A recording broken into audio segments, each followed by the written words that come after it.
Whistle Down the Wind by Mary Hayley Bell. Chapter 1.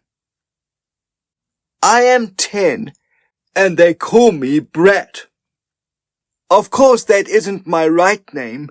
Nobody could be christened with a name like that. All our lousy first names are birds' names. Don't ask me why.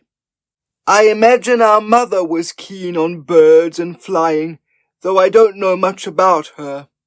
She flew off some years ago with this character called Peregrine. She lives in South Africa on a different kind of farm. And once in a way we get a Christmas card, which is quite useful as we keep the stamp. Going back to our names. You may as well get them straight and then forget them, all except for Swallow. She's the eldest, and for some good reason still hangs on to this Swallow name, most likely because, let's face it, it's certainly the nicest. On account of living on this farm and having birds' names, of course we know all about animals and birds and the facts of life and all that. Well, you have to, don't you? Swallow, she's 12. I like her. Most people do, and she's the only kind of mother we've ever known, right down to washing socks and knickers and getting you out of your Wellingtons when they're full of warm water and you're enjoying standing about. Swallow, much favoured of the poets, the books say, and the description of her as a bird isn't too far wrong, not really. Skimming low over ponds or flying with speed and grace. That could be her. Also this high metallic voice. That's her, though I like it. It kills me. Coming next to me. Get this. Of all lousy names, mine is Brambling. Well, it's lucky I don't go to boarding school, that's all. Brambling. I mean, why not Bombay Duck? Bet you've never heard of it. Bet you've no idea that it's a sort of chaffinch. Just a brown bird, that's all. Its haunts are fields and woods, and it makes a wee or tack noise not often noticed. You can say that again, because I can talk myself to a standstill sometimes, and no one takes the blindest bit of notice. On the whole, I prefer to be called Brat. Now we come to Poor Baby. Poor Baby, I'd like you to know, is my brother. As long as I can remember he's been called Poor Baby. Cookie started it, and you could say he needs a mother. His real name is Merlin, which of course means the littlest falcon, but you knew that. No one ever calls him that, except Granny. He's 7. He smokes and rolls his own cigarettes. He's thin like a blade of grass, with a great chunk of red hair on his head, and goes everywhere like the wind. He could have been called Shag just as easily. You know, this cormorant-type bird. Well, he wasn't. Merlin he was saddled with, though of course he never answers to it. In the book, it's pretty true what it says about him. Swift on the wing and outflying his victim. Also, his note is a chattering scream. Golly, you can say that again. There's only one person who can outstrip him, and that's Betty Davis. She's a white Pekingese about 7 inches long. She'll never get any bigger. She got sucked into the Hoover last week. There are other dogs about the joint, like Hamlet and Charlie Staircase, but Betty Davis deserves the most mention, as she's the corniest. That's us. Then there's Father. Quite honestly, we don't see too much of Father. He's up early with this milking lark, and all day he has something on his mind that's all his own. He's nice. We like him all right. He laughs a lot, and when we let him in on this big secret that I'm going to tell you about, well, he was wonderful. He was really. There's Cookie. She's Canadian, which is maybe why we talk in a queerish way. She's all right, too. She imagines she has some lousy disease. She doesn't know what. Every now and again she hits the part of her back she can't reach with a clothes brush or an Alka-Seltzer bottle. Nellie is one of us, too. She hoovers. Sometimes the Land Rover is late picking us up from school. Well, we could say always late. So, tell you what we do. We go to Smith's, the bookshop. Poor baby reads Beano and Dandy. Myself, I like horse books. I've been reading a chapter every day now for a week. Hope to God the book isn't sold before I've finished it. Funny thing, Swallow doesn't read anything in Smith's. She collects ladybirds.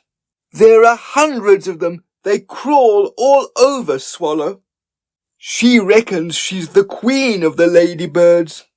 And when she gets into the Land Rover with Edward in front, she literally looks like she's got measles. Tell you what I like. Alka-Seltzer. I could live on it, and mostly do. Right next to Smith's is Boots.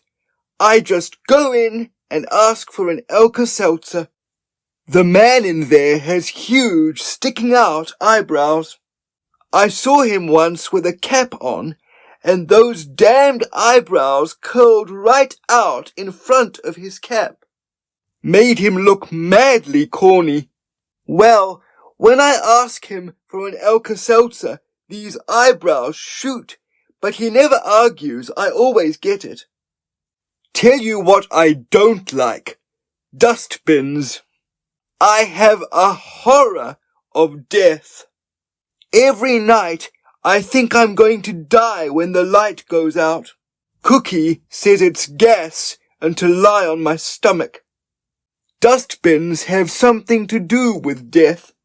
I hate to see glowing bits of apple peel all yellow and mixed up with bacon rind and cinders. It's an odd thing, but grown-ups don't seem to worry about those things at all. Now we're on the subject of grown-ups. Generally speaking, I think they're mad. I prefer kids, I do really. Grown-ups kill me. They make so much out of nothing. And all that drink that turns them into idiots, laughing like crazy about nothing at all. I often wonder if they realize how awful they smell when they kiss you goodnight.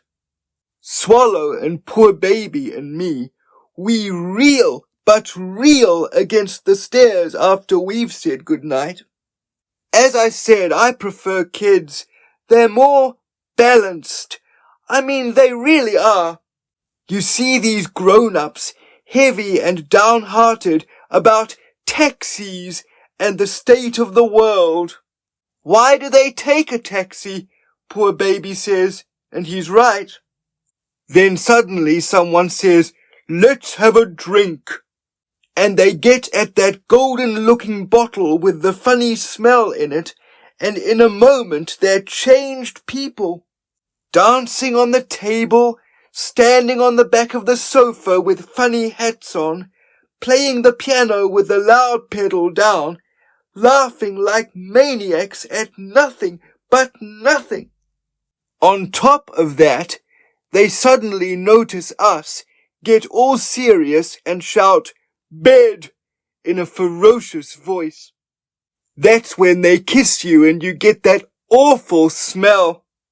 I'm glad I'm a kid. I think they have more sense. I mean, these grown-ups are always on about the state of the world, but always. Well, aren't they? But watch as you can, they never do anything about it to put it right. These newspapers drive them nuts. I'm going to write to the Times, they shout, but you know they never do. These bombs and murders and lunatics at large and polio injections, constipation, and the doctors under the control of the drug makers. All through lunch one day they blinded and cursed about them. That's when they get at this golden bottle. Then they don't seem to be mad any more and just start laughing. I give up, I do really. I can't admire grown-ups. I think they're awful. Except for people like Edward. He works with Father and knows more about trees and flowers and insects than anyone living, I should think. It was that weekend, you know, the big secret I was going to tell you about. At breakfast we were discussing them. What's wrong with these grown-ups? I said to poor baby. He didn't answer. He was feeding Betty Davis with her prunes and wheat germ. She has it every day, and she has no problem with constipation, I can tell you. What's wrong with these grown-ups? I said to Swallow. No purpose, Swallow said. She was eating prunes and wheat germ too. No wars to fight. Miss D says we're at our best when we have wars to fight, or there's wholesale unemployment. Why? Because it brings out the best in them, Miss D says. Without wars to fight and wholesale unemployment, there's no purpose. What's purpose, anyway? Poor baby was up off the floor by now. Purpose? Well, God or Jesus. If he came back right now, perhaps, poor Jesus, he couldn't walk. Poor baby made a ghastly face. What do you mean he couldn't walk? I didn't get his trend. Well, for heaven's sake, brat, when I stuck a pitchfork into my foot it was bad enough, but those nails, ouch! Swallow had a bit of bacon rind on her fork. It looked like a worm that couldn't save itself. What about the vicar? Why don't people ask the vicar what to do? Poor baby was under the table again. I don't understand half what he talks about. I said it, and I meant it. Look at that sermon. I remember every word of it, and not one word made sense. Listen. I got up onto a chair to feel more like the vicar. Oh, place me upon a rock that is higher than me. Swallow is rather proud of her English. Oh, place me upon a rock that is higher than I. Now, my friends, what does that mean? Oh, place me on a rock that is higher than I. It means simply, my friends, that the rock is higher than I. That is to say, it is out of reach, and that I must reach it. Why doesn't he climb up? Poor baby had 2 pieces of bacon rind. And if someone placed him up there, he'd be going on about someone else getting him down. It doesn't make sense, it doesn't really. Let's face it, you get no help or understanding from any grown-ups at all, you don't really. All the same, I quite like the vicar. Swallow had finished her bit of rind. Remember when we took all the dogs to church and filled up a whole pew? He never turned a hair. Actually, he directed his whole sermon to this poodle, Charlie Staircase, who never took his eyes off the pulpit. As grown-ups go, I think the vicar goes pretty well, said poor baby. At any moment he was going to burn himself on this hot plate. I got down off my chair. I think they're all pretty corny. And that was my final word.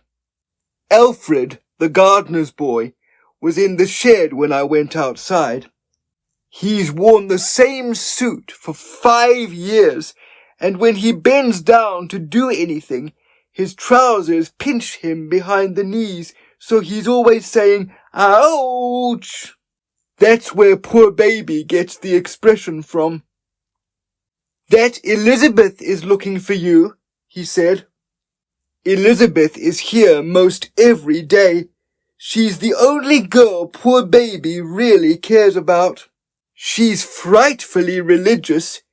She's 5.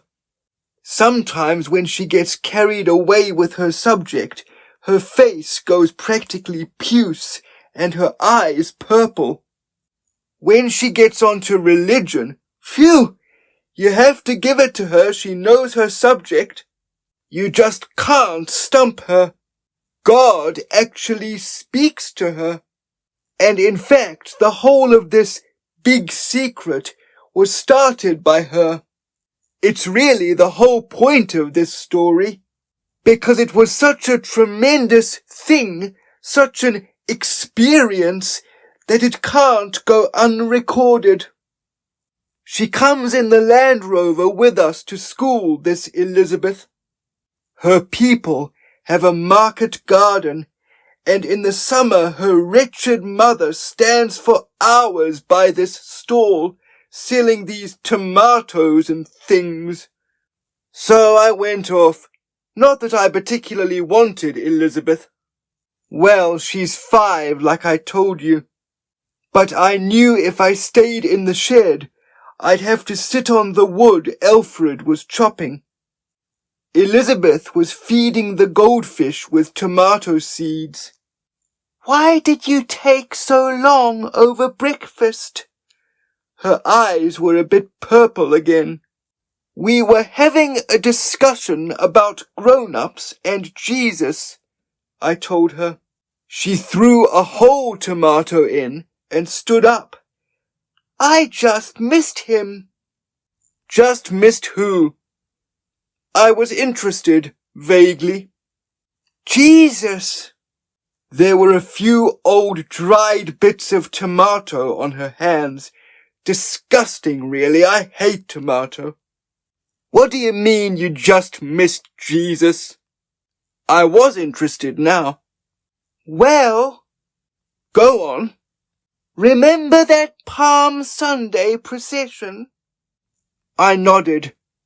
Went on nodding. It helped my neck. "Me and Demerol were sitting on the wall watching the procession." Something in her nose was itching, and she started picking at it. This made me restless. "Well, go on." "I was sitting up on this wall with her, waiting, well, for hours, and I had to go and spend a penny. Well, when I came back, I said to Demerol, 'Has he gone by yet?' And she said, all sort of excited, 'Yes, you just missed him.' So that's how I missed him."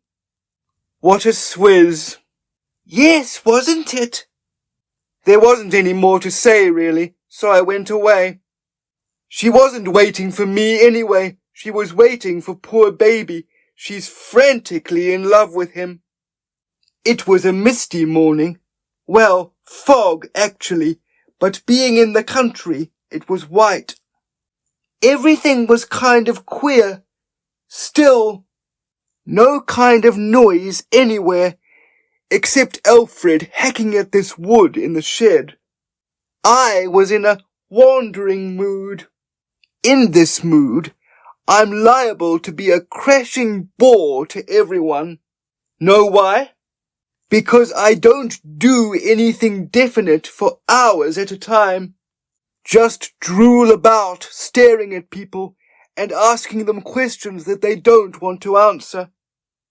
I knew I was in for one of these moods the moment I started asking questions at breakfast. Mind you, I don't like it any more than anyone else. At best, I'll go off into the woods and make up some poetry. At worst, I'll just stand about and stare at people. I was in the latter mood, and hiccups were coming on. I sort of staggered down towards the cowsheds. It was a queer sort of day, all right.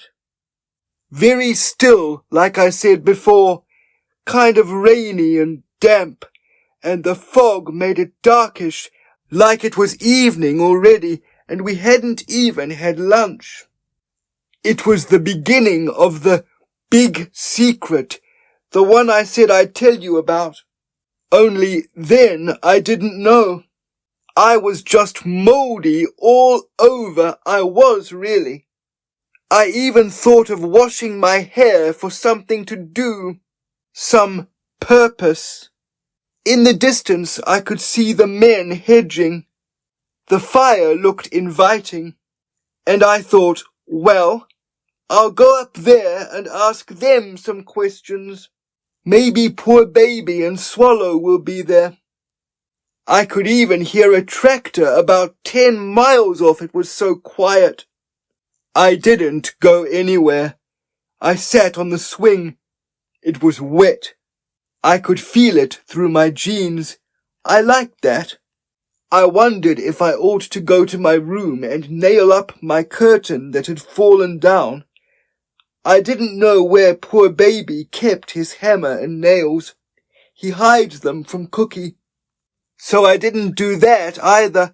I was just a mess. These hiccups had left me quite weak. I even wondered if I'd die in the daytime, right now, in fact, on the swing. Then I saw Swallow. She was doing one of her skimming runs, the kind she does when she doesn't want anyone to see her. I stopped the swing and watched her. She disappeared into the barn. I wondered, just sat and wondered. I did really. I was about to follow her when poor baby suddenly rushed past me towards the kitchen. "What's going on? What's this?" I shouted. "This is chaos!" he shouted back at me and disappeared. Chaos? I thought, I'll just wait till he comes back. He was past me before I had time to think much. He had a whole lump of cake in his hand. "Where you going with that?" I shouted again. He never answered. He'd gone, like I told you, like the wind. I got off the swing. My drawers were sticking to me, but I didn't care too much. It was at this point that I saw Elizabeth. She was walking slowly towards the house. She looked, well, ghastly, really. Her face was scarlet and her eyes quite purple. Her legs were all scratched and bleeding, but I knew she didn't care, not with that look on her face. Something had happened. Something ghastly, I should think. An accident, perhaps. Or a cow had had a baby that wasn't a cow, and maybe a giraffe. Something like that. I knew it was. It could only be some kind of disaster by the way Elizabeth looked. I blocked her way. I got out my menacing look. "Stop!" I said, very fierce. She stopped. "What is going on in the barn then, with Swallow skimming and poor baby with a great hunk of cake in his hand?" Tell at once, or I'll go and tell Cookie. She looked terrified, but terrified. I knew I had her in my cleft stick. Come on, I said, sort of hoarse. Her eyes were gigantic. I thought they were going to fall out. She took a hell of a great deep breath and held it. She was being one of those tortured prisoners of war who won't tell. I'll tell Cookie. I started towards the kitchen. No! She hung on to my arm.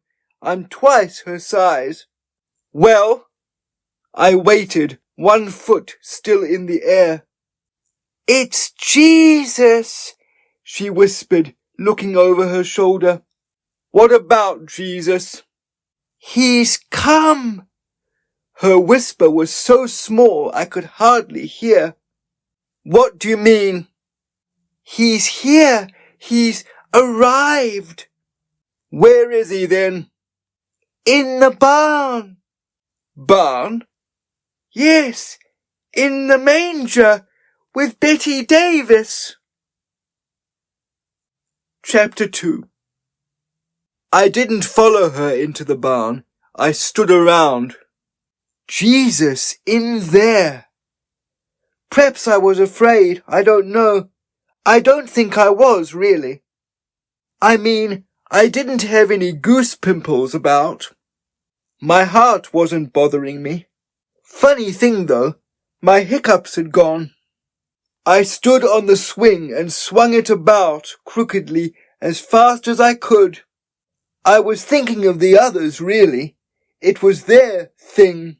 They'd found him and fixed him up with cake and Betty Davis. Like it was their game and I'd asked if I could join in. I wasn't going to dash in there all eager beaver. I was going to think this thing out. So I got a good idea in my head about old Jesus and what I expected to find in that manger. Manger? Must be a baby then. So all right, if he was a baby, where was that old star and these wise men? And why weren't the farm boys here? You know, shepherds, because we do have sheep around the joint too. Of course, even if there was a star, you couldn't see it, not in this fog. If you don't work hard on these swings, they pretty soon stop swinging. This one had stopped. I suppose everyone has their own picture in their heads about what he looks like. I wondered what Dad's picture was. And Granny. I'll bet Granny's picture is corny. Edwards and Cookies and Nellies and all those weekend guests. Perhaps they don't have a picture at all.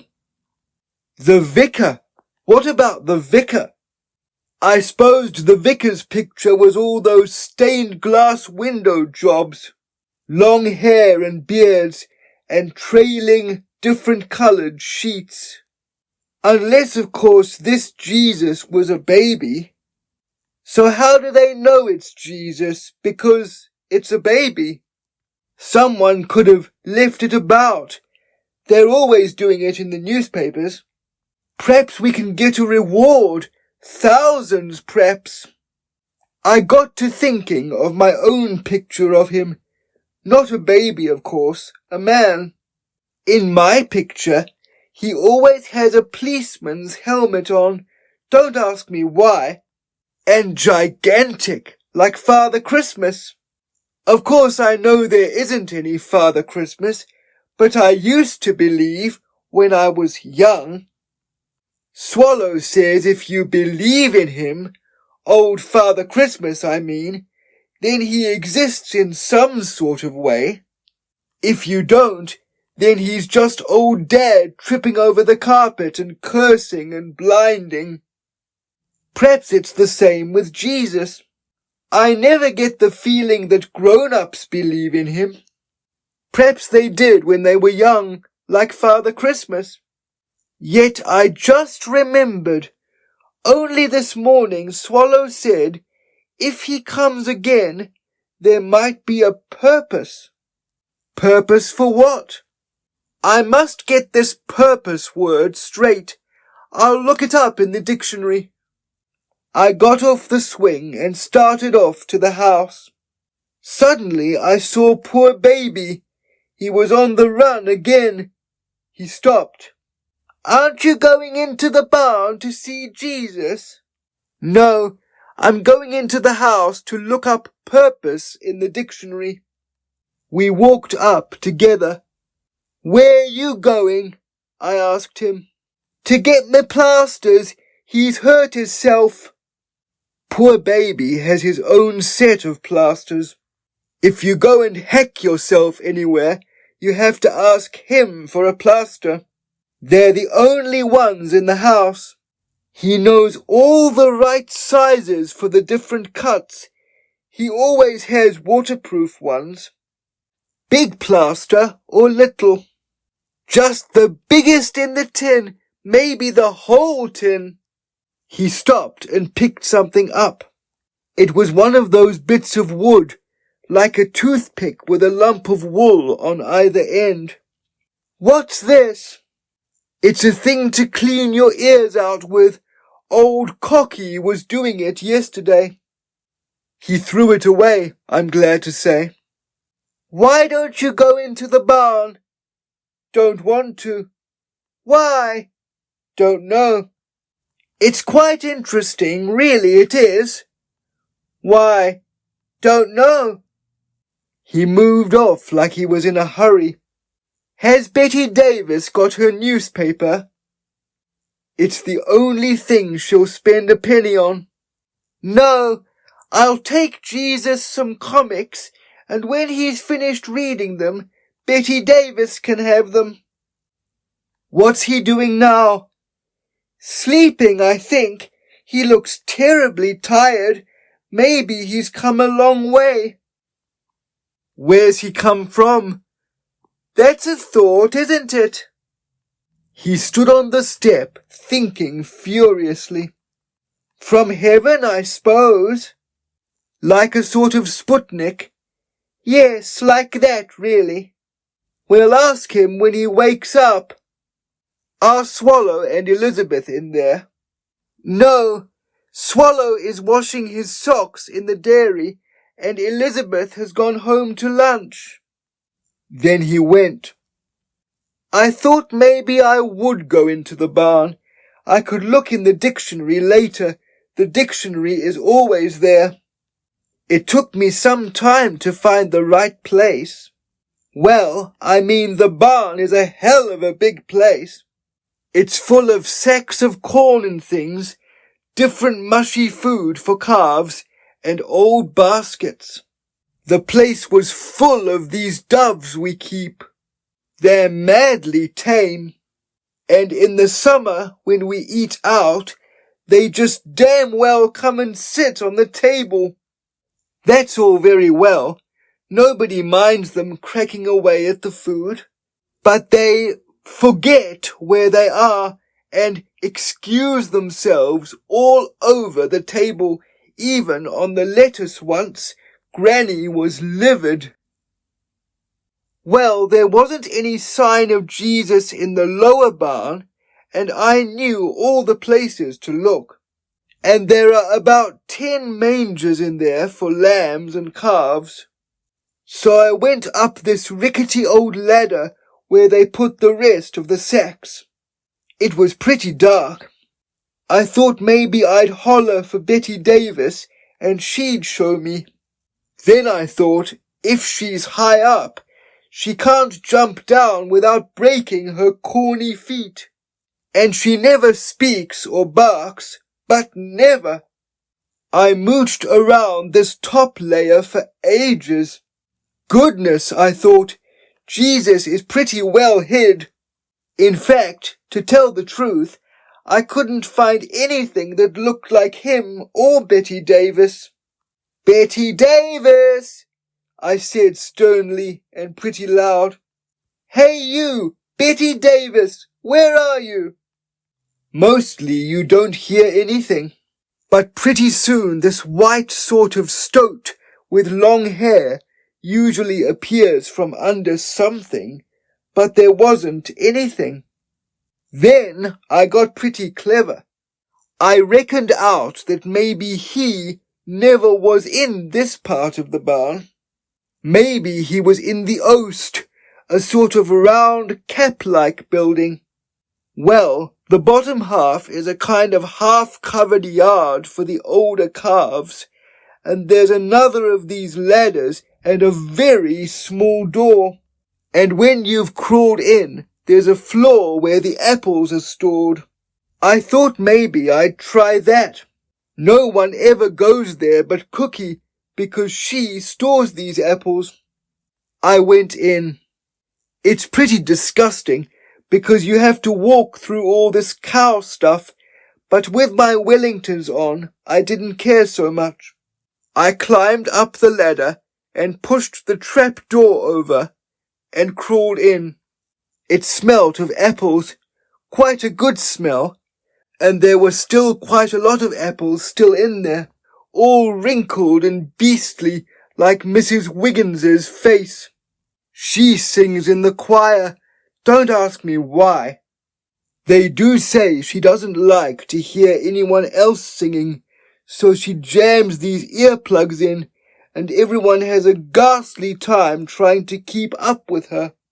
But she doesn't smell of apples. It was darker than ever in here. I had to move slowly, as I hate cracking my shins on old boxes and bits of wire.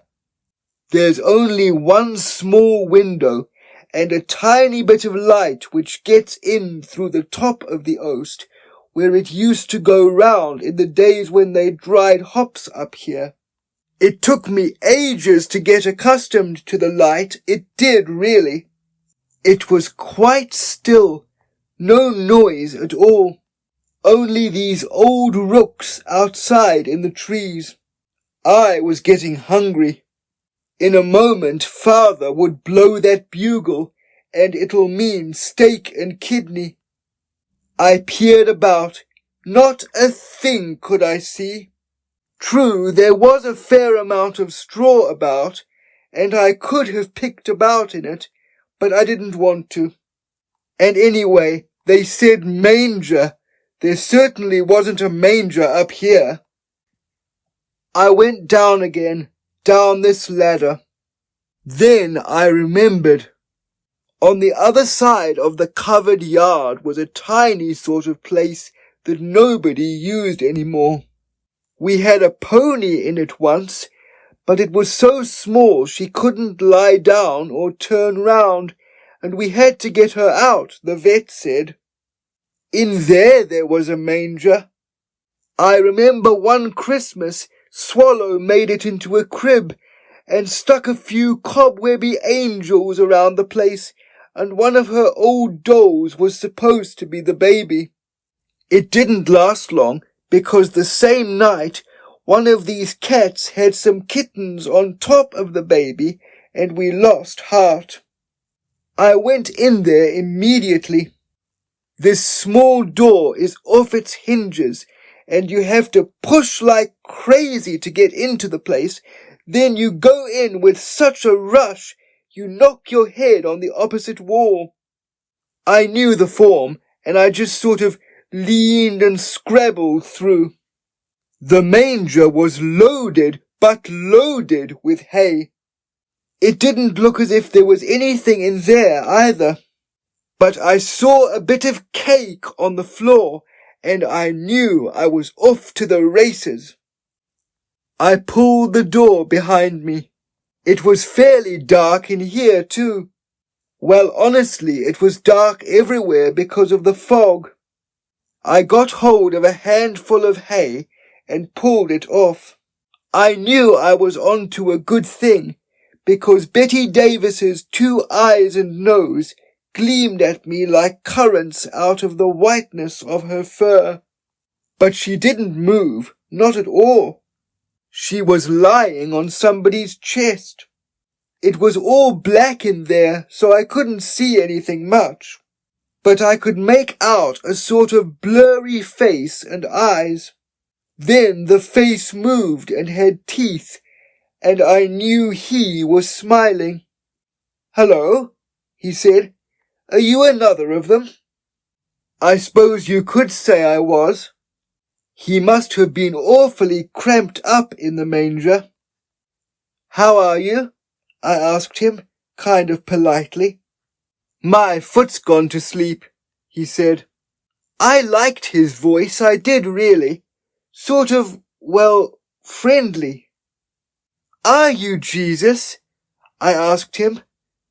"I'm not allowed to say," he answered. I saw the comics on the floor. "I think it's time Betty Davis spent a penny," I told him. "She has to use the comics." "Of course," and he handed her to me. "She's a nice little dog. I was glad of her company." "What have you been doing?" he asked me after I'd put her down and she'd obliged. "Well, sitting on the swing and thinking, really. I got my knickers a bit wet." "Must take care," was all he said. I looked down at him. Now I could see him better. He looked a bit ragged, tired too. "How did you get here?" I asked him. "Walked and walked and walked." "Did you come from heaven?" "In the beginning." "And you've walked ever since?" He sighed and closed his eyes. The thought of it must have exhausted him. He seemed to be asleep after that, and anyway, I heard this bugle and thought I'd better go. I put Betty Davis back on his chest, but he didn't open his eyes, so I squished my way out again and tied the door up. As I went through the fog up to the house, I thought pretty deeply. Admittedly, I couldn't see anything in there. Admittedly, I liked his voice. And when you can only hear people, you do get an idea of their faces. But with him, I couldn't get a face at all. And if he'd had a policeman's helmet, I couldn't have seen it. How could he bear to be scrunched up in that manger? Well, he just must be dead tired, that's all. Perhaps when he'd slept a bit and sat up, we'd get a better idea. As I got to the door, I saw Mrs. Gibbs's taxi. I suddenly remembered Granny was coming to lunch. I'd ask her a few questions about Jesus. She should know. Granny comes quite often. She mostly gardens, and always, but always, she has this tail of her cami knickers hanging down below her skirt. This embarrasses poor baby like crazy. Once he got sent to bed for the day because he tied it to a rose tree and she couldn't get up. It killed me. "Hello, Granny. How are you, my darling?" "Preoccupied," I said straight away. "Oh, with what?" She was looking at my jeans and not in the least interested. "You shouldn't be wearing summer trousers in this weather. Where are the corduroys I gave you?" "Oh, about." She and Mrs. Gibbs were struggling with this basket thing she calls a suitcase with no handle. "Thank you, Mrs. Gibbs. 6 o'clock. 6 o'clock, Mrs. Gibbs answered. Sounded like some silly password. Then she drove away. "Granny," I said suddenly, "if you saw Jesus, what would you expect him to look like?" She paused and dug at one of the bulbs with her umbrella. "These should have been replaced after that hard frost." "What would you, Granny?" "What would I what?" "Expect Jesus to look like?" Oh, beautiful, just beautiful. How beautiful? Calm and quiet, with lovely serene blue eyes, and he'd just stand there and say, Woman, what wouldst thou? And what wouldst thou?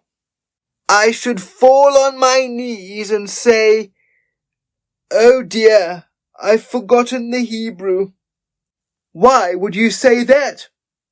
Master, I should say, Master. How do you think he's dressed? She looked at me intently and stuck this old case on the step. She looked very interested. She took off her hat. Now you come to ask me, child, I don't know. But he is coming again, so I may as well start thinking about how he'll be dressed. She was jamming a rusty old hatpin into this floppy hat, and it wouldn't go. Give it to me, I said. I like those jobs. Mind your fingers, dear. She took in a deep breath and inhaled all this fog. He will come again, perhaps as an ordinary man like any one of us. It's up to us all, Brat, you and Swallow and Merlin, to recognize him when he comes. You don't need to worry about that, I said, smiling to myself.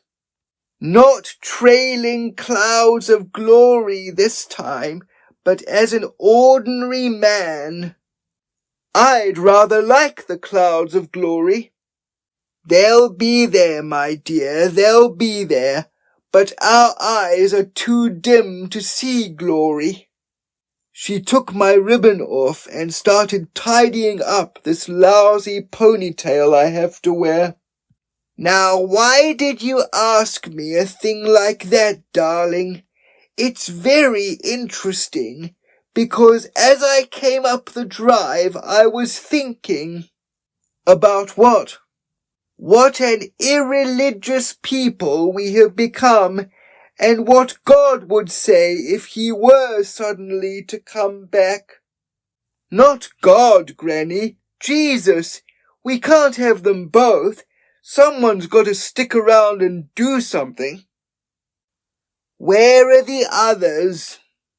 By now she'd got a whole lot of tight hairs in my neck. It was murder, it was really. Ouch! I hissed. Oh dear, your accents. Ouch, not ouch. Now give me a hand with my Hong Kong basket. Why is it a Hong Kong basket? Because, dear, it came from Hong Kong. Just then this bugle blared out of the window in our ears. Slim! Yelled my grandmother.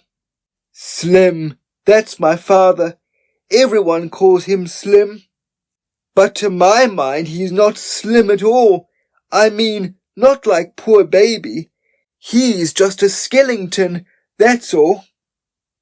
At lunch, everyone did a lot of talking, so we three didn't have to. Didn't have to? We'd have been shut up if we'd tried. There was Granny and old Violet. She's a particularly corny dame who comes for weekends. She wears her lipstick like a moustache and has one of those swollen voices. There was also this actor. He didn't seem to have any name, only Old Cocky. He's pretty corny too. Your brother's hair is red, why isn't yours? He asked all of a sudden. Silly, really. How the hell do I know? Her hair is grey, poor baby said. I suppose it is too.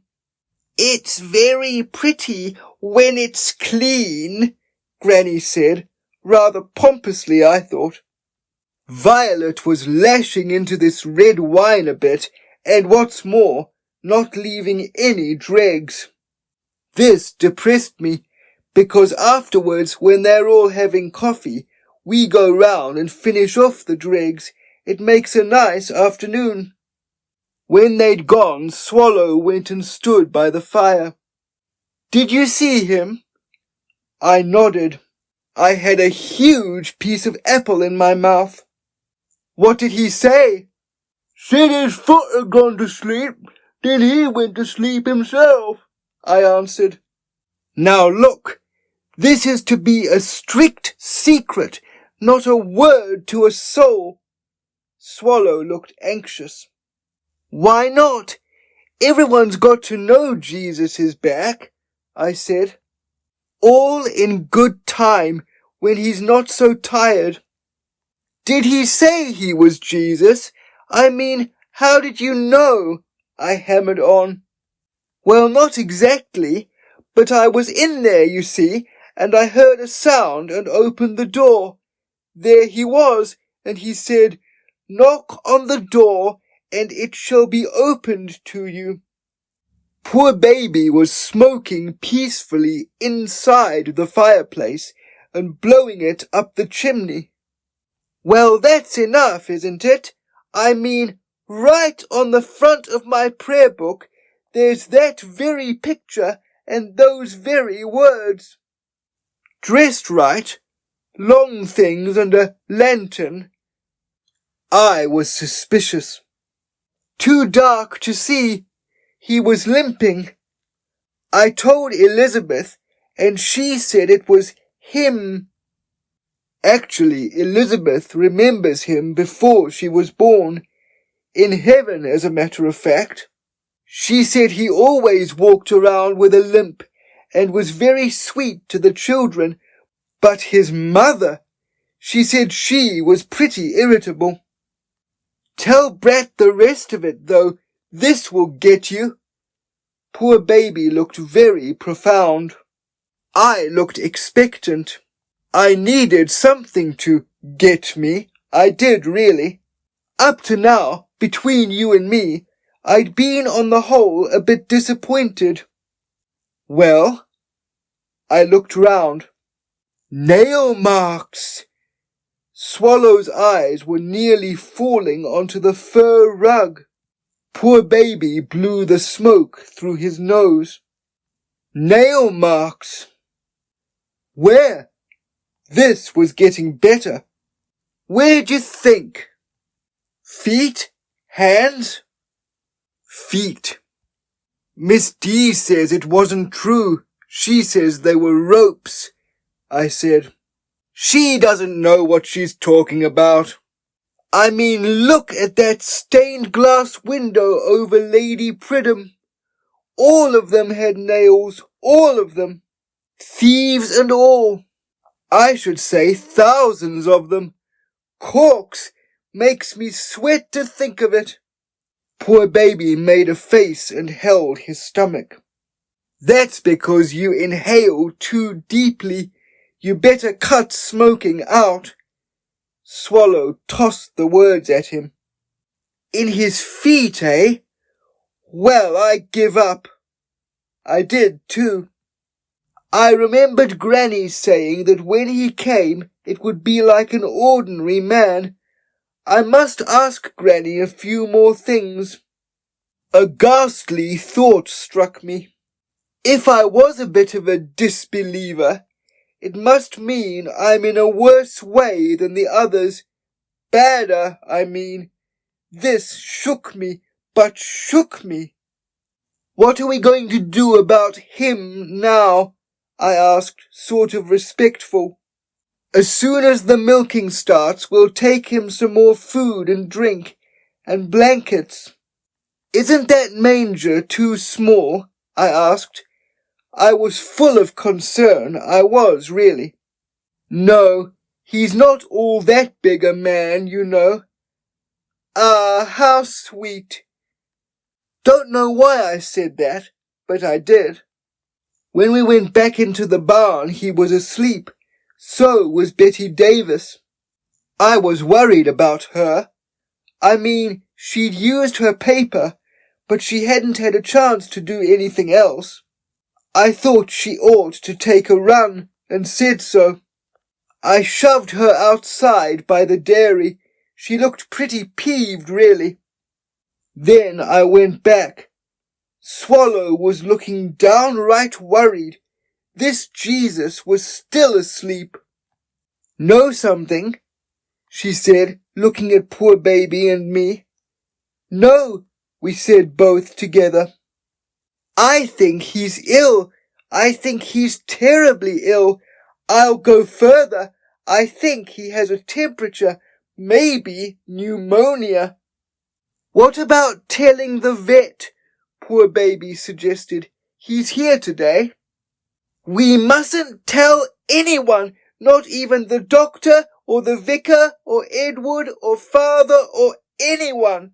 Swallow was waving her hands about like she was excited. Why not? I said. If it's Jesus come back, the whole world has got to know pretty soon. You can't keep him stuck up in this old manger, you can't really. He asked me not to. Her voice was a whisper. Did he? What did he say then? Poor baby had got his behind stuck in a bucket. He said this. Don't tell them, he said. Not till I get back on my feet. What an odd type of thing to say. I mean, he can get onto his feet whenever he wants to, can't he? Anyone can. Honestly, I thought that odd. I did really. Look at him. Swallow was getting a bit het up. He's dead ill, and we've got to get him right. Just us. Damn it, he can't receive wise men and shepherds and members of parliament like this, can he? I mean, use your sense. I had to agree. First, we want a temperature. Poor baby, you look in Cookie's workbasket, and if there isn't one there, look in Granny's Hong Kong basket or Violet's makeup box. I think that's a girl's job, I do, honestly. He was still stuck in the bucket and adoring it. All right, I'll go, I said, and I went. It was quite easy to find it. It was on the sink in the kitchen. Cookie had been taking her own all day and was furious that it was normal. I saw them all in the drive. Father and old Violet and this actor, old Cocky. Not Granny, of course. She'd gone to bed. She always does after lunch. Don't ask me why. Any of you coming shooting? Father asked me. Afraid not today. We're a bit busy, I said avoidingly. They all laughed for some reason and went on to the kale field. I took a couple of rugs out of the cars in the garage, and then I went back to the old barn. Swallow was bending over the manger. Betty Davis had got back in somehow or other and was on her comics. He's talking in his sleep. Listen, Swallow said, or has he got DTs? What's that? Poor baby was half out of the bucket. It's what people get when they have a very high temperature, Swallow told us. I shook the temperature like hell before I gave it to her. I knew you had to do this, don't know why, but Cookie always does. Then I gave it to Swallow and she shoved it into his mouth. It's got to be under his tongue, I told her. That's where Cookie has it. Perhaps he'll get Cookie's disease, said poor baby. I bet those glass tubes carry germs like anything. Swallow didn't answer. She was so busy getting it into his mouth. We all stood waiting, not moving even, while Swallow counted to 90. You have to. You see, it says 1.5 minutes on the temperature. Well, then she got it out. After a struggle, mind you. His teeth had got clamped down on it. Well, it was too dark to read it, so we all trooped outside to hear the news. It took her ages, but ages to read the ruddy thing, and if you've tried, you'll know what I mean. When she did, her eyebrows jumped up into her hair.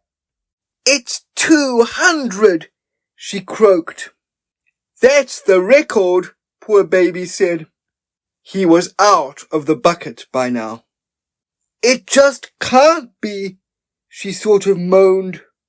"He'll die, that's all, and the world will never know. Besides, how'd you get rid of a dead body?" Poor baby was very practical. "Don't be disgusting." I was quite cross.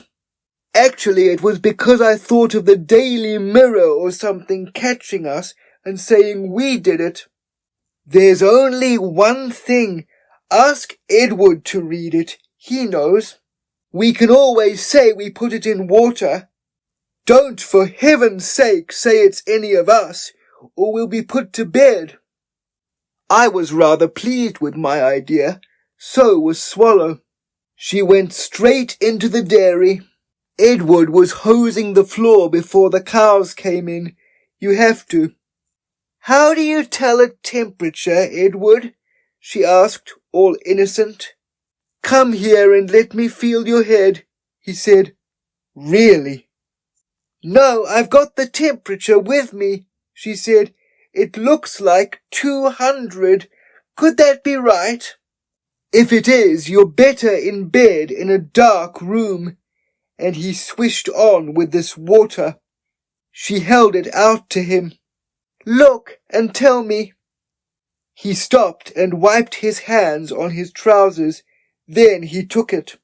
He was nearly as long about reading it as we were. 101, he said, and gave it back.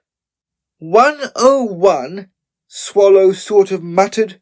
"What's that mean?" 101, he said. "Oh, good." Swallow looked relieved. We moved off. "Hey," he shouted, "whose temp is it?"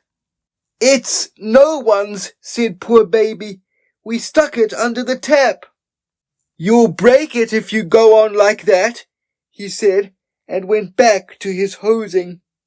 We got back into this place without anyone seeing us.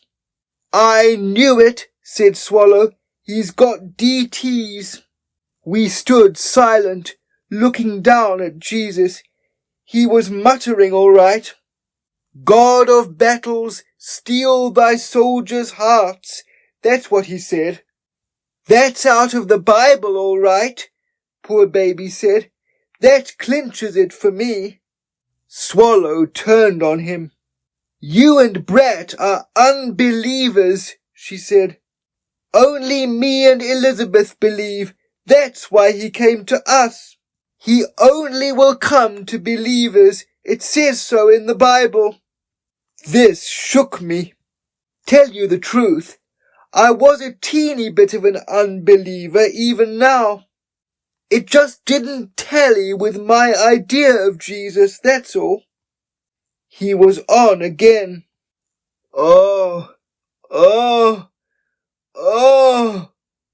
He kept on saying, "Agony." We felt concerned, we did really. I mean, grown-ups don't talk to you like this, they don't really. "I don't think we should listen," I said suddenly, and I meant it. "Let's put these car rugs over him and go away." "Certainly not," Swallow said. "He's ill, and we've got to look after him." She put the rugs all over him and got some water out of the drinking thing with her hanky and washed his face. I began to wonder what was going to be the end of all this.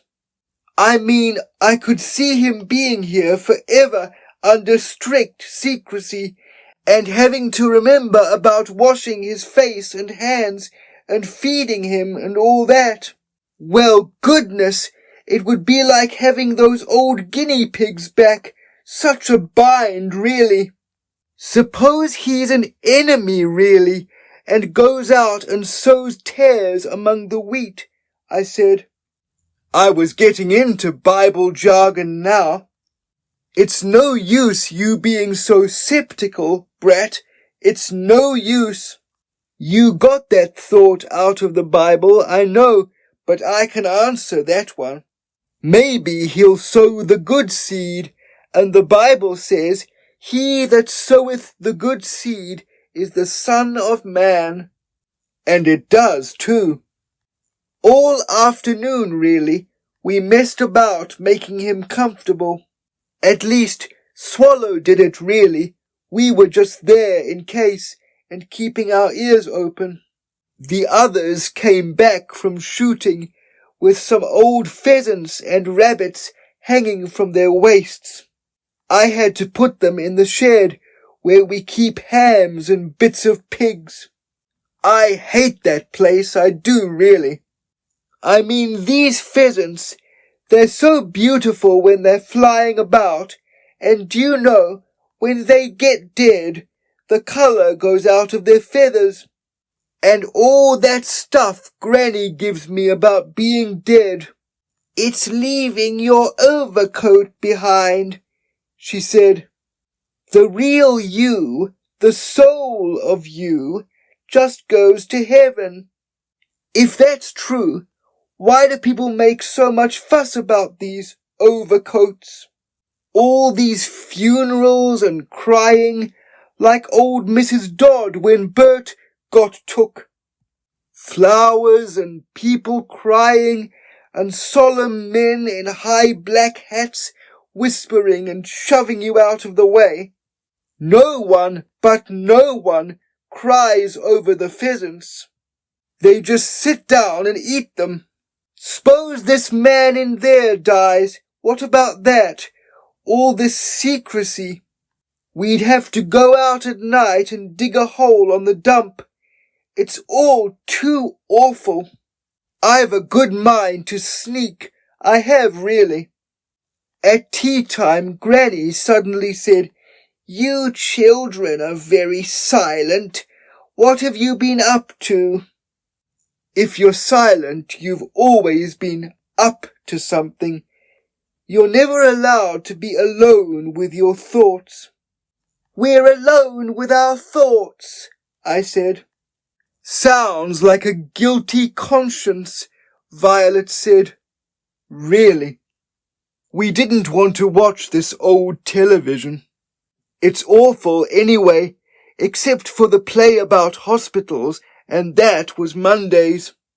We didn't even want to play poker, and poor baby makes a packet every time he plays.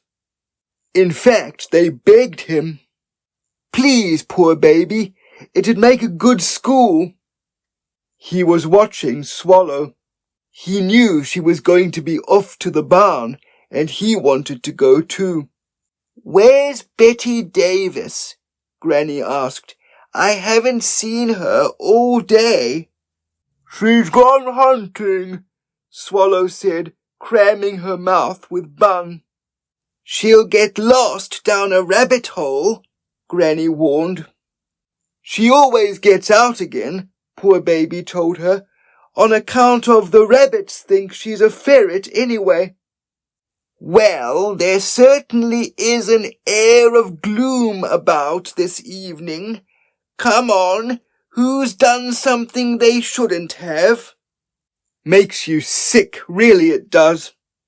Think I'll take a small saunter, Swallow said, and eyed us two sharply.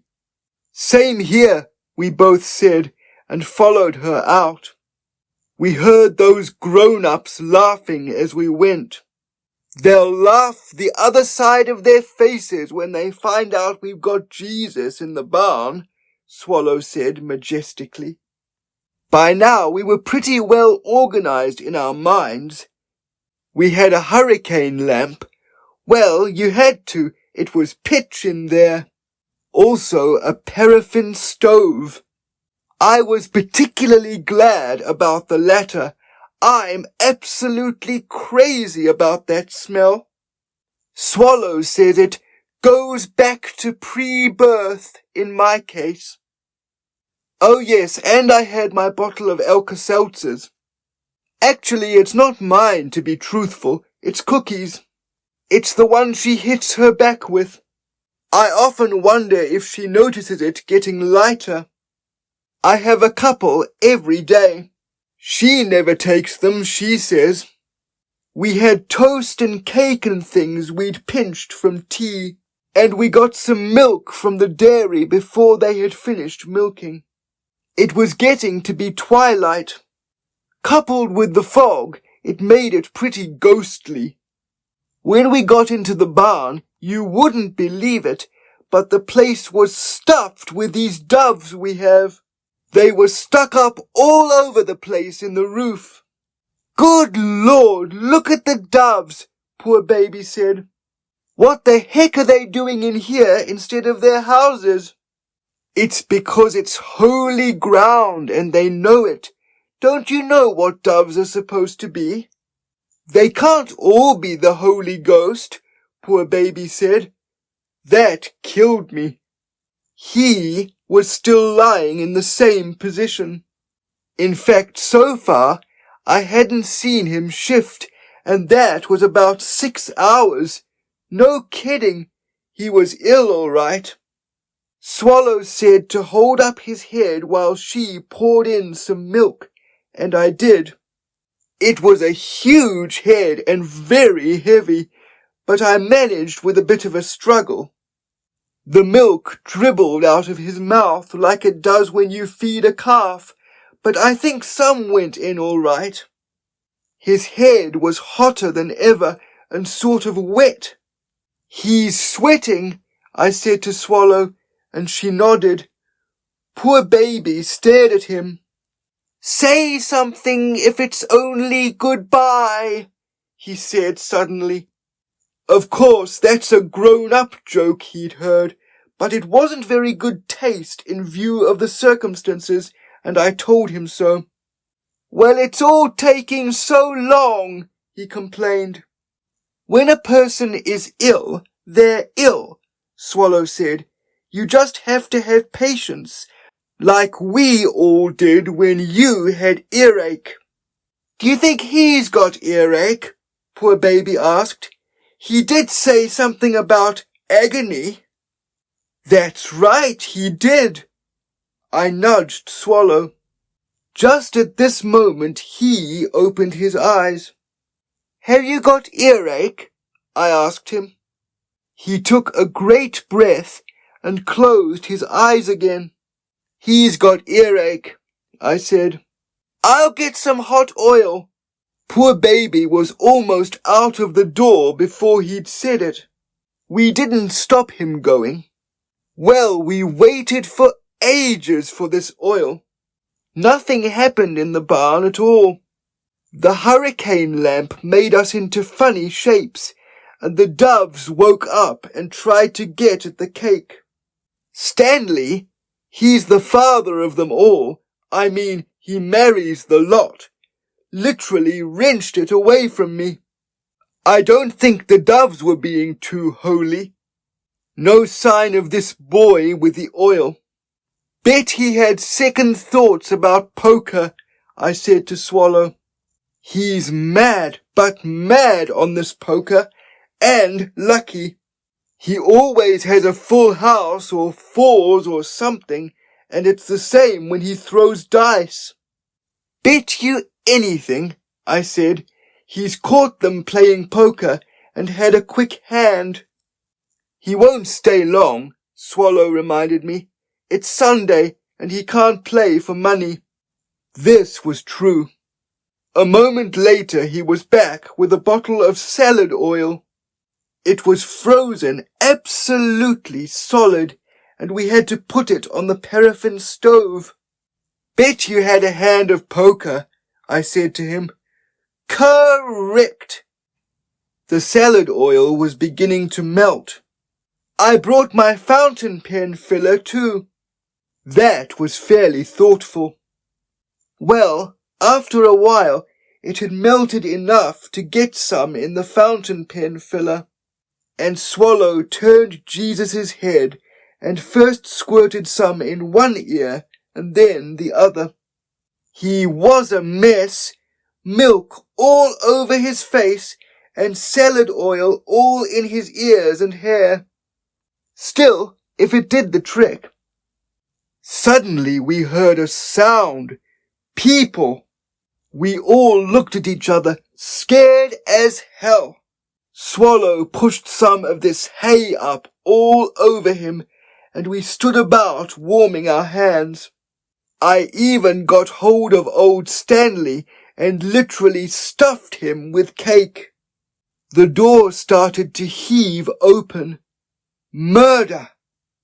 It was Elizabeth. We all breathed out heavily with relief. "Look out," she said. "That Amos Nodge is in the dairy." You wouldn't like Amos Nodge. I don't much. He has a nanny, and the first time I met him was at some lousy party. He came up to me and said, "My nanny says I can play with you if you wipe your nose." Well, I didn't, and he didn't. He's older now, but I wouldn't trust him far. He still has a nanny, even though he's 9. "Another thing," said Elizabeth, "so is Cricky and Susan." Cricky and Susan are Edward's children. They're all right.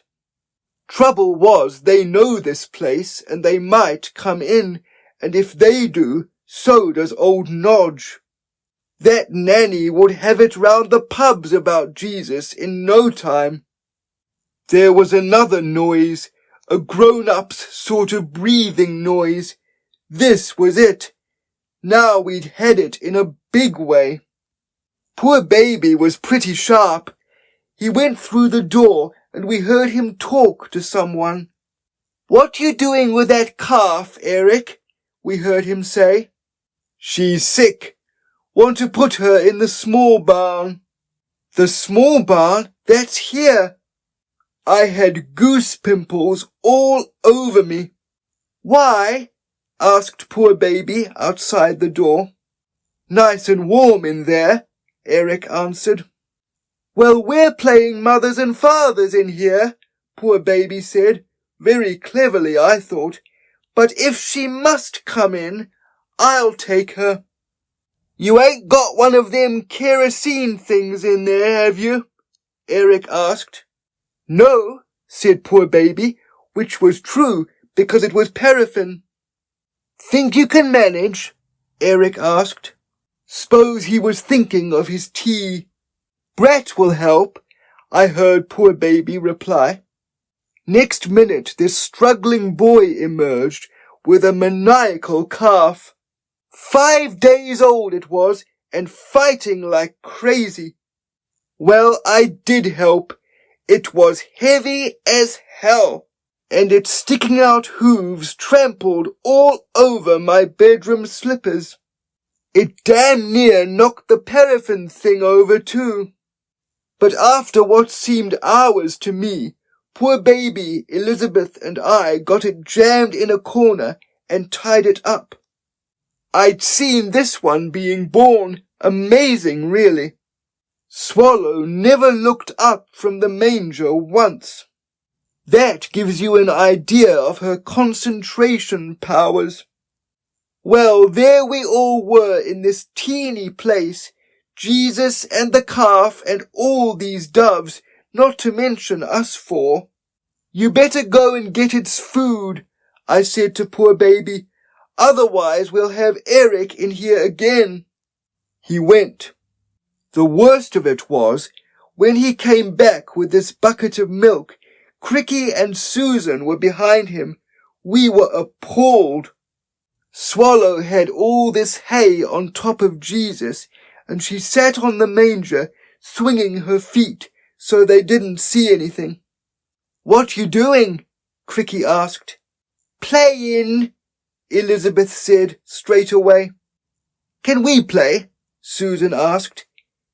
It's rather a sophisticated game, I said. Yes, biblical, Elizabeth added. They looked confused. Can't you explain it then? Cricky asked. We had to keep our beads on him. He's 9 and pretty sharp.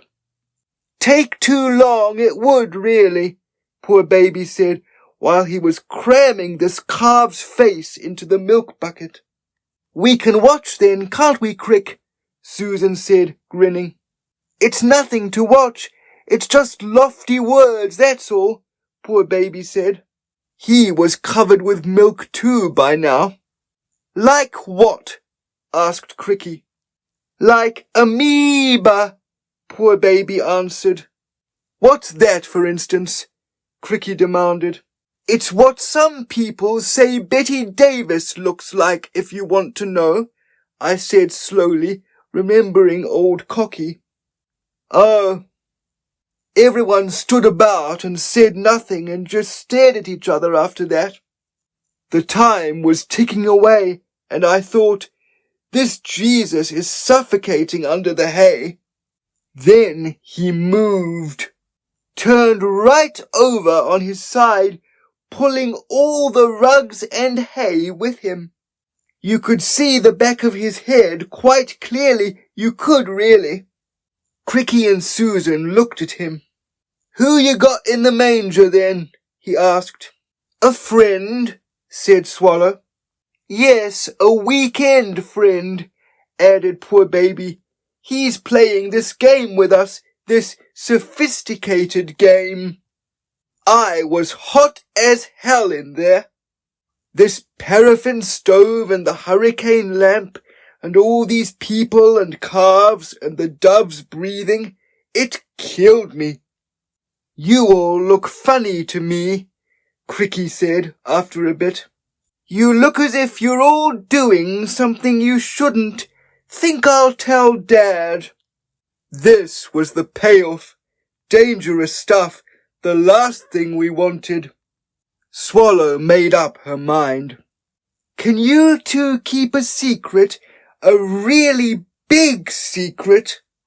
Try us, Cricky said. You've got to hold up your hand and do the see this wet routine, Swallow said. She looked awfully solemn. They held up their hands and said after her, see this wet, see this dry, cross my heart if I tell a lie. Well, said Cricky. Susan got out a bag of bullseyes, and we all had one. This is a great and fabulous secret, known to none but those within these walls.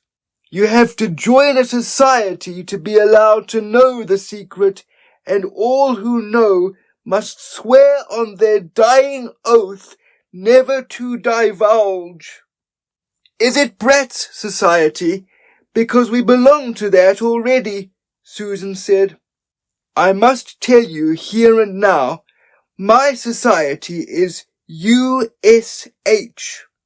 That means Society Against the Unrightful Slaughter of Horses. That's what she was meaning. No, said Swallow, something of even greater importance. Well, I suppose she's right. Will you absolutely swear? Swallow demanded. We've done it, haven't we, with all that see this wet? I could see Cricky was impatient to know. If you ever breathe a word, something ghastly will happen to you, poor baby said, and Swallow nodded. Well, we do swear, don't we, Sue? We're jolly good at keeping secrets. There's a lot goes on in our house we never tell on, never will. All right, said Swallow. We trust you implicit. Then she got off the manger and pulled back the hay and things. They went nearer, and stared down at the man in the manger. He was still asleep, and you could see the oil on his face shining in the light. Some of the toast was in there with him, and Stanley was at it. "Who is it then? What's so secret about some fella sleeping in a manger?" Cricky seemed madly disappointed. "Ah," said Swallow, "but what fella? Who is it?" "How should I know?" Cricky said, sort of sharp. "I don't know your weekend guests, do I?" "Well, I'll tell you. Always remembering your vow to the society." They looked at her expectantly. She couldn't bring herself to say it. She pointed at the dove eating the toast. "What does that picture put you in mind of?" she asked. "That's old Stanley. That's who that puts me in mind of." Cricky was getting fed up, I could see that.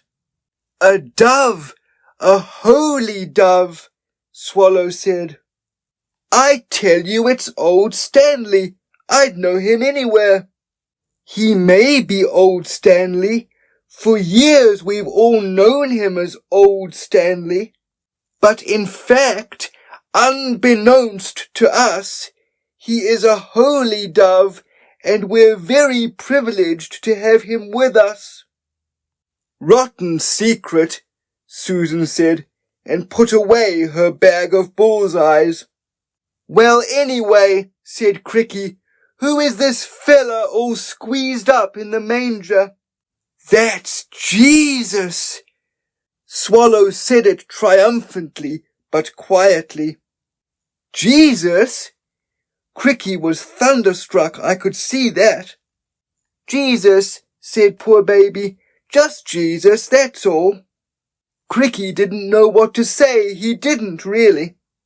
"It isn't," said Susan, rather rudely, I thought. "We have proof," I said sternly, though actually we hadn't much. "Has Dad and them others seen him?" Cricky asked. "Of course not.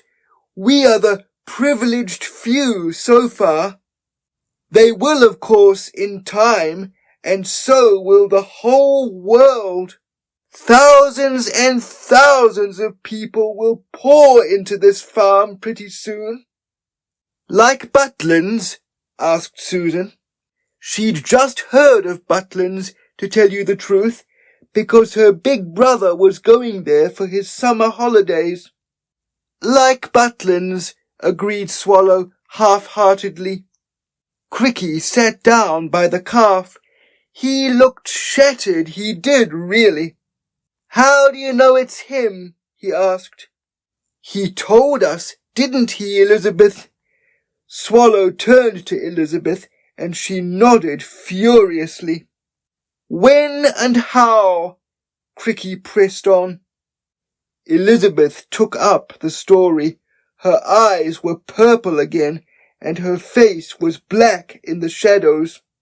"Me and Swallow was in here messing about. There was a sort of knock on the door, and Swallow opened it. He stood there smiling at us and said, 'Knock on the door, and it shall be opened unto you.' And she said, 'Who are you?' And he stood staring round this place, not answering at once, and then suddenly he said rather loud, 'Jesus,' just like that." She'd said it all in one breath and had to stop, so Swallow went on. His legs were all cut, and his boots and socks crammed with mud, and he kind of lurched. You know how drunk people do. Perhaps he was drunk. I could see Cricky was an unbeliever. He wasn't at all. He toppled over that manger and half fell in. I asked him if I should get someone, and he said, "Don't tell them till I've recovered." "Tell them what?" I was glad to see Susan get out her bag of bullseyes again. "That he was Jesus, of course," Swallow said, a bit annoyed. "Know something?" said Cricky. "I've got to have a great ruddy miracle before I'm going to believe." That's what I'd felt, but I hadn't said it. You will, you see if you don't. He's ill, too ill to talk yet. He's been asleep for 6 hours in the daytime. He's got a 101 temperature. Give the man a chance. All right, said Cricky agreeably. I will. Swallow suddenly had another thought. And another thing, just let me show you something. She went over to the manger and struggled with Jesus till she had hold of both feet. Look, she said. We all crowded round and looked. In the center of both feet were holes.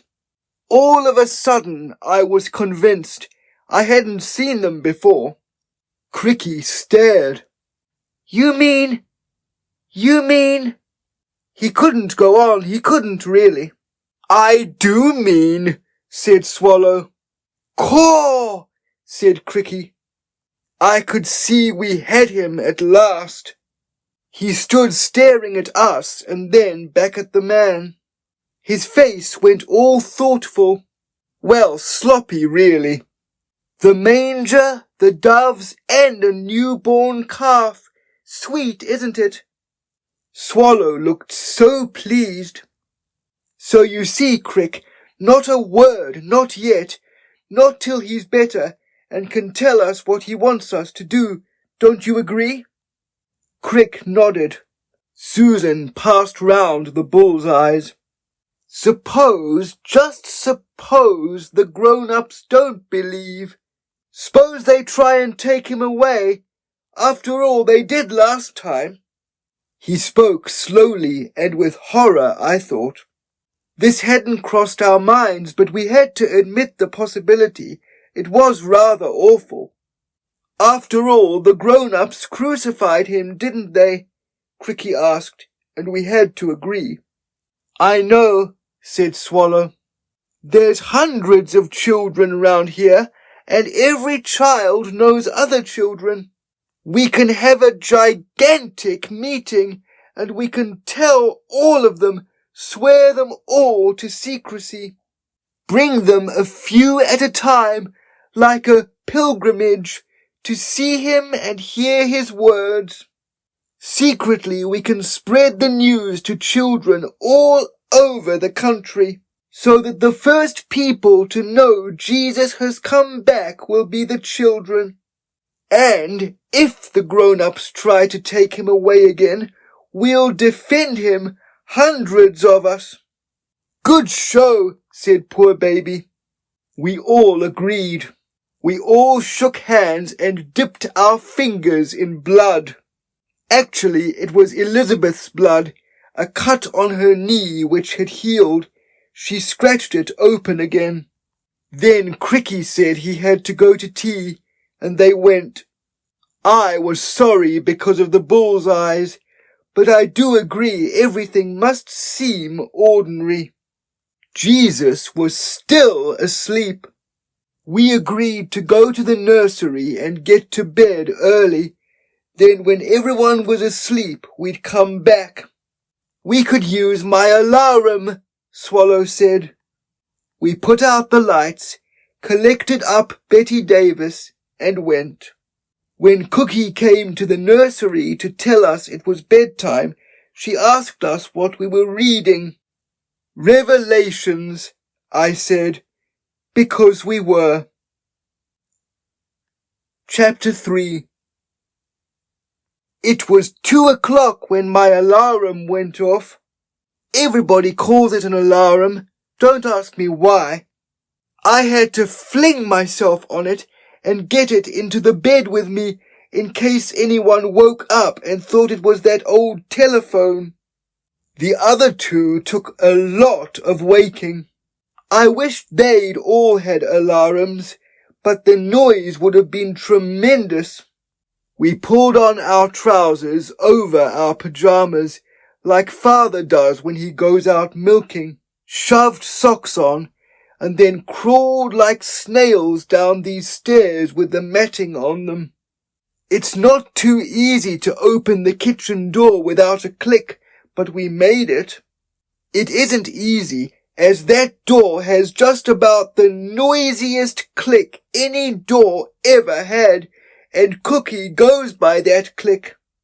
Any other time she'd have been out of her room like a stoat, but this night there weren't any groanings or curses from her room, so we went out. The whole countryside was lit up with moonlight and smelled sweet, like spring was coming. We had to admit it was pretty good. We ran into one or two of these cats pawing round the place, and poor baby stood on one of them. It let off a hell of a piercing yell, and we had to lean back against the wall. Luckily for us, we looked up at Violet's window without going any further. She was there leaning out and staring around. She has to do this because of her hangover. She needs air. Well, we just had to go the long way round. We didn't have Betty Davis with us because she sleeps in the bath, and, to tell you the truth, I'd forgotten about her. Oddly enough, I was sweating. I can't tell you why. I told poor baby, and he said he was too. We all trailed along after Swallow, who was skimming a bit. But when we got to the barn door, we all stopped. We were all a bit terrified, we were, honestly. Well, we'd never been on this sort of a jaunt before, and we weren't too sure what we'd find inside. He might have been dead for all we knew, and then what were we to do? I mean, you can't just go back and get into bed, knowing someone was dead in the barn. We could hear some scratching about going on over our heads. We reckoned it was rats or bats or birds or something. I wish I had something comforting to eat, poor baby said, and I agreed. There's cake and toast and stuff in there, Swallow said, but that didn't make us feel any too good. I mean, you can't be nursing someone back to health and just go in and sit down and eat up all his cake. We were near the swing, so I sat on it. Swings are very cheering things, if you want to think. I think we've made a hideous mistake, I told Swallow. I don't think I should have let my alarm off. I think we should all still be asleep like everyone else. Violet isn't asleep, she reminded me, nor are those old cats poor baby trod on. There's a certain amount of nightlife, admitted poor baby, but my feet are cold, which is not to be wondered at, as we were only in our stockings. Well, it's our duty to see he's all right. After all, night nurses are up all night looking after the patients, aren't they? I'd hate like hell to be a night nurse, I would really. I mean, there can't be anything to do but empty poos and things. This reminded me I wanted to spend a penny, so I did. Swallow was pretty angry, because she said I made such a noise with it. In the end, we went in. Just inside the door were these hurricane lamps, so we lit one with poor baby's matches and crawled through the damp old barn, still in our stocking feet, which were pretty cold by now. Jesus was still asleep. Well, naturally, I suppose he would be. Anyone would be in the middle of the night. Swallow put her hand on his head. He jumped right up and sat staring. You know, like people do when they get wakened up suddenly and don't know where they are. Except that I always know where I am because I'm in my bedroom. But I could see it was different for him as he was in a strange place. Quite strange, you could say. Well, we all stared at him and he at us. He looked lousy. His face was terrible white in the hurricane light, and his hair was all over the place. Then suddenly he sort of grinned. "Hello," he said. It's you again, is it?" We said it was. "Are you feeling better?" Swallow asked him.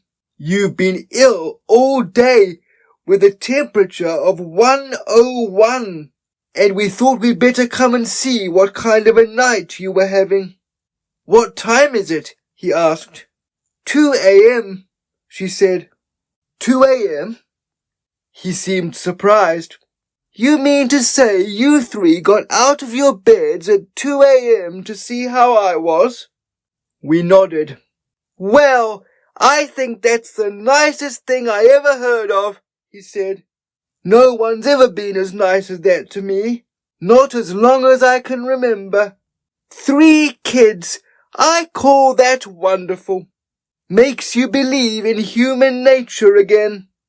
He smiled at us all round, and then he held out his hand to us.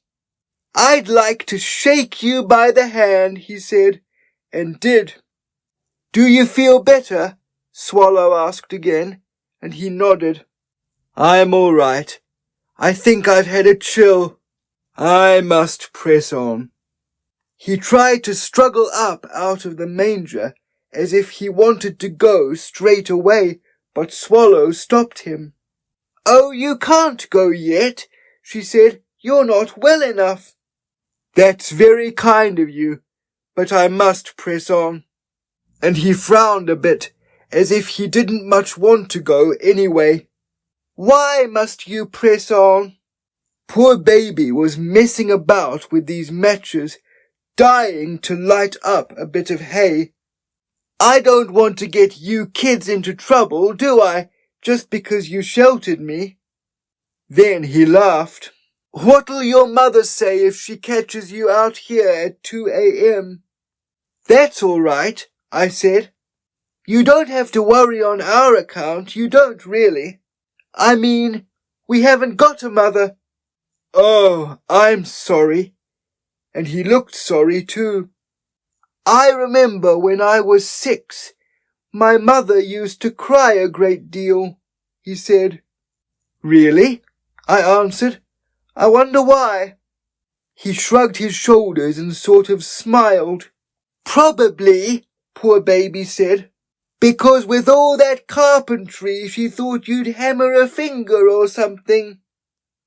I suppose he was thinking of his mother, because he didn't answer. I was beginning to feel darn cold, I was really. My feet were like ice and I wanted to sit down. Actually, I wanted to be back in bed. So I did the next best thing and sat on the wet floor. "You'll give yourself piles if you sit there," he said. I got up at once. "What's piles?" I asked. I suppose I should have known, but I have a bit of a bird brain. "It's what you get from sitting on cold, wet stones," he said, and I thanked him for noticing. "You're sweet kids, that's what you are. Why on earth should you be so good to a stranger?" "For one thing, we know who you are," Swallow said, and she grinned. "You do?" His voice was very quiet. I noticed this from the start. "And we're going to look after you," she added. "Are you?" He wasn't smiling anymore. "Why should you want to?" "Because I don't suppose anyone believes in you, do they?" I asked. He shook his head and sighed a bit. "No." "Well, we do," said Swallow. "And very soon hundreds of us all over the country will." "Hundreds?" He seemed madly interested because he leaned forward suddenly. But actually he was after a bit of Stanley's leftover cake, which he ate. "Thousands could be," Swallow went on. She looked at us, and we nodded. To tell the truth, there were only 6 of us, but by the time he needed them, there would be more. "Thousands? Of people?" He wasn't after the cake now. There was a bit in the corner. I saw poor baby eyeing it. Could have done with it myself. Not people, Swallow replied. Children. Honestly? He seemed a bit pleased. How's that? How do they know about me? Is it in the papers? We haven't seen any papers, poor baby told him. He was after this bit of cake and he fell in the manger. Jesus helped him out and gave him the cake. How do you know who I am? He asked me. Well, Swallow and Elizabeth told me, and that was true. Who told Swallow and Elizabeth? He kept on at me. You did yourself. You said your name when you came in here. Of course, you might not have meant to, as you were a bit sick with this 101 temperature, but there you are, you did. And you haven't told anyone else? Of course not, Swallow said, because you asked me not to. Don't tell them till I've recovered, that's what you said. A few of us kids know, but you're perfectly safe with us. I bet I am, he said, and grinned all over his face. I bet there's more of the milk of human kindness in kids than there is in anyone. He ruffled up poor baby's hair. I shall never forget you kids. When I'm lonely or sick or scared, and I am scared sometimes, I shall remember you kids. Why don't people believe in you then? Poor baby asked him. He likes having his head scratched. That's a very long story. You can say that again, poor baby replied. Just about the longest old story, that's all. I shouldn't worry too much, I told him. It's these grown-ups, they don't believe in anything, not anything. If you tell them something quite ordinary and corny, they go off into this phony laughter. I've given them up, I have really. He didn't laugh. They don't even do anything much, poor baby said. And if you go so far as to offer them a bit of gum or something, they just go, ugh, at you. When we all grow up, it'll be different. Will it? I wonder. That's the tragedy, old son. When you go through that barrier marked the end of childhood, you become one of them. You forget. It's sad, but you forget. The older we get, the more we forget our decisions and plans. He took a hold of my ponytail and pulled it. Know something, young lady? When you were very, very tiny, 1.5 maybe, you even remember things like being born and before that even. Now I bet you don't remember any more. No, I don't actually, but Elizabeth does. And poor baby used to tell us about fighting his way down a long black passage. He turned and looked at poor baby. He looked like a sort of gnome in this old light of the lamp, poor baby did. I bet you've forgotten too, he said quietly. You mean forgotten you? Poor baby asked him. Oh, I don't think you've ever seen me in your life before, Jesus said. But then again you could have, somewhere. Elizabeth says you walked with a limp. Do you still? Swallow asked him, sort of eager beaver. Yes, I do. I always will. I've got a hole right through my foot. Both feet, you mean? Poor baby reminded him. He looked quite surprised. He did, really. That's right. Both feet. Must have hurt, poor baby said. I stuck a pitchfork in my foot. That was bad enough. And I don't suppose you had a tetanus injection, did you? The man in the manger shook his head. He looked very tired all of a sudden. Are you hungry and thirsty? Swallow asked him. She's very good about being social. Always remembers to ask people if they want a drink. I am a bit, he admitted, but don't you worry, it's too late. I can get some bread and milk, or some whiskey and soda if you'd like it better, I told him. Anything to move around on these wet, ice-cold feet. You haven't any shoes on, he told me. That's all right, I answered. Look at my feet, they're sodding. I can't even feel them. Go on, brat, get some bread. She turned to Jesus. Would you like some wine? Bread and wine, so we can make it a sort of, you know. This made him laugh. Don't ask me why. Anyway, I went. It was freezing cold and all grey and horrid again. This old moon had given up the struggle and disappeared, and there were clouds right down to my ears. I got back into the kitchen with no one seeing me. Old Violet had given up the unequal struggle too and gone back to bed. I found the bread in the bin, and I looked under the cupboard for the wine bottle Cookie uses for sauces and soups. I saw this bottle of vinegar and nearly took it by mistake. And I thought, that's a bit near the knuckle, I thought. And I took this old driggy bottle instead. Hell, it was lovely and warm by the Aga. I nearly ratted and didn't go back. But I liked this man. He wasn't a phony grown-up hollering and squawking. I liked his quiet voice and the way he grinned. Honestly, I thought he was all right.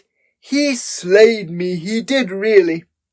Everything was going fine, and I was on my way out again when one of these lousy cats that hang about, thinking of nothing but food and mice, jumped on me from the fridge and knocked the top off of the dustbin. It made a hell of a noise, and I had to leg it as fast as I could in these stockings, and getting stones and things in my toes. I literally threw the bread at Jesus and elbowed the wine into the manger. Hey, swallow, I sort of hissed. One of those corny cats kicked the hell out of the dustbin, and Cookie is bound to be nosing about with that poker. Swallow doesn't waste much time, and in a second she had the hay all over the top of him, all in the bread and everything. Lie still, she whispered. Don't move or munch loudly. No one will come in here, no one at all. Then she suddenly got hold of my arm and squeezed it till I nearly shrieked. What about that calf? I know, said poor baby.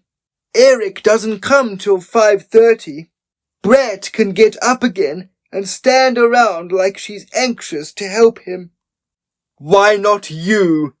I said in a deadly voice. Because you have the alarum, he told me. We could see the hay going up and down as though someone was laughing. Well, all right, I said. I don't believe I'd have done it for anyone else, I don't really. When we finally got back to the kitchen door, it was locked. We knew Cookie had been up, but she'd gone back to bed as all the lights were out. We climbed up this wisteria tree to old Violet's bedroom and tiptoed to our beds. When I got under the clothes, I felt like I'd got a cold, so I took out my little Victor inhaler and had a long sniff. Then I put this bloody alarum right for 5:30. I looked in on Jesus before I struggled with this calf. Are you okay? I asked him. Yes, I'm okay, he said, but cold, terrible cold. I went back to the washroom and found him another blanket. He didn't look too good to me, and I wished Swallow was with me. It was just on 5:30. I knew these men would be along soon for the milking, so I hung about. Pretty soon I saw my father coming down from the house. He looked surprised to see me, he really did. "What on earth are you doing at this time of the morning?" he asked. "I couldn't sleep," I told him, "so I thought I'd come down and help with the milking or the calves or something," I said. "That's very considerate indeed." He seemed quite pleased in a way. "First thing you can do is make some tea," he said. "I could do with a cuppa." Hell, I thought, I'm making the tea, and then Eric goes in and finds Jesus. "Sure you want tea?" I asked. "What about a nice drink of Alka-Seltzer?" "No, tea," he said, and went off into the cowshed. I was pretty peeved. I seemed to have been up all night, and I kept thinking of Swallow and poor baby asleep in their warm beds. Well, anyway, I went back to the kitchen and made the tea, and put on an extra cup for Jesus. The wind was whistling down the drive, and nearly blew all those damn cups over. I was fed up, I was really. I took it into the cowshed, and everyone seemed pleased enough. "You've got a cup too many," Dad said. "Yes, well, I don't know why," I said. "Think I'll take my cuppa outside in the air. All this smell of cowpats kills me in the early morning. It does, really." I got out with my cup and took it straight in to Jesus. He was thrilled. "You're a good kid," he said. "That'll just about put me right. My feet are murder." He didn't look too good. I should have taken his temperature, but Swallow had it. He looked as if it had gone up to 101 again. But there wasn't anything I could do, so I went back into the cowshed. Bess, one of the cows, had sat right down in the middle of everything and couldn't move. Dad and the others were staring at her and pushing and shoving. "Mastitis," Edward said, and Dad hummed. I felt sorry for her. She looked so big and bony and sort of embarrassing, lying about in all the muck. But there's something about cows' fringes that is most endearing. I stroked it and said, "Poor old girl." I kept hearing myself saying it and couldn't stop. Maybe I was half asleep. "I'll feed that calf," I told Eric, and he seemed pleased and poured the milk out into a bucket. Well, I staggered back into the stable where Jesus and the calf were and started to feed her. He watched me all the time while he drank his tea. "I ought to go, Brat," he said. "Not till Swallow says so," I told him. The calf's mouth was all slimy, and I wasn't enjoying any part of it. "This tea is balm in Gilead," he said, and snuggled down again under the blanket. "I wish I could stay here forever." "You can if you want to," I told him, but he laughed and shook his head. "I can't settle anywhere yet," he said. "I have to keep moving." "Why?" I asked him. "The time is not ripe," is all he said. I don't think I've ever felt more tired. I was kind of rolling. I wished I was in bed and everything was just the same as usual. Then horrors descended on me, and I realized it was Monday. In about 2.5 hours, this Land Rover would be outside the door to take us to school. "Look here," I said, "it's Monday, and we have to go to school. Will you be okay?" "Hope so," he said. We'll bring you food and stuff before we go, of course, I said. But we don't come back till 4:30, so you must stay hidden. He nodded. He didn't look too happy. When I'd finished the calf and cleaned out the bucket, I went back to the cowshed and had a cup of tea. It was strong and beastly and fitted in with my mood. I had a foul old cold by now and didn't feel too good. I got up on this cow, Una, and sat on her back. She quite enjoys people on her back. What's all this sneezing? Father asked me. I got a cold, I said, and blew my brains out on my hanky. Better get something for it, or go back to bed till Cookie is up, he said. A sudden idea struck me. If my cold was real bad, I wouldn't have to go to school and could sleep a bit and then keep my eye on Jesus. I made like it was even worse. You know, sort of hanging nose and open mouth and eyes all bleary. I don't think Miss D would care for me to take this cold to school, I told Father. It makes her cross when kids have colds. You better see Cookie and tell her I said to stay in bed for a bit, he said. I was pretty pleased about this. All the same, I did have a cold, and I thought maybe I won't use my little Victor inhaler, and then I can be on guard. I went in and told Cookie. She was livid. She hates us hanging about and not being in school. It means more cooking and looking after people with trays and things.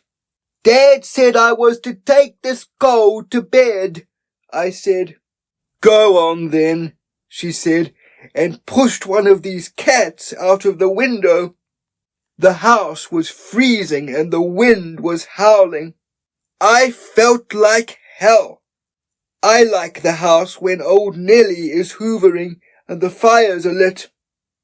I got old Betty Davis out of the bath and took her in bed with me. She's very warm and comforting, but it's a bit like having a rabbit in bed with you. I must have gone to sleep because I woke up suddenly and there was Swallow and poor Baby by the bed. What's the time? I asked them. 10 o'clock, Swallow said, and looked very odd. Why aren't you both in school then? I asked. It's most peculiar, Swallow said, but Father told us we weren't to go. I sat up. Why not? Swallow shook her head. Maybe he thinks I've got chicken pox or something.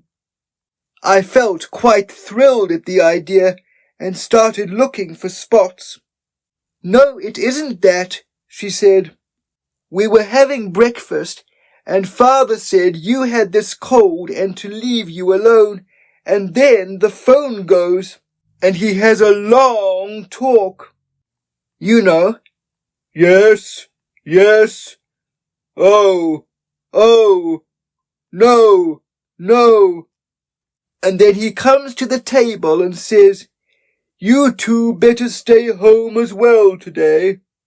Maybe Miss D has something infectious, I suggested. Anyway, I wasn't feeling on my sparks either, poor Baby said. In fact, I didn't eat my prunes just to show. It's wonderful luck, said Swallow, because now we can keep our eye on you-know-who.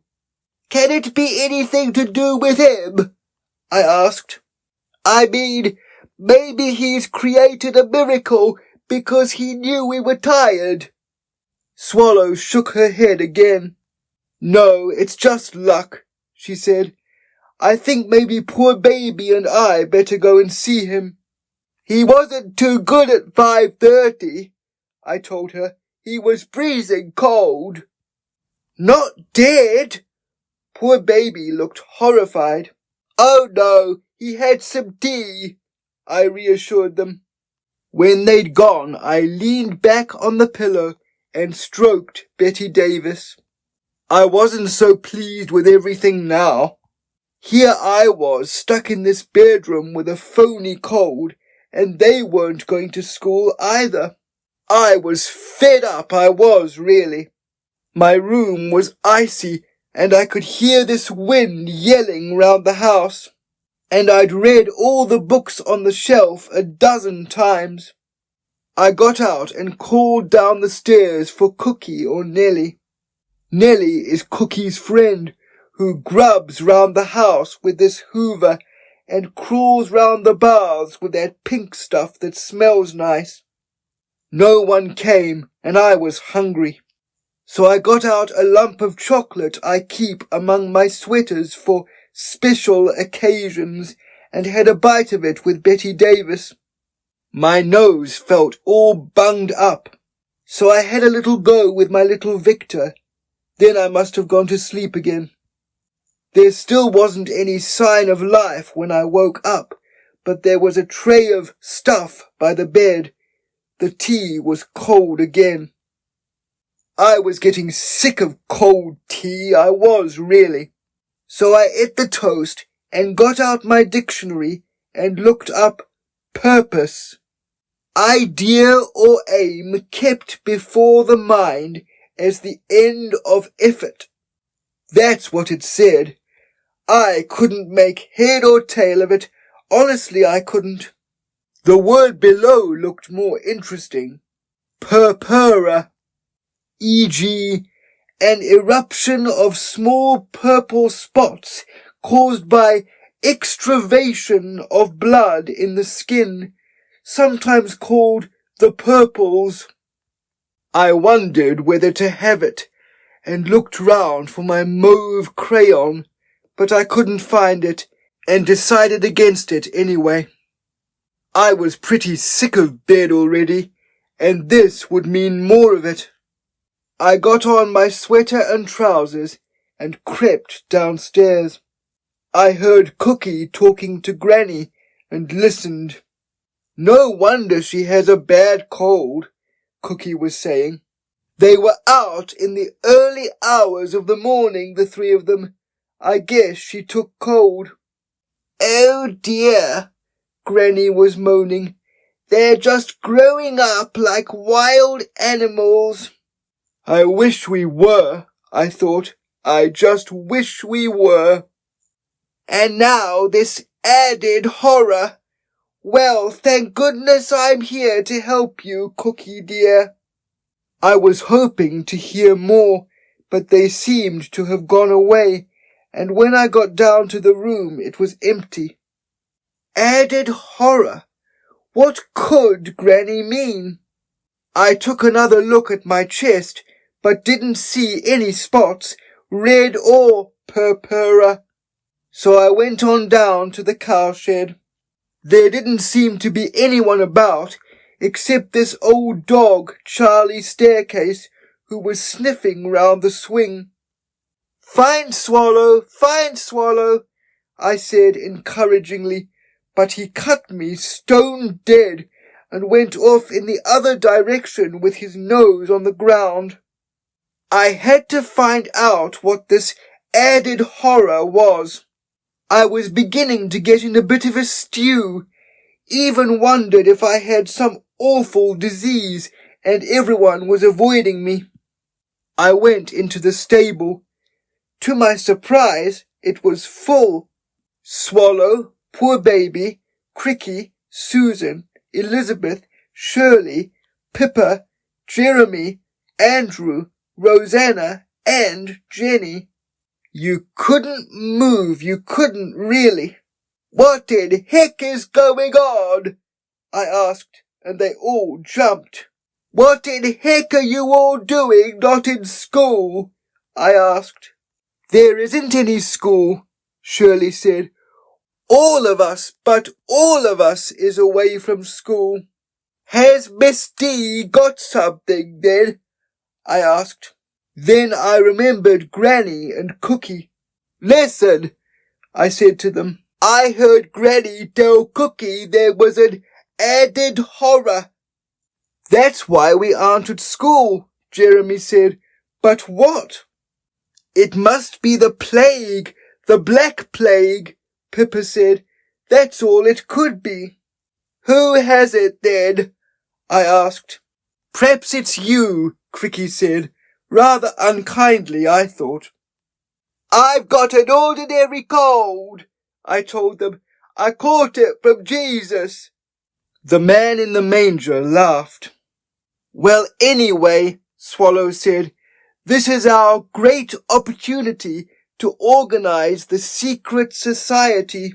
Already we've told hundreds while you've been asleep. Don't forget I had to have my alarm going off twice in the night, I said. I'm dead, that's what I am. They kill me. I looked at Jesus. He was sitting up, his hands round his knees. He'd been telling them stories or something. He looked very peaceful, and he smiled at me a lot. Brat saved my life at 5:30 with tea, he said. When you others were all hogging it in your beds, I reminded them, and put Betty Davis back in the manger with him. What's the time? I asked. Hell, I seem to be always asking the time. I'm going to have to take the money out of my money box and buy a watch. I am really. 1:45, Jeremy said. He's got such a big watch, it takes up half his arm. 1:45? My God, how time flies! Everyone started shuffling towards the door. Now don't forget your instructions, Swallow warned them. And always remember, it's a secret from the grown-ups. They all nodded and beetled off. Outside, this Charlie Staircase character was still smelling about. What's he after? Poor baby asked. He's on the track of something, Swallow said. Then her hand flew to her mouth like she'd thought of something. Strange footmarks, she whispered. I nodded. Old Charlie Staircase was going to give the show away. Poor baby had hold of him in a second. We must shut him up in the nursery, he said. Naturally, we agreed. After we'd done it, we washed and tidied ourselves up for lunch and went down to the dining room. Actually, we were keen to find out about the added horror, and we reckoned if we sat about quietly, just stroking Betty Davis and not talking, we might get some news.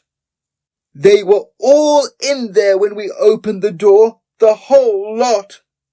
They stopped talking and looked round at us in silence. Brat, darling, I thought you were in bed with a cold, Granny said. I was. All morning I was, I answered. But I didn't want to give Cookie the trouble of taking up my tray, so I came down. You're particularly thoughtful today, Brat, Father said and laughed. Well, I had to be. Don't you give me your cold, Violet said, and moved farther away. I've only just lost one. P'raps Brat found it, poor baby said, and started on these peanuts. Why isn't anyone going to school? I asked Father. Is there an epidemic? Sort of, he said, and got out that old golden bottle. Something's up, I thought. Is it the plague, then? I asked. It certainly is a sort of plague, Granny said, and old Cocky nearly nodded his head off. A sort of plague! We looked at each other, trying not to show our delight. That would mean no school for months. It starts with a cold, Violet said, and laughed. Unkindly, I thought. Then you started it, I told her.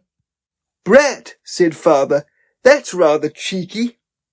Granny sighed, and I knew she was thinking about wild animals. How long will it be before we can go back to school? Swallow asked pleasantly. Oh, probably tomorrow or the next day, Father said. It depends. What does it depend on? Poor baby asked him, not quite so pleasantly. It's really nothing to do with you, darlings, Granny poked in. I shouldn't ask any more questions if I were you.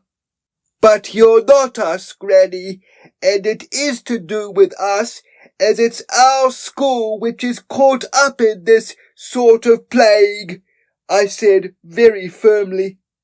You can say that again, poor baby added. Is it the sort of plague that makes people's noses drop off of them? I asked again. Listen, I don't want to talk any more about it, so shut up. Father handed a glass of this golden stuff to old Violet. There wasn't anything more to say. We just sat in angry, disconsolate lumps, waiting for lunch and wishing we hadn't come in early. What have you been doing, Merlin? Granny asked him. Oh, playing, he said, sort of off-handed. Playing what, darling? Well, lots of things, mothers and fathers. He crammed his mouth with these peanuts. And you, Swallow dear, mothers and fathers too? Golly, how she does hammer on. Swallow shook her head and grinned. Oh no, I'm too old for that lousy game. This settled Granny for a while. We sat in silence. Then Violet started. What an extraordinary smell, she said suddenly. What can it be?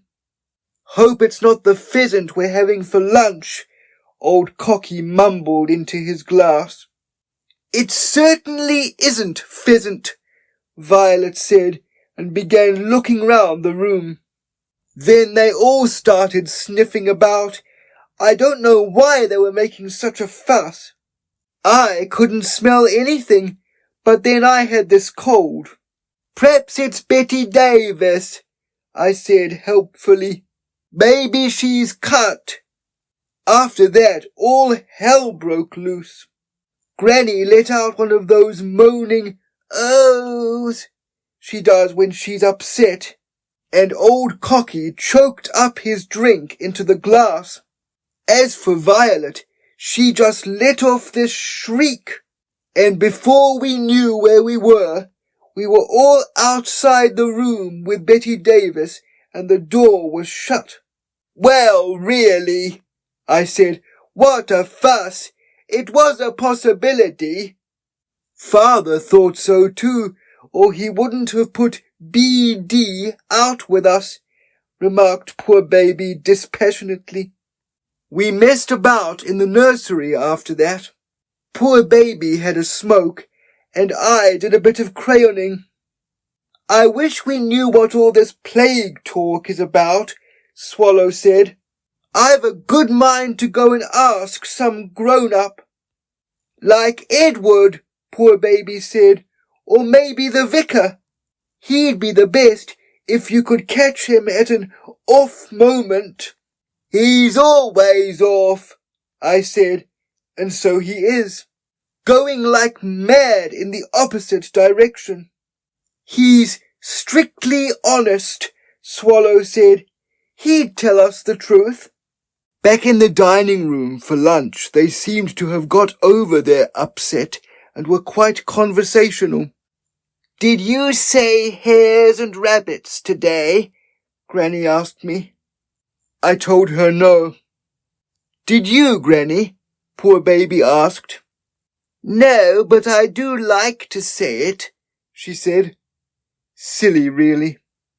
All the time, I kept finding Father looking round at us. He was watching out for this plague, and we knew it. I started to itch a bit all over my back, so I jerked my sweater around. You know, the way you do when you can't actually get at it. I think maybe I have purpura after all, I said. What's that? Old Cocky asked. Sometimes it's called the purples, I said. He started this laughing act of his again, and the others joined in. Father patted my back, and I was kind of pleased I'd made them laugh, but don't ask me why. Well, I suppose you're glad you're away from school for a day or two, he said. I nodded. I am, poor baby said. School isn't my best subject. What is then? Asked old Violet. Sleeping, he said, and they laughed some more. They slay me, these grown-ups, always yakking away at every darn thing you say. I suppose it was the bottle again. After this, we got on to the subject of bats. This went on for an hour. And do you know, darlings, Granny said, they hang upside down in a dark place all winter and never eat a thing. We told her we did. But if the weather is warm, they come out and fly about, you know. We told her we knew. Then she started the story about her father having a huge long beard, and one day, sitting out on some balcony in China, one of these bats got stuck in his beard. Pretty soon, after struggling with this bat to get it out of his beard, they had to get the nail scissors and cut the beard off. She sat looking at us, waiting for some remark. She got it from poor baby. Did he look any better? He asked her. And they went off into this laughing routine again. What are you all going to do this afternoon? Father asked suddenly. We all looked at each other and said absolutely nothing. Father went on. We could all go for a shoot. Nothing, absolutely no word would come out of us. Or a movie. How about a movie, if we can find the right one? We knew there'd be a catch in it. It would have to be the right one. Something corny. Thanks awfully, Dad, but actually we've got plans, Swallow replied carefully. Plans? What plans? He pressed on, helping himself to some of that disgusting cheese called Stilton. Well, actually, some of the kids are coming over, and we were going to, well, play. Fancy turning down a movie. Most unlike them, isn't it, Slim? Granny remarked. She was quite astonished, she was really. Just as well. I've got plenty to do. But look here, I don't want you leaving the farm, understand? We nodded. You can mess around the fields nearby, but no one is to cross the road to the other farm. Why not, as a matter of interest? Asked poor baby. Just because I say so, he answered, and got up from the table. We went out to the goldfish pool and stood in a clump so no one could hear what we had to say. There's something fishy, poor baby said, staring at these goldfish. Perhaps it's foot and mouth, Swallow suggested. We nodded. I felt depressed and said so. It's these fish going round and having no purpose, poor baby remarked. Perhaps we should get out our fishing rods and catch them. What for? I asked him idly. I didn't care really, but sometimes you just say things like that. To give them a change. We could put them in the bath for the afternoon, he answered. Futile, really, I told him. Futile, agreed Swallow. Anyway, what about him? Perhaps we ought to change his hiding place, I suggested, but I knew that was futile too. Lousy, really. Perhaps I'm getting this plague, I said. I feel murderous. They both stared at me for a long time. Then Swallow shook her head. You look the same as ever, was all she said. What about his lunch, then? Asked poor baby. It's not so easy to get him anything decent. Swallow was thinking hard. He must be sick of cake and milk, and I bet there's not a bone left of that pheasant. We all nodded gloomily. Actually, I rather wished I was at school. There's always something to do there, sweets to eat or something. Here's old Elizabeth, cried poor baby suddenly. And there she was. She had a sack she was humping along. Looked like a dead cat in it or something. What you got there? I asked her. Tomatoes and things, she answered straight away, and some old pie. Good, shouted Swallow and ran towards her. At the same moment, round the corner came those two, Jeremy and Andrew. They had a bottle wrapped in newspaper. I always know bottles. What's in there? Rum, they said, and undid it. Come on, cried Swallow. Now he can have a decent meal. And if everyone brings something, we'll have to have a storeroom. Jesus was pretty pleased to see the rum, and he fair fell on the tomatoes and ham. Elizabeth said it had been in the dustbin on account of their dog taking it into the garden, but Jesus didn't turn a hair.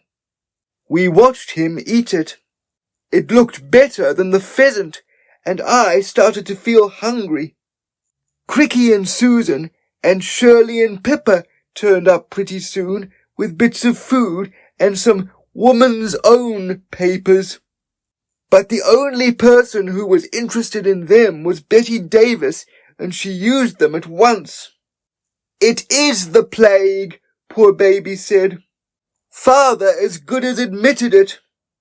We couldn't get a word out of anyone, the others said. But we notice everyone is suddenly rather nice to us. That's because they know if we get this plague we'll all die, I told them. And if people think you're going to die, they're always nice to you. Not always, Jesus said. His mouth was full of ham. I brought you some toothpaste, Susan said. Do you like Euthymol or SR best? He thought about it for quite a long time before he answered. I don't want to be ungrateful, he said, but I like Phillips best of all. Rosanna and Jenny use Phillips, Swallow said. We could get theirs.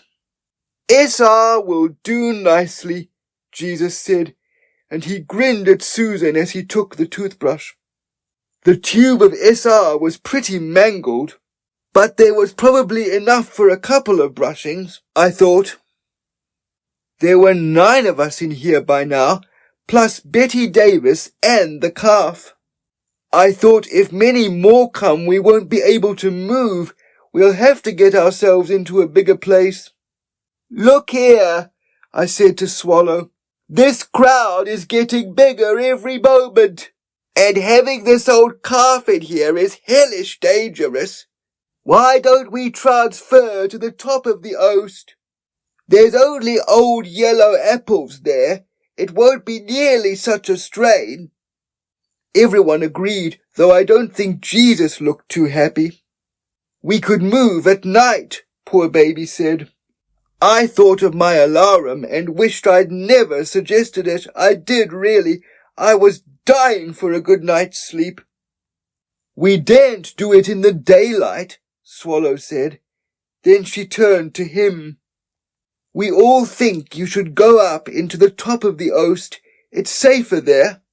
I mean, Eric might get in here on account of this calf. I think tonight, when you're all asleep, I should be on my way, he said quietly, looking round at us. Where to? Asked Shirley. She's very practical. Oh, anywhere, he replied. Sort of sadly he said it. We rallied to his cause. You're safer here with us than anywhere, Jeremy said, and he was dead right, especially with the plague about. I've got it, cried Jeremy. We can wrap a blanket all round him. Then if we see anyone, we can say it's old Cocky playing with us. Supposing it's old Cocky who asks the question, I said quickly. Well, anyone you like to think of, he said, kind of lame. Miss D, Swallow shrilled up. We can damn well say it's Miss D come to play. Correct, said poor baby, and we all agreed. Jesus wasn't keen to be Miss D. He wasn't keen at all to leave the manger. But we just went on with our plans and left him with the rum and tomatoes. The ham was all finished. First we got a lot of hay and stuff and made a sort of bed. We passed Eric and he only smiled, never said a word. Then we took his boots, wrapped up in the newspaper the rum came in, and hid them. And then Swallow had a genius thought and went and got some Wellingtons belonging to Cookie. We stuffed these onto his feet. He could hardly get them on, and they went all bent and looked madly funny. Then we got this blanket and wrapped it all over him, head and all, and the procession started. I say, he said, I don't like it. I don't want to get you kids into trouble, and honestly I will if anyone sees me. Don't you worry, I told him. You'll be as snug as a bug in this rug. And it's as safe as houses there. No one ever goes except for apples, and the best have been eaten. Well, we got him outside. He looked a bit funny with this blanket all over him, and these bent boots of Cookie sticking out underneath. Susan was giggling like a fool, but we got him out onto the drive. Then suddenly we saw Father and Violet and old Cocky coming towards us. What on earth? Said Father. It's a game, I said in a relaxed sort of way. A game. Who's in the rug? He asked, and old Cocky started to laugh. Miss D, it's Miss D having a game, I said, and everyone started pushing along the road to the oast. I say, said Father, look here, you mustn't treat her like that. Let her out at once. And he started to grab at the blanket. Unhand the lady. Poor baby, I command you to let Miss D go. Here he was, pulling at the blanket, and we were all pushing him away and trying to laugh, but terrified we were really. Suddenly, from inside the blanket, came a high-pitched lady's voice. I'm all right. Really, I'm rather enjoying myself. And the whole cortege of us shuffled quickly on towards the oast, while Father and the others laughed their heads off at the amusing picture of our schoolmistress being rushed along the road in a blanket. By the time we had got to the top of the ladder and taken the blanket off him, we were all in a muck sweat. "By golly," said poor baby, "we would have had egg all over our faces if you'd got that blanket off you." We all laughed pretty heartily, but the situation had been the grimmest we had yet encountered. "Jolly smart of you, sir, to make out you were Miss D," said Jeremy. "Yes, sir, it was, sir." Poor baby must have suddenly realized he hadn't been too respectful up till now. This small window is tiny, really, and filthy, but we could still see them standing about and laughing and telling each other what a sport Miss D turned out to be, which, in point of fact, she's not. "What'll we do when he asks Miss D about it?" asked Pippa. "What happens if he hangs about there and asks her into tea?" Swallow moaned. We watched for quite a long time, but after a while they moved off down the drive and the coast seemed clear. He seemed quite comfortable, more comfortable than he was before, to tell you the truth. I think he felt safer too, but on the whole he looked worried as hell while we were fixing this thing up to be more cozy. Through the window we could see a couple more kids had arrived, a girl called Mary and her small brother Johnny. They looked as if they had some sweets, so I went down the ladder and swanned about in front of them. "Where is he?" asked Mary. "Johnny has something for him. So have I." "Sweets?" I asked hopefully. Mary nodded. "Have you sworn in?" I asked her. She said they had, so I took them up. "This is Mary," I said to Jesus. "She has some sweets." "Hello, Mary," he said, and she grinned at him and held out a packet of licorice all sorts. He took one and passed the bag round. Johnny had an old faded rose, out of his mother's hat, I should think. He held it out to Jesus. He's pretty small, about 5, and he'd lost his shoe on the way up. "It's a flower," he said shyly. "It's not real, so it can't die." Jesus took it and stuck it in his buttonhole. It looked a bit like a cabbage, but he didn't seem to care much. "Thank you, chum, thank you very much," he said. "What a lot of friends I have. Without friends, the world is a wilderness." I was doing my nut to understand what he meant, but I didn't ask him.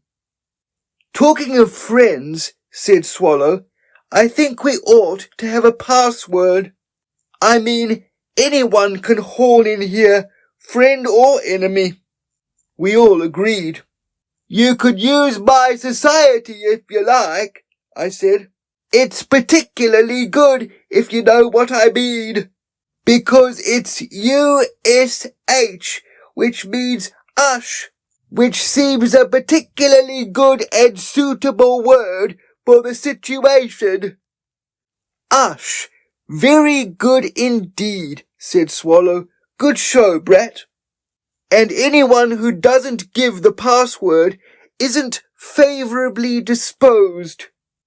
Ush, of course, actually means unrightful slaughter of horses, which is my favourite charity.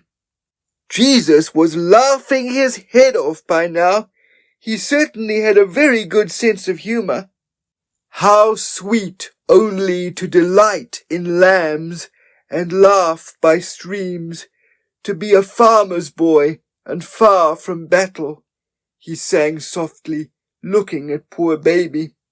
It was some kind of poem, but none of us had heard it before, probably by this man Longfeather. "We ought to make hundreds of badges," poor baby said. "I'll get some paper and a pen," and he'd gone like the wind. "We must swear on pain of death never to divulge," Shirley said, and we all agreed it was the only thing. The oast was pretty full of people by now.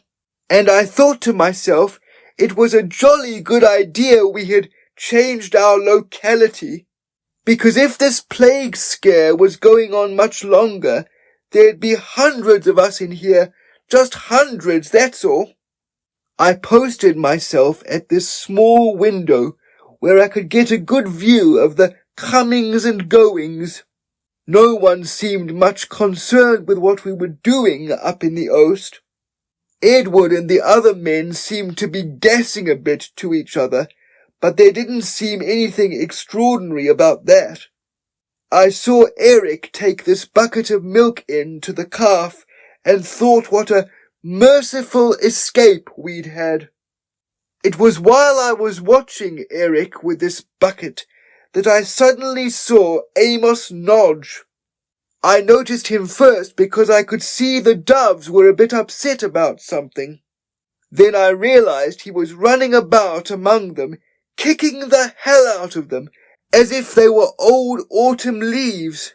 This got my goat, and before I knew what I was doing, I was bashing away at the window with my fist. "What are you doing?" cried Swallow, sharp as anything. "You are an idiot." "It's Amos Nodge down there," I said. "He's kicking the hell out of the doves." "Well, we certainly don't want him to know we're here," Shirley said. "He's the sneak of all time." "I know," I admitted, feeling a bit of a fool. "All the same, I like those doves, and I don't like to see him going through them like a dose of salts, which is what he is." He couldn't have heard where the noise was coming from, as he was looking all around, but at least he'd stopped giving these birds murder. "He didn't hear where it was coming from," I assured them. I was glad. He's a pretty good louse, Amos is. Well, you can imagine the kind of background he must have with a name like that anyway. I was beginning to breathe again when, to my horror, I saw poor baby tearing back with the pen and paper for these badgers. He was coming down the hill so fast he didn't see Amos, but Amos saw him. Poor baby rushed into the bottom of the Oast before he realized. I could hear their voices at the bottom of the ladder. I warned all the others, and there was perfect silence in the top of the Oast, like prayers at school before everyone gets up. "Where are you going with all that paper?" Amos was demanding. "Nowhere," poor baby answered. "No one tears down a road to nowhere with their arms full of paper," this Amos persisted. "He's a right moron." "Well, I can do what I like with my own paper in my own home, can't I?" asked poor baby. "As a matter of fact, I'm collecting a whole store of paper." "What for?" Amos had a deadly voice. "Must I tell you everything?"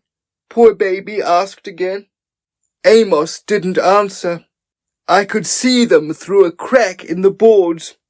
They were standing and just staring at each other. Amos kicked a lump of dung into the air. He was trying to hit poor baby with it, but it didn't reach him. Poor baby didn't budge an inch. Amos kicked a smaller bit. This got poor baby on the arm, but still he didn't budge. "Stop kicking these cowpats about," said poor baby. "Why should I?" asked Amos. "If you don't," poor baby started. "If I don't what?" asked the wretched boy. "Nothing," said poor baby. "Just nothing. You aren't worth troubling about. I'm just going to put down my store of paper and leave you kicking the cowpats about if that's all you can think of to do." He put all the paper on this shelf near the door and turned round and walked out. I could see Amos inspecting it pretty closely, but it was only paper, and pretty soon he gave up and followed poor baby outside. "Hey," he called, Where are the others?" Poor baby shrugged his shoulders and walked away up the hill. In the top of the oast, nobody moved. We could hear this Amos character coming back into the oast. We could hear him messing about with the paper. We could hear him fiddling about with the ladder. It was a tricky moment. I looked over to Swallow and made a huge sort of desperate face, all teeth and eyes. She made for me not to move. I craned over at the window, and I could see poor baby standing about all miserable, with his eye on the door of the oast. I made for him to take Amos away. He was pretty cute. He didn't make any sign of having seen me, but he called out, "Here, Amos!" Amos didn't answer. Poor baby advanced to the bottom of the oast again. "What the heck are you doing now?" he asked. "Minding my own business," was the reply. "I'm going to have a swing, Amos. Like a swing?" poor baby began. "No, I hate swings. They make me sick," was the answer. "They would," said poor baby. "You're just trying to get me away from here. That's what you're trying to do," said Amos. "Well, you won't succeed, so there. I'm not trying to get you away. As far as I'm concerned, you can wallow about in that muck all day if that's what you want. But let me tell you something. You'll catch tetanus, that's what you'll catch, and it's very catching." We all grinned. Good old poor baby. "I've got to have a scratch first," said this know-all. "I'll pretty soon give you that," said poor baby, and laughed. "I'll tell my nanny," Amos told him. "I bet you will, you sneak," said poor baby. "I'm going up this ladder," Amos went on. "That's just stupid," poor baby said. "There's nothing up there, only rotten apples." "I like rotten apples. I eat rotten apples. I'm one of the few people in the world who love rotten apples," Amos replied. "Well, anyway, they're our rotten apples," poor baby told him. "Cookie would be furious. She makes marmalade with rotten apples. And if you go up there, I'll take the ladder away and you'll never get down again." "Oh, yes, I will." "Oh, no, you won't." "I will." "You won't." "Will." "Won't." "Will." "Won't." This was getting monotonous. "Well, I'm going," said poor baby. His voice rose to a shout.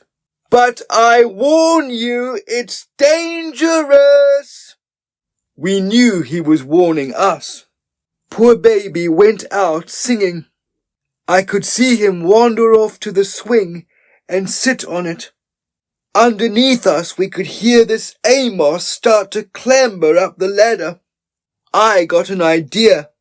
I sat down on the trap door and made for the others to come and sit on it with me so he couldn't lift it. Pippa and the boys and Elizabeth all crept forward and sat on the trap door. He was at the top of the ladder by now. We could feel him heaving it up with his head. Of course it didn't move. We felt pretty safe.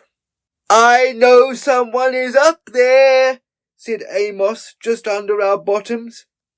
"Tell you why, I can see Elizabeth's knickers."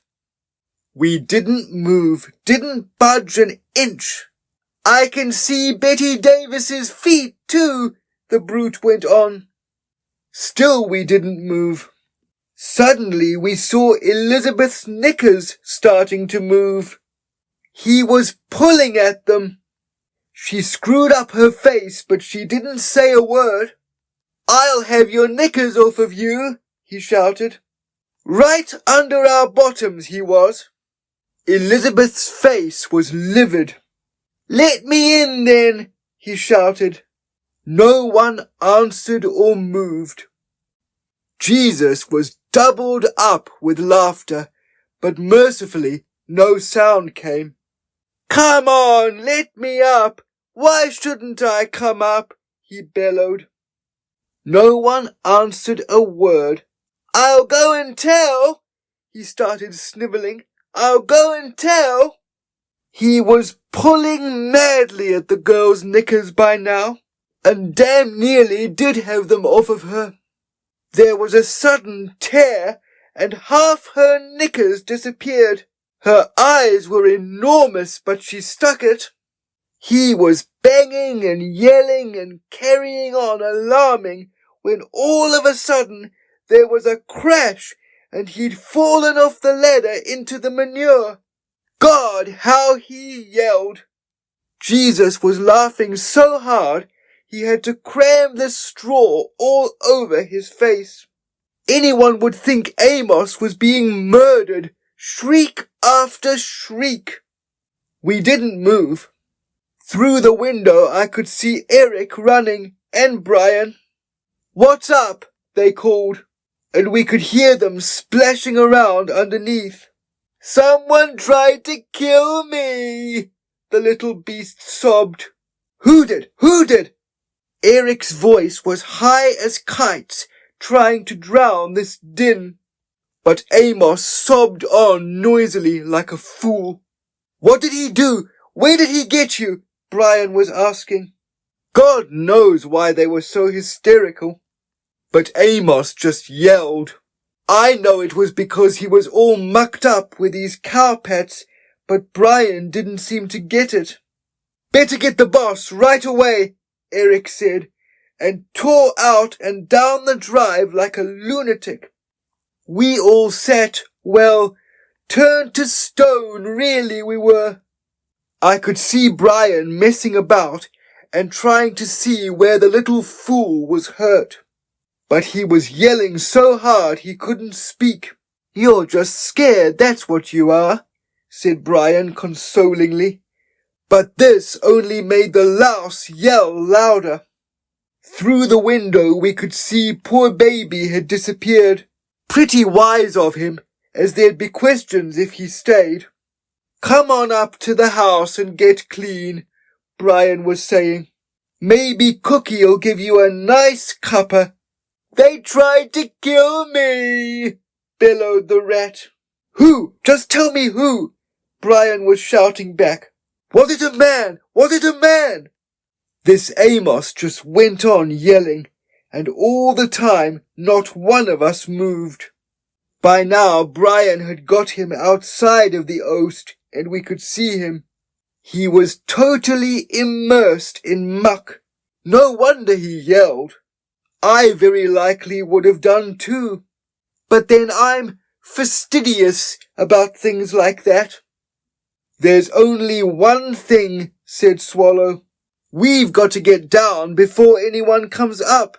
It's the only hope." We didn't say a word. We just all got up and started trooping down this ladder. At the bottom was a great hunk of Elizabeth's knickers. When we got out, we could see Eric herring back up the hill and father with him. Hell, he was still yelling. Beats me how anyone could go on so long. Spoiled, I guess, and used to yelling. "Some maniac," I began. Where? Brian was behaving most oddly. I didn't answer. I didn't understand a thing, honestly I didn't. Such a fuss about falling off a ladder. I mean, it wasn't as if cow pattery is hard to fall on. By now we were all standing about with egg on our faces, and father had arrived, breathing heavily. "What's the matter, Brian?" he asked. He seemed madly concerned. "The boy is yelling that someone tried to kill him, and Brat has just said something about a maniac," he drooled on. Father turned to me. "What maniac and where?" he demanded. His Adam's apple was going up and down. I was so busy watching it I didn't answer. They all look pretty scared to me, sir, Brian said. Father got hold of Amos. Now tell me, he said, where is this maniac that tried to kill you?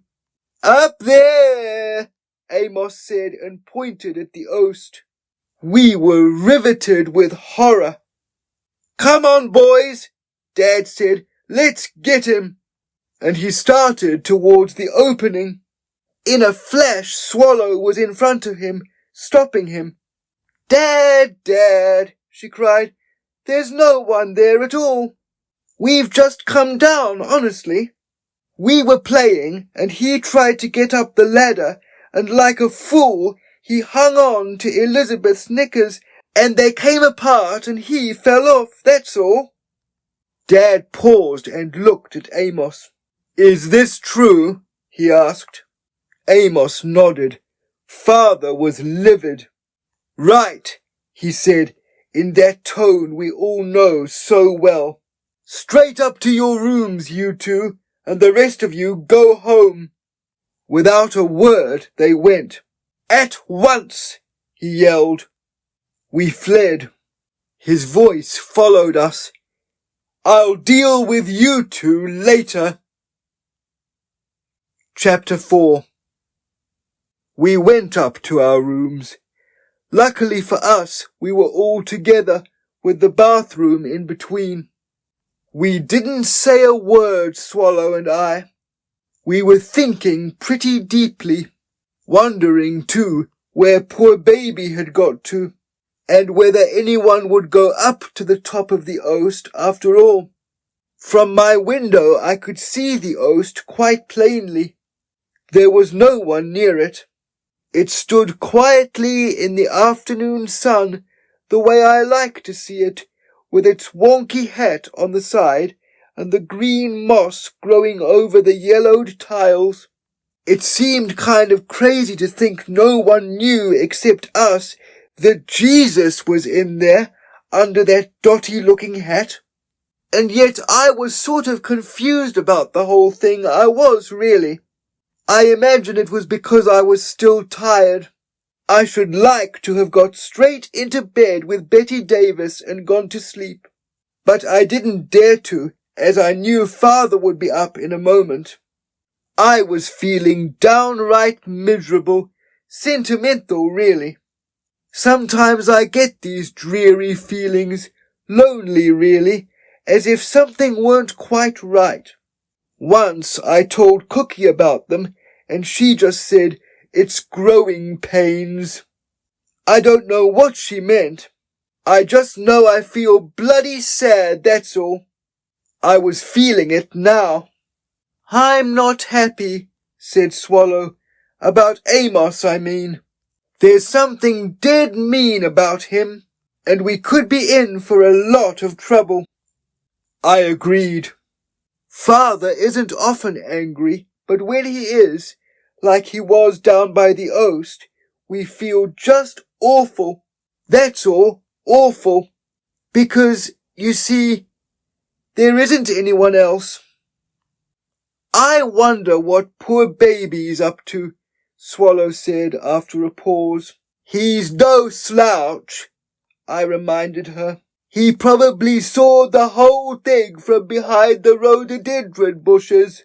Maybe he followed old Amos home and gave him a bashing. Hope to heaven no one went up to the oast, she answered. What's going to be the end of all this, Swallow? I asked. What do you mean? She said. She was sharpening pencils to keep herself steady. Well, Jesus, really. I mean, how long are we going to keep him a secret? And why does he keep saying he has to move on? And anyway, wouldn't the grown-ups be pleased to find him? Swallow shook her head. Something tells me they wouldn't treat him right. Something tells me that, she said quietly. We couldn't go on with our talk on account of poor baby arrived suddenly. He had a load of paper and scissors and pens. "Thought we'd get on with the badges," he said, and passed some paper over to us.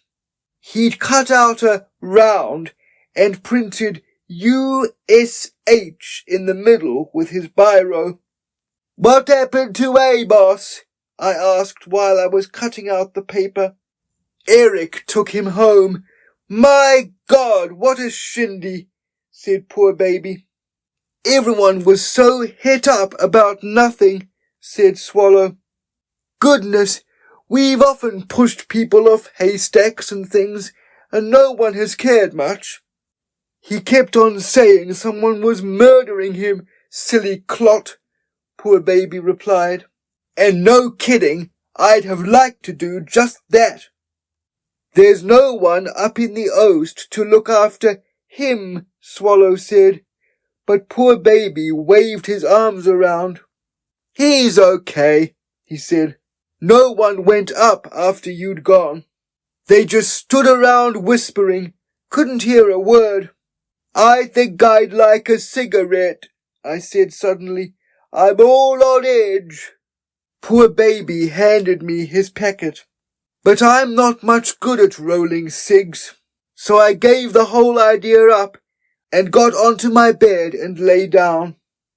"Hope I'm not in for the plague," I said. "I feel bloody awful." It was at that second that Father opened the door and came in. He eyed us vaguely. He didn't seem as cross as we expected. "Hello, Dad," said poor baby brightly. "What are you doing with all that paper?" asked Father. "Making badges for Brat's Society. You know, the unrightful slaughter of horses." And he held up the badge for him to see. Father sat on the end of my bed. "You know, you are idiots. You might have hurt that twerp of a boy, pushing him off the ladder." "We didn't push him, Dad," Swallow said hotly. "We just didn't want him up there and pretended not to be there. And he saw Elizabeth's knickers showing through the crack and held on, and they broke and he fell off." "He yelled because of the manure," I told him. "Anyone would yell falling face down into cowpats. I woulda." "Why wouldn't you let him up?" Dad asked. "There were lots of others there."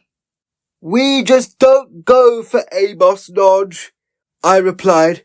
"Don't go for him at all." "It's not a very Christian attitude, is it?" Father asked, and looked round at all of us. We smelled a rat. We didn't answer.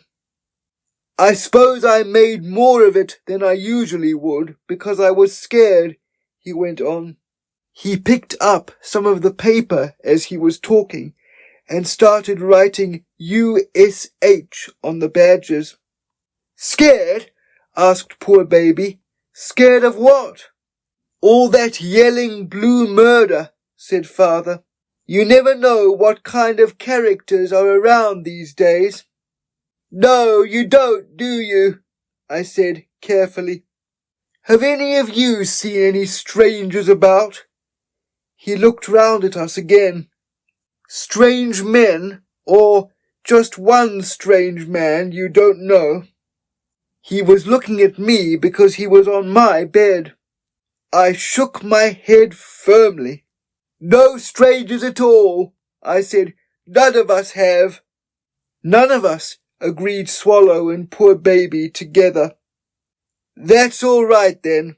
But if you do, you must tell me at once. Understand?" "Yes, Dad." We all said it at once. He got up off the bed. "Why, Dad?" asked Swallow. "Well," he hesitated. "Is it something to do with the plague?" asked poor baby.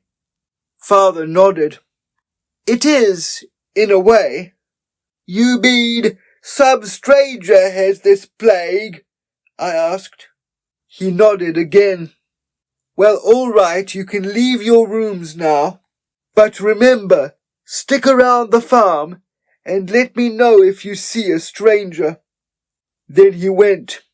Swallow followed him to the door to see he wasn't listening outside. Grown-ups do, especially Violet. "Corks," said poor baby. I knew what he was thinking.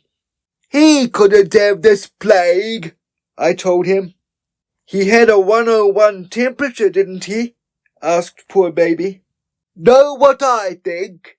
I asked them. They said they didn't. "I think we should tell Dad about Jesus." "I think we should ask him first if he wants us to," said Swallow.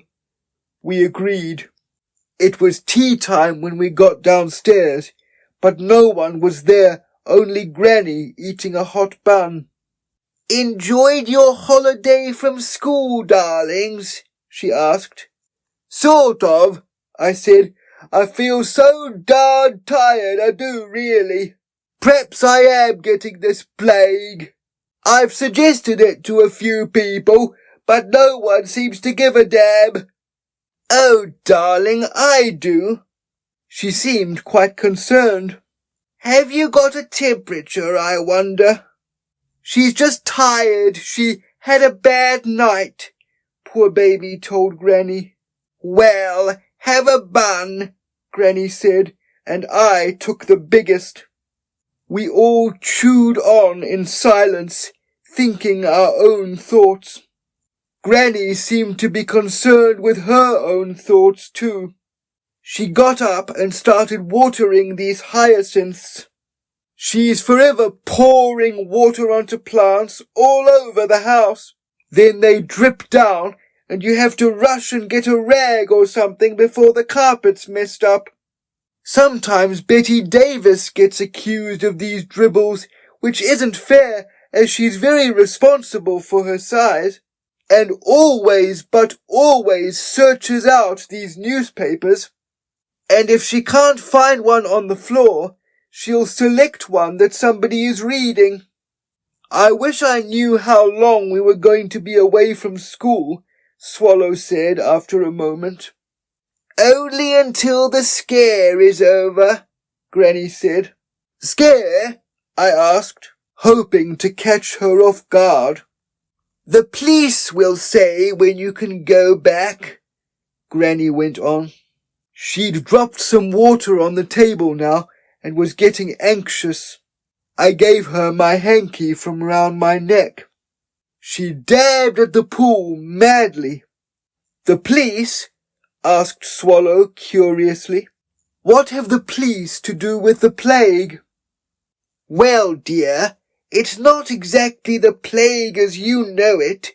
That was merely a play on words." "What was she talking about?" "I see," said Swallow cautiously, not wanting to upset the apple cart, as it were.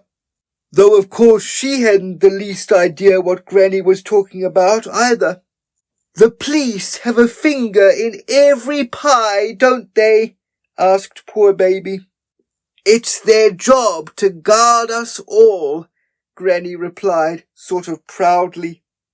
"Granny," I said, sort of wheedling, "what exactly have the police to do with it?" "Only their job as protectors of the law," she replied. We were getting nowhere with this conversation. "The world is full of very funny people these days," she went on. "She just loves to have the chance of talking with no one interrupting. And if you give her half a chance, she'll really run on. So we were cute enough to say nothing and just listen. Maddening as it was watching her bumbling round this room, wetting all these plants. "When I was a little girl, the world was a much safer place. People were kinder and nicer to each other. Things didn't go so fast. We used to go in carriages. It was a beautiful time." "Some carriages can go like hell," poor baby reminded her.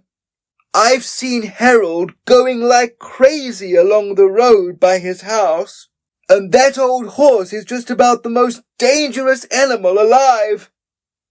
I'm talking of well-bred carriages.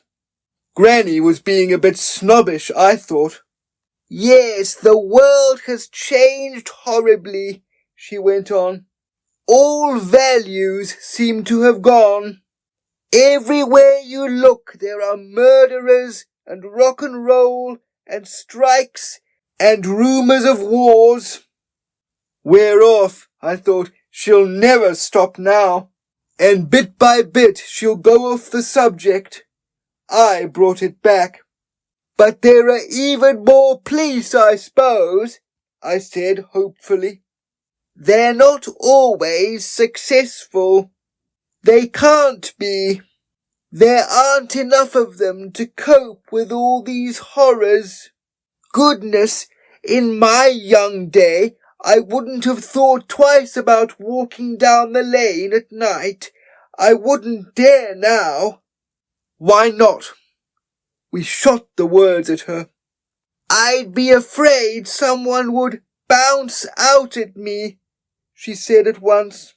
And you children, every day you're in danger of some assault. It's terrible, terrible.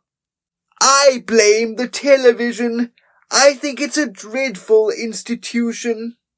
What's the television got to do with bouncers out at you? Poor baby asked her. Violence everywhere. It puts ideas into people's heads and they get away with murder, she replied. Actually, Granny, they don't, I said. There's always goodies and baddies, and the goodies always win. That's what's so boring, I said, and it is. And no one has any religion, she went on. Good-o, we were on the right track now. We have, I said. I mean, we believe in Jesus coming again to put everything right. Do you, Granny? I certainly do. It's the only hope. I'm afraid if he came again now, he'd have a lot of trouble making people believe in him. Really? Asked Swallow. I wouldn't have any trouble, nor would Brat and poor baby. Children are so trustful, she said. That's the trouble. She didn't make sense, she didn't really. But there it is. We have all got to become like little children before he comes again. If all the grown-ups became like children, it would be a pretty smashing world, I thought. If someone came up to you and told you he was Jesus, would you believe him? Poor baby asked. Depends, answered Granny. Lots of people have said they were, but they were lunatics. It seemed to me she was going to be just as stubborn as all the people she was condemning. Grown-ups kill me. I don't think they know what they're talking about most of the time.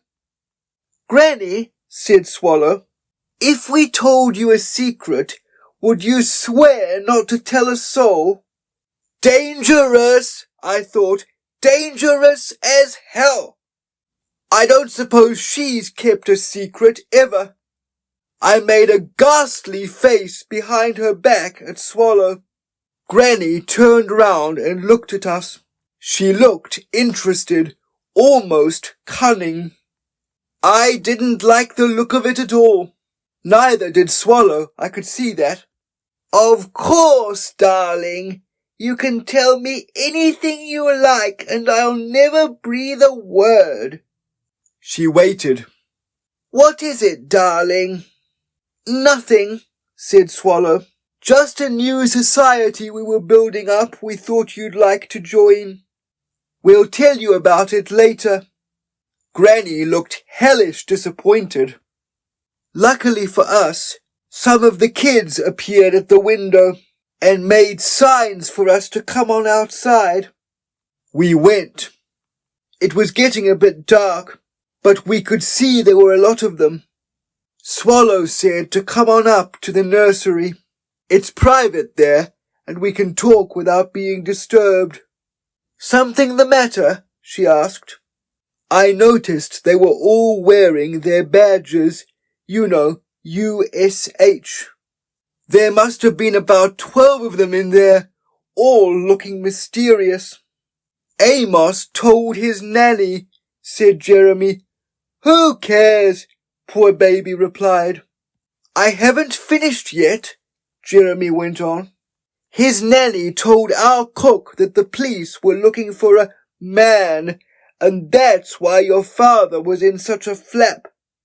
What man? We asked. She said the police say he's an escaped convict, and that's why there's no school, Andrew whispered. Jesus and an escaped convict in 2 days, said poor baby. The trouble is, said Shirley, that these policemen may catch him and say he's a convict. How can they? I mean, they know what this convict looks like, don't they? Swallow asked. But you know how idiotic these grown-ups are. They just won't believe it's him. They'll arrest him and put him in jail. Shirley sounded desperate. He could get out of anywhere. He could perform a miracle, that's what I say, said Pippa. He didn't last time, Elizabeth reminded us. He couldn't get out of that last jam. It might happen again. This was a thought. Perhaps he isn't Jesus, said Cricky. Perhaps he is a convict. Swallow gave him a look. We stood around and thought.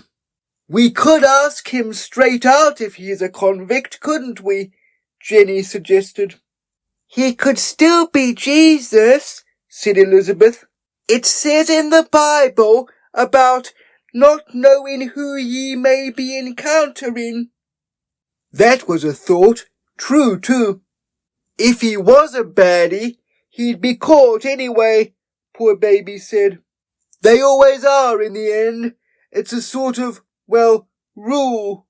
Baddies never get away with it. Goodies always win. Even though it's boring, it's a sort of rule of life. Don't ask me why. Personally, I've always been on the side of these baddies. They have a pretty raw deal, I always think. I've always agreed with myself that I wouldn't give them away if I had a chance. I mean, I'm always pretty sorry for the people who seem to be losing, unless they're downright lousy. What'll we do then? Asked Susan again. Nothing, said Swallow. Just nothing, that's all. If he's who we know he is, and he doesn't want to be caught again, there'll be something, angels or something, that will save him. In the meantime, it's up to us to help. Good show, I thought. It makes sense. Come on then, she said. Let's go and see him. Let's go and talk to him about it. We crept out so no one would see us, and somehow got back into the top of the oast. He was still there. He didn't look like a baddie at all. He smiled at us all, just as he always had done. He had a nice face. Odd thing, though. If I met him again now, I don't believe I'd remember him. I never really got his face stuck in my mind, nor did the others, they said afterwards. He had nice eyes, blue. Something the matter, kids? He asked, still smiling. Correct, said poor baby. We're in trouble, said Swallow. Not about Amos, though there's still a possibility of that. It's this story we hear around. Oh, he said. Yes, she said. Jeremy heard his cook say they were looking for a convict. Ah, was all he said, and scratched his neck. "S'pose the straw was tickling him." "Are you him, or are you who they're looking for?" asked Cricky.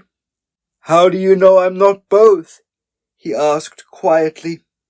This was a poser. No one answered. "Could you be both?" asked Cricky. His eyes were absolutely bulging. "Course," Elizabeth said loudly. "Well, you know, Centre's a convict instead of a fishmonger. And goodness, that's nothing. Some convicts are quite nice. Our gardener knows hundreds." The man looked round at all of us. "I never said who I was, did I? I never told you what my name was or anything, did I?" "Well, actually," said Swallow, "you did." "Oh, when?" he asked. "It was when you first got here, the day you came into that other place." "Who are you?" Elizabeth said, and you just looked round and said, "Jesus!" Just like that. You did really, didn't he, Elizabeth?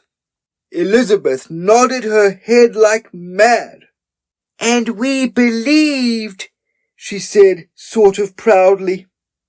The man didn't move or say anything. Actually, he looked a bit miserable. There's something pretty nice about him, I thought. Every sign of being a goody. He looked up at poor baby, who was standing beside him and sucking the straw. "What do you think about it all, chum?" he asked. I got the idea he rather liked poor baby. "I'm just racking my brain, that's all," poor baby answered. "Just racking the hell out of my brain." We stood about. "It's all this television and things," I was thinking to myself. "All this talk of goodies and baddies." I was beginning to agree with Granny, I was really. "It's a terrible institution," I said. The man laughed. I don't think he knew what I was talking about. I could see everyone was thinking furiously. It was like school when some corny question had been asked and no one knew the answer. I looked at poor baby. He was still sucking the hell out of this straw and scratching a lump of plaster off the wall with his finger. The man said nothing. He just kept on looking round at all of us. The silence was awful. Then poor baby spoke. "You know what I hate? I hate sneaks," he said. "Everyone is always telling us not to be sneaks, and that's just what that Amos Nodge turned out to be, a sneak." "There always has to be a sneak in the story," Elizabeth told us. "Last time he was called Judas." "I like the name Judas better than Amos," said Pippa. It was getting pretty dark in here by now. No one had lit this hurricane lamp, and I could hardly see anyone's face. Right by me, Betty Davis had spent a penny on a magazine, right on the words, "The Truth About Golf Balls." Elizabeth started to cry. She put her head on his knee and just cried. I hate crying. It puts me on edge. He patted her head. "I don't care who you are or what you are," she said. "I just hate things being caught. Just hate it, that's all." Well, we all agreed with that. "I mean, where are these angels?" she said, looking up into his face. She believes madly in angels on account of she's actually seen them. "I reckon this room is full of them," he said quietly, looking round at us. This cheered her up a lot, and she wiped her eyes with the back of her hand. I was quite close to him, and I could see how ragged he seemed to look. I'm a sucker for ragged things, I am really. These smart, shiny things never seem to get me the way the ragged ones do. Old toys and things, and sweaters. One's sorry for these ragged old things. They look squashed, like nobody cares for them anymore. And when they were new and shiny, everyone was mad about them. Left about, that's what they were. That's what he looked, just left about. Look here, he said suddenly. I think I'll be on my way. You just all stay here and go on talking, and I'll slip down that ladder and clear off. That would be awful, said Jeremy. Just awful somehow.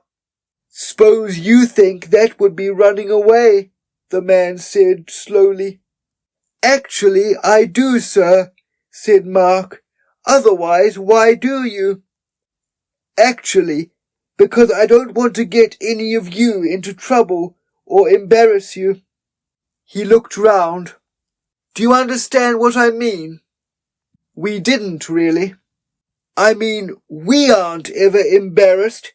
Not at all. Except at things like seeing Granny's cami knickers hanging down, and that's different. It's just because of the indecision of knowing whether to point it out to her or not. You're a great bunch, he said. I'll never forget you. You've taught me a great lesson. I happened to be looking out of this window. I happened to see a couple of figures walking up the road. I made a signal to Swallow, and she came over. Who are these? I asked her. These are policemen, she said. Very quietly she said it, and looked round at the others. We all looked at him. Swallow got excited. It's history repeating, she said, rather grandly, I thought. It's the soldiers coming to take you away again, but this time your disciples are not sleeping. A terrible look came over his face. He really looked as if something had hurt him frightfully. You know, like when you get your thumb caught in the door. Like you're going to cry. That settled it, he said. I must go. They've gone past, poor baby told him. Gone up to the house. They're after this convict they're looking for. Are you a convict, sir? Asked Mary. He smiled at her. What's a convict mean to you, Mary? I don't know, she said. I never saw one. She's only 8, so how could she have, silly thing? It's someone what's done something wrong, said Cricky. Like killing someone, Jeremy added. Like stealing the sheriff's money and holding up the stagecoach, said Susan. Like the one in that film who booed out at people from behind graves, said poor baby. I adored him. I cried when he died. I still don't know what a convict is, said Mary. Really slow she is. A convict is a man who is proved guilty of a crime by the law, he told her. Sentenced to punishment, prison, maybe death. Last time you were proved guilty, said Elizabeth. Sentenced too and crucified, wasn't you? And then all those years afterwards they found out they were wrong. She turned on me and pinched the hell out of my bare arm because I was the nearest. Ouch, I said. Swallow got excited again. You see, it's the same old thing, the same old men, only now they're dressed as policemen. They're just going to make the same crashing, silly mistake. And it's up to us to stop it on account of we know. Let's face it, They are grown-ups, you know." The man put his head in his hands like he was thinking hard and sighed madly hard. "I don't know what to say to you people," he said after a moment. "Really, I don't know what to say." "Why?" I asked him. "I'll just say this, brat, and don't you forget it ever. We're all on our own, see? Every man jack of us is on our own. We've got our own lives to live, and no one can live it for us. Sort of hermit crabs we are." "They live in drains," said poor baby. "He knows he collected some at Rye." "Well, maybe some of us live in big old drains at that," said the man, but he was laughing. I could see his teeth. "I just meant we're all responsible for ourselves. Me for myself, you for yourselves. No one can really save anyone else. Know that?" I was confused as hell, I knew that. I bet the others were too. Then I remembered what happened to me when I was very young. I was alone in these woods at the back of the farm. Huge great trees were all around me with this jade green moss on them.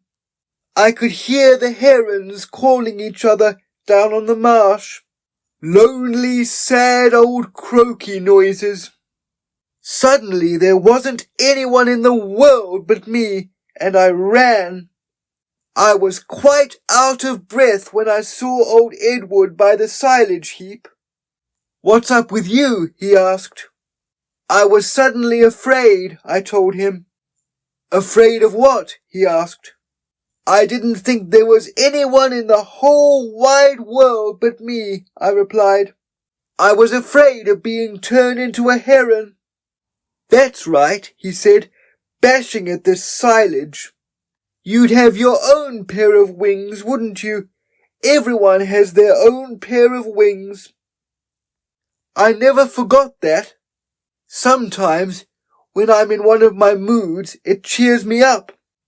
Of course you can't see them. "I know what you mean," I told him. "I know just what you mean." He looked at me and grinned. "You do? Then you explain to the others." "It's nothing complicated," I told them. "It's like being birds, that's all. You can't see them, of course, but it's like having wings. And no one can do the flying for you. You've got to do it yourself." "Well done, kid," he said. "That's just it." "So what?" asked Cricky. "So I have to look out for myself," he said, in the end. "You didn't do very well last time," Susan reminded him. "That was how it was meant to be," Elizabeth told her. "Maybe there's another plan this time too, is there?" she asked him. He nodded. "Does it turn out all right for you this time?" asked poor baby. "It depends," he said slowly. "What does it depend on?" I asked. "Same as last time, how I behave," he replied. "Tell you one thing," I said. "We know how we're going to behave, and we're not going to breathe one word about you. That's what USH is for." They all agreed. It was getting pretty dark, but I could see the last bit of light shining on our badges. Looked pretty good to me. "What's it mean, USH?" he asked. "Well, actually," I said, "it means a society for the unrightful slaughter of horses. But it's useful because in this case it means ush." "That means keep your mouth shut," said Swallow. "It means we're all sworn to secrecy not to give you away." All this for a stranger. He sort of sighed again. "What a stranger," said poor baby in a holy sort of way. "You really believe, don't you?" he asked. "Really believe I'm, well, who you think I am?" "You bet," said Jeremy. "Would anything make you change your minds?" he asked. "Like what?" I demanded. "Well, supposing I told you I was a wicked convict who had done something bad. What would you think then?" "We'd know there was a good reason for you to say it," replied Elizabeth. "But it wouldn't make us change our minds. We'd know the truth, wouldn't we?" She appealed to us all round the oast. "Golly, yes, we'd know the truth all right," said Rosanna. He didn't answer. He was looking out of the window to where the night was coming. "I should like to have lived here as a child," he said, sort of pensively. "In this farm among the orchards and fields, life might have been a whole lot different." "There would have been some rabbits then," said poor baby, "but we've had this myxomatosis." He laughed and got up out of the straw. "Lost me old boots," he said to himself. Poor baby struck this match, and we had a good look round. That's when we suddenly saw his feet. Nice feet. Not bunionish like some grown-ups, and all gnarled and beastly. But, well, straight, really. Clean, too, and in the middle of each of them were these holes. "If nothing else had made us believe, the holes in your feet would have, sir," said Mark. "How did you get them holes?" asked Susan. I turned on her. I did really. "Honestly, Susan," I said, "don't be so idiotic. Pull your finger out." "Well, I was only asking," she muttered. "Quite right, too," he said.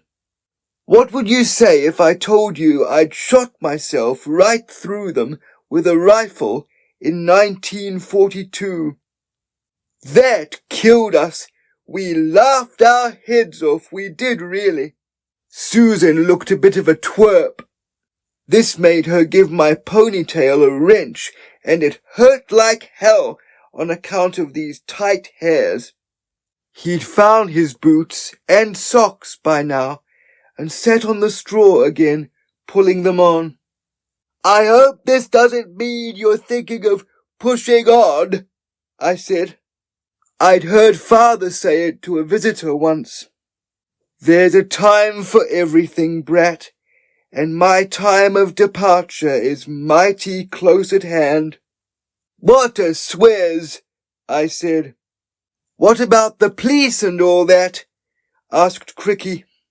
"I'm not really worried about a few chaps in uniform," he said. He pulled the shoelace so hard it broke. "Blast!" he said. "You could have my hair ribbon," I told him. "It's pretty ropey, but it'll do."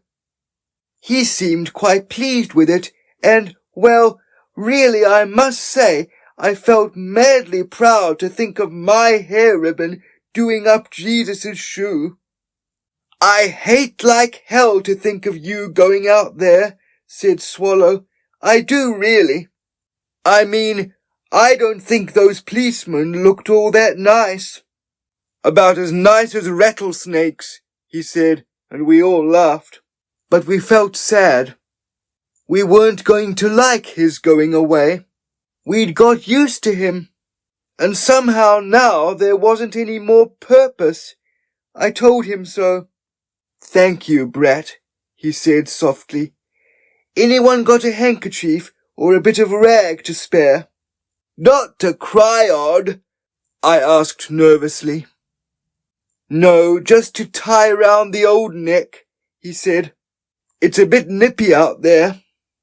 "'Specially after a 101 temperature," said Swallow. and she took her cardigan off and tied it round his neck. "Oh no, Swallow honey," he said. "I don't want to take your jersey." "I'd be proud," she said. She was nearly in tears, she was really. "Here," said poor baby. "You've got Brett's ribbon on your boot and Swallow's cardigan on your neck. What can I give you?" "You've all given me plenty," he said, and stooped down and picked up Betty Davis and kissed her. "Goodbye, old sweat," he said to her. "You kept me nice and warm, you did." And then he put her back onto the Saturday Evening Post. He seemed to be ready to go after that, and stood there looking at us all. It was at this point that poor baby gave him his knife. It's a cowboy knife on a huge long string, and he's pretty proud of it. "Take this," he said. "You might need it to cut someone's throat with." The man laughed like a drain, he did really. "I give up," he said. "I just give up. You kill me, the lot of you." But he took the knife. I suppose he didn't want to hurt poor baby's feelings. "Don't go," begged Swallow. "Please don't go, not yet. Wait and see. They'll catch the right convict, then they'll leave you alone." "The right one?" he asked. "I thought we all agreed it was to be me." "Goodness, no. We know who you are," said Elizabeth. "Nothing, just nothing, will make us think different, so you don't have to worry about us. We believe it's these grown-ups you've got to sort out." "I see," he said thoughtfully. Then he sat down again. "Look here, sir. You're safer up here than anywhere," said Mark. He looked up at Mark. He's pretty tall, and his head was in the dark. "It's all written, you know, boy," he said. "I think it's just ghastly," said poor baby, "that you have to keep on coming back and getting got. It doesn't make sense, it doesn't really." "Isn't there any end to it?" I asked him. "There isn't any end to anything," he replied. "But as long as you don't mind too much, I suppose it doesn't matter either." "You're just used to it, aren't you?" asked Cricky. "Mum says you can get used to anything after a while." "That's the way to look at it, chum," he said. "When we're grown-ups," I said, sort of drooly. "That's when it will be different, you'll see. You'll have a different reception when we're grown-ups." "Will I?" he asked me, kind of wearily, and stroked my face. "When we run the world, there'll be a purpose," said Swallow. "No schools," said Susan. "Or policemen," said Cricky. "Or caning," said Andrew. "Or notices which say, 'Keep off the grass,'" said Pippa. "Or atom bombs," said Mark. "Or death or dustbins," I said. He was still stroking my cheek. "No death or dustbins, eh, Brat? What a great world you'll all make it. I'd like to be here then. Perhaps there won't be any more wars or passports, misery or starvation, or fear or shame. I shall look forward to your world. Let's see, that will be in about 15 years' time." "Golly, that's years," said poor baby. "I'll be quite old." "You could be dead," said Susan. "Our Chip died, dead on 15 years. He was a dog, if you'd like to know, so of course he was really 105. "If I had a wish," said Swallow, "I'd wish you could be caught up right in front of us, then we'd know you were going to be all right." "If I had a wish," said poor baby, I'd wish Brett's bosoms would grow so I could have my own bathroom. If I had a wish, the man said, I'd ask for a cig, just a couple of puffs. Good Lord, why didn't you say so before? Poor baby answered him. I've got half a tin of papers and baccy. He struggled in his jeans and brought out this half-mangled tin which he gave to Jesus. He looked delighted, pleased as Punch. Poor baby watched him rolling one. Then the man offered him the tin back. Keep it, said poor baby. I'm giving it up for Lent anyway. He seemed to be enjoying his puffs, but on the whole you could say he looked pretty fed up. I got the feeling he wanted to say something, or maybe he wasn't sure whether he wanted to go or stay. Nobody said much for a time. We just sat there in this almost dark, sniffing the smoke from his cig. I don't know what the others were thinking, but I felt like I was seeing a train off. Mind you, I've never seen anyone off who I wasn't quite glad to say goodbye to. It's this train, I think, that seems to get you. It just keeps stopping and going, and people get on and off. I mean, no one ever looks at this engine. Don't ask me why, because I can't explain, but sitting in here with him, sort of waiting, was to do with trains. You know what I think, he said suddenly. We said we didn't. I think you should all vamoose. We must have looked a bit blank. Our French is pretty bad. I think you should all disperse. Go now. Do you want to be alone to pray? Elizabeth asked. He looked madly solemn. Yes, he said. I absolutely refuse to be caught sleeping, Swallow told him. Me too, said some of the others. After you've said your prayers, I asked him, will you just wait to get took, or will you make a dash for it? What do you suggest? He asked. A dash every time, I replied, or is it against the rules? Perhaps I'll have to let myself get took, he said, sort of sadly. On it goes, said poor baby bitterly. The same old story all over again. It gets me down, it does really. It doesn't have to happen this way, said Mark suddenly. We could change it if we want to, because we know. The others, last time, weren't in on it, as you might say. Correct, said poor baby. Last time you never had a chance, Swallow said excitedly. This time we could hold them up, by golly. Hold the lousy soldiers up and give you a chance. They'll get him in the end, said Susan. They always get everyone in the end.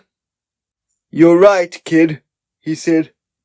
We could see the end of his cig burning like a great red eye. Just at that moment, we heard this bugle of father's. Corks, said poor baby. That's a summons, that is. It can't be bath time, Swallow said, and fiddled about with this clock of hers that's luminous. It's only 6:15.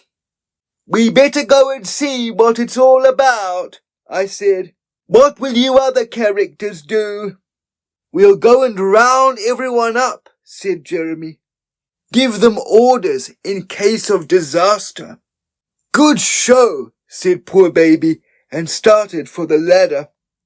I may not see you again, said the man, and put his hand out. We all stopped. Why not? I asked. We'll be right back. All the same, better say goodbye to be on the safe side, he went on. Are you going to leave us after all? Swallow asked. Somehow, he began, and then stopped. We waited. Well, somehow, I don't think I'll ever leave you. Oh, don't go, poor baby begged. After all the trouble we've had with the badgers, they could go on being for the unrightful slaughter of horses, he said softly. That's what the grown-ups will think, said Cricky, but we'll know different. What words would it mean if it wasn't the horses one? Asked Andrew. Unintentionally scovered him, said Elizabeth. United States of America, suggested Susan. You could do better than that, I said loftily. Well, you try, she snapped back. We'll keep them anyway, I told him. And next time you come, you'll know us by our badges, won't you? I'll have lost mine, said poor baby. Can't help it, but I lose everything. You could put it in your cash box, said Swallow. We could hear this bugle blaring. He shook hands with us one by one as we went down the ladder. I stuck Betty Davis in my pocket. She was livid. At the bottom we stopped and looked up. It seemed ghastly to think we might not see him again. He was awfully nice, he was really. Outside the oast we all parted. You go and see what's up, said Jeremy. Leave the rest to us, me, Mark and Andrew. We've got bicycles. They all hared away into the darkness. It was just as we were getting to the rhododendron bush that we suddenly saw him, Amos Nodge. He's been listening, I gasped. Judas! Shrieked poor baby, and flung a lump of cowpat at him. The little beast ran for his life, but we knew now everything was desperate, but desperate. In the sitting room were these two corny-looking policemen without their hats on. They grinned at us and made some lousy remark about cat's eyes in the dark or something pretty silly. Father was there too.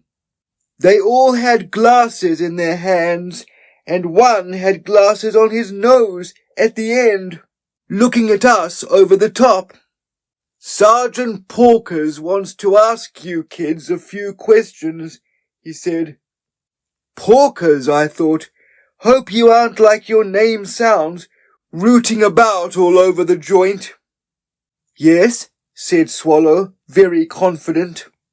We wanted to ask you if you've seen any strange men about, said this porker. No, we said, only you two.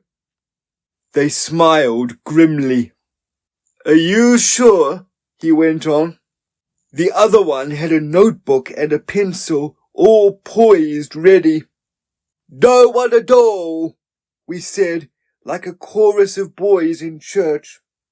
It's my duty to warn you that there is a dangerous convict at a loose end, he said, very serious. More than a convict, he's mentally unbalanced. And if he came across kids in a dark lane, it might be the worse for them, he added. Really? What would he do? I asked. He might do anything. He might try to... Father cut in here. Sarge, I don't think we want to frighten. No, sir, of course not. But I do think these kids should have a good idea of their danger, you know. He might try to what? I asked. Strangle us? Dig a knife in us? He grinned in a pretty corny way. Well, seeing as you've put it in your own words, young lady, you mean he's a murderer at large, a murderer of kids? Now don't be scared, he said. I'm not scared, not one bit, I assured him. I'd like to see a murderer at large. I've only seen one on the television. Hope to God you never do, said Father fervently, like he was saying the Lord's Prayer. We know he's somewhere round here. We've traced him to within a few miles. Is there a reward? Asked poor baby. Mercenary little brute, said Father, and laughed. I was thinking of Amos Nodge, said poor baby under his breath. What does he look like? Asked Swallow. Big man, black hair, dark eyes. Any special marks about him? Asked Swallow. I could see she was feeling a bit sick, so was I. Nothing that comes to mind at the moment, said this Porkers, but anyone you see, anyone, you must report it at once. What did he do? Asked Swallow, sitting down suddenly. He killed a warder, if you want to know, with a hammer. I suppose that was when he was getting out, said poor baby. The fool probably got in his way. I mean, what was he a convict for? He ran over a woman. He was housebreaking. He didn't stop. He was in for manslaughter, if you know what that is, said Porkers. I don't think he liked poor baby much. Well, we haven't seen him, that's that, I said. Now I think if you'll excuse me, I'm going to my room to be sick a little. I marched out and the others followed me. I could hear this Porker and his friend laughing. Father, I'm glad to say, was not laughing. We went to my room. It's near the bathroom, and I had to sit on the can. The others stood around me. Are you really going to be sick? Asked Swallow. She has an absolute horror of sick. Damn nearly, I said, and gurked loudly. Here, give her the Alka-Seltzer, said poor baby. That's her standby. He poured it out and gave it to me. Swallow was looking away, in case. Well, there you are, I said. If they catch him, they'll say he's the convict who ran over this corny dame who got in the way. Not Jesus, I'd like to tell you. I give up, said poor baby. I'm more confused than I've ever been in my whole life. Why doesn't he admit it to the grown-ups and those two Porkers? Hear, hear, I said, and meant it. That's how it's all planned, said Swallow. She was back now she didn't think I was going to be sick. It'll go on being this way till the grown-ups believe in something and have this purpose. There's that Nodge. He'll be up to a bit of no good with that nanny of his, poor baby said. When they've gone, we'll go back and tell him to take a chance and scram, said Swallow. He likes us. Is anyone beginning to doubt? Asked poor baby, sort of sly. I'm just confused. I really am a mixed-up kid, said Swallow. I'm not, I said. This old Alka-Seltzer's put me back on my feet. If it's the last thing I ever do, I'm going to help him get away. The others nodded. It's not as if we even knew this warder, said poor baby. Or the dame he runned over, I said. Or the people whose house he broke into. Damn it, they might have been some Nodges of this world.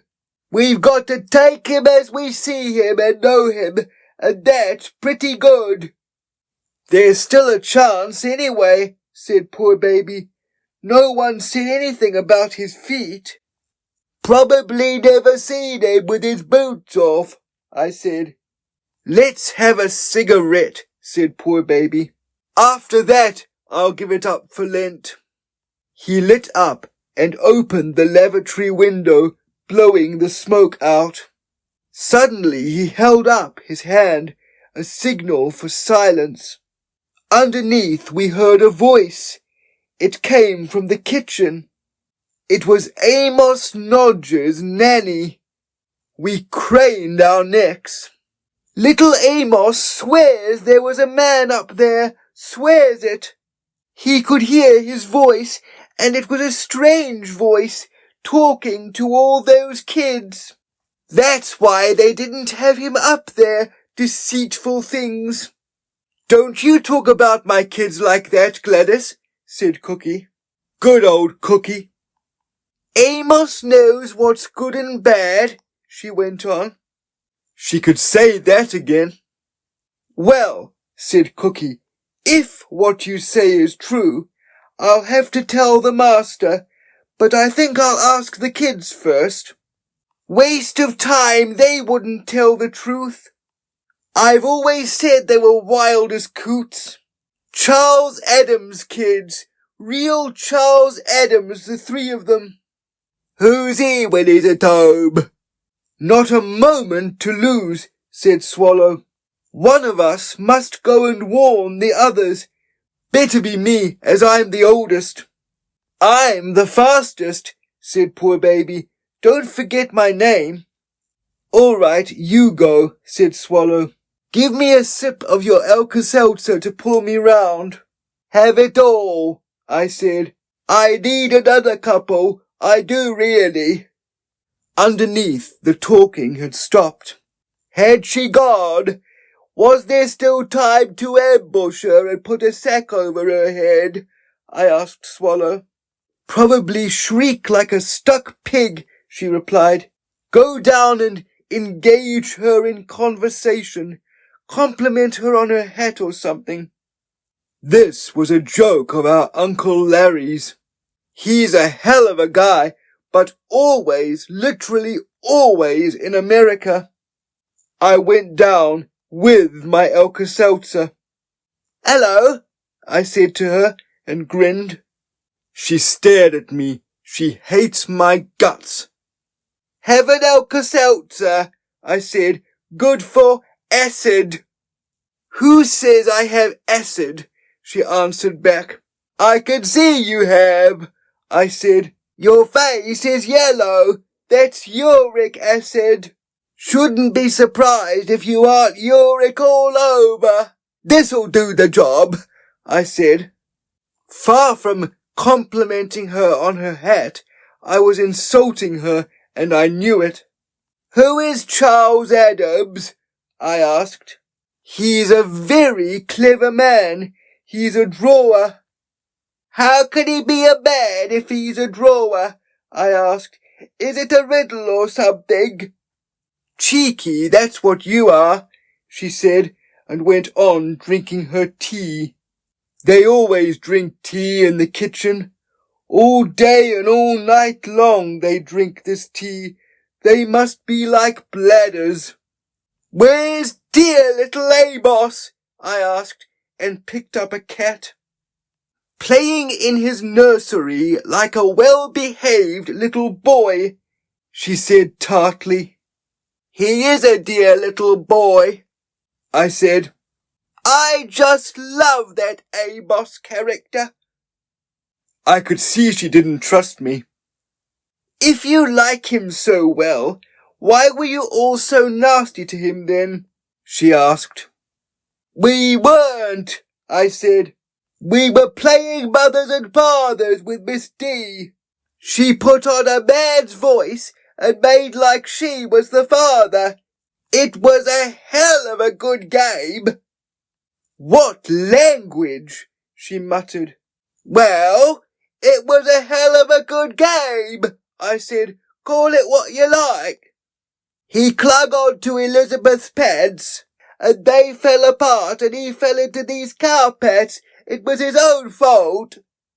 Fell into what? She asked, her eyes blazing. Carpets, I said quite simply. Really? She was shocked, she was, honestly. I expect Amos wondered who that man was up there. Pretty funny when all the time it was poor old Miss D being a father. Is that who you had up there then?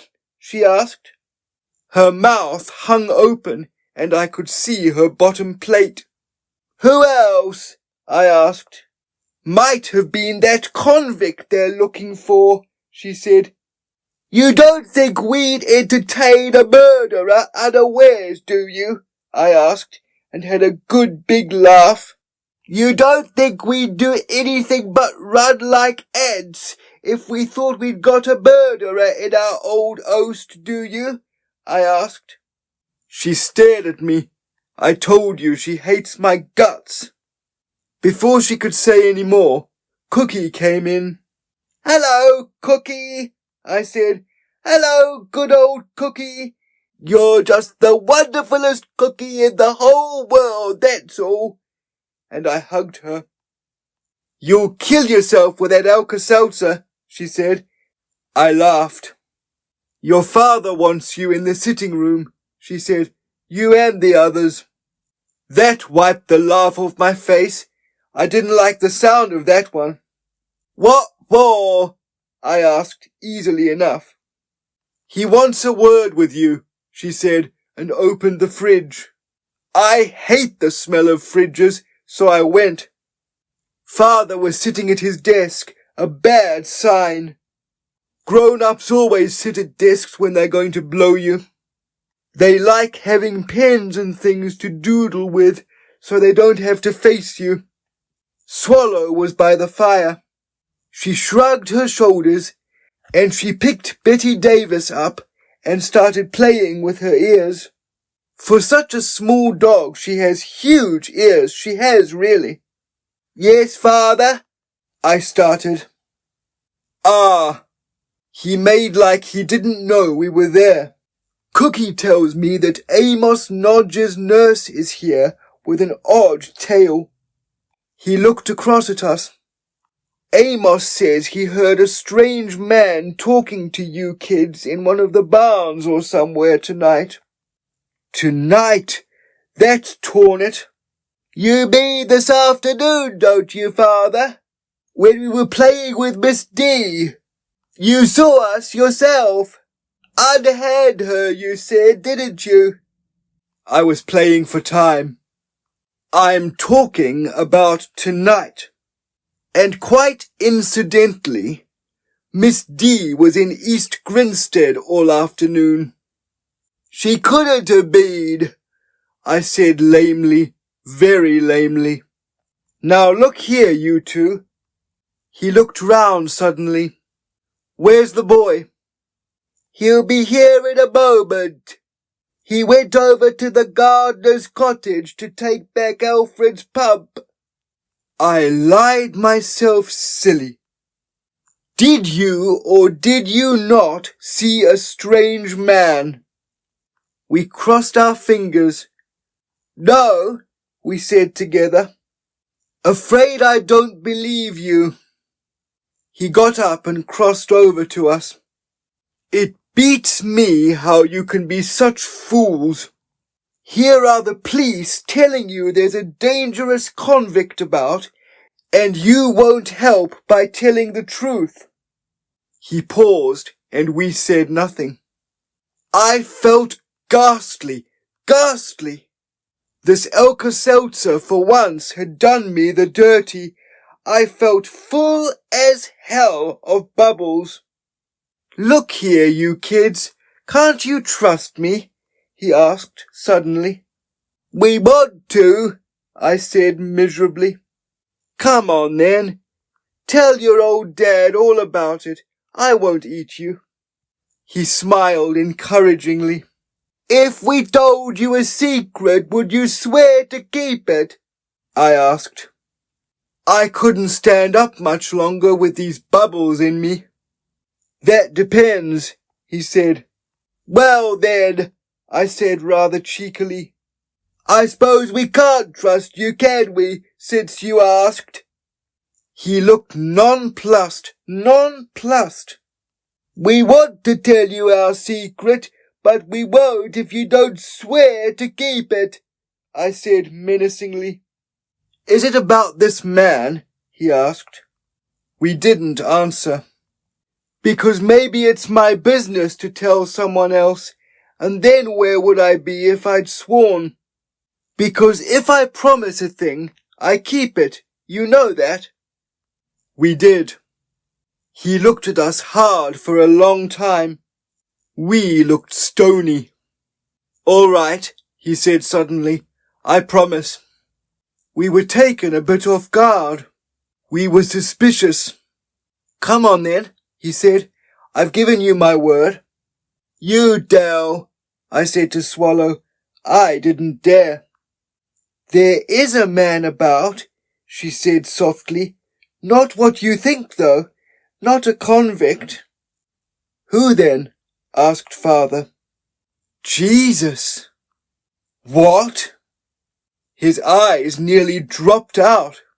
Yes, I said, Jesus. He looked astounded. I don't understand. You mean a man told you he was Jesus? Well, yes and no, I said. We all know him to be that, and when you know something is true, you just believe it. What made you believe him to be Jesus? He demanded. Oh, there's proof all right, but beyond that, he's such a jolly nice chap. Sweet to all of us, quite a heartthrob, I said. What's the proof? He has nail marks in his feet, said Swallow through Betty Davis's fur. Good God, he sort of whispered to himself. You see, we've known him quite a long time. Days, really. But we didn't tell anyone because, well, grown-ups don't believe much in Jesus, do they? I asked him. He stared, just stared. Why do you think that? He asked. It's obvious grown-ups don't believe in anything or anyone much. Even Granny said if someone called themselves Jesus, she'd think they were a lunatic. He said. This sure is a right and left. What he meant I didn't know. You'd like him awfully. We do, said Swallow. And nothing and no one but himself will convince us he's anything or anyone else. I see, he said, but he clearly didn't. No one spoke, and then poor baby came in. He looked pretty hot and sweaty for a chap who'd just delivered a pump. Do you believe in this Jesus talk? Dad asked. Poor baby looked surprised. Oh, yes, most certainly, he said. Do you? I don't know what to believe, said Father. I've been hit in the solar plexus. Who by? Asked poor baby anxiously. Dad didn't answer him. Where is this man? He asked me. Can't tell you now, I said. He might be anywhere. Has Dad joined the society? Asked poor baby. In a way, we said. Anyway, he swore to secrecy. That's all right then, said poor baby, and wiped his face with the tail of his shirt. Dad sat with his head in his hands. He looked flattened out. Then he went over to the table and helped himself to the bottle. He'll be okay now, I thought to myself. The phone went and he picked it up. There's a police car at the bottom of the drive, poor baby whispered. They're at Edward's house, Cricky told me. Hello? Said Dad on the phone. We listened. Oh, really? Said Dad on the phone. Did he? What else? I see. I see. I see. God knows what he saw. We didn't like the sound of it. Well, if you say so, though I don't think... Hardly, I think... No. Yes. Really? No, it's just that I'm... Well, I see. Of course, Inspector, anything you say. But I really don't want the children. No, nothing at all odd. Well, all right. Bye. He hung up and faced us. We waited. Your friend Nodge told his father you were talking to a man in the Oast, asking him if he were a convict or not. Our friend, I like that. Well? He waited. We were talking to this man we told you about, Jesus, said poor Swallow. She was nearly in tears. What's happened? I asked. Well, naturally the police must explore every avenue. It's their job. If it's not the man they're looking for, we're all right. We? Asked Swallow. Yes, all of us. It would be wonderful. Just what the world wants. He seemed miserable as hell about it. Where are they coming? I asked, feeling sick again. In a few minutes. He stood with his back to us at the window. Supposing you've made a mistake, and people can and do, you won't take it badly, will you? Won't stop believing and all that? We didn't know what to say. I wish you had a mother, he said quietly. I'm not much good as a mother. It's mothers who tell you the right things about God and Jesus. You must forgive me if you feel I've failed you in any way. I mean that. He stood still with his back to us. We didn't answer because, quite frankly, the conversation had got beyond us. And anyway, we were a bit worried about our friend in the Oast. Kids are funny things, he said suddenly, playing around with toys and things. One forgets that they're growing up all the time with beliefs and ideals and things. He was wasting our time, he was, really. Are the others all ready? I whispered to poor baby.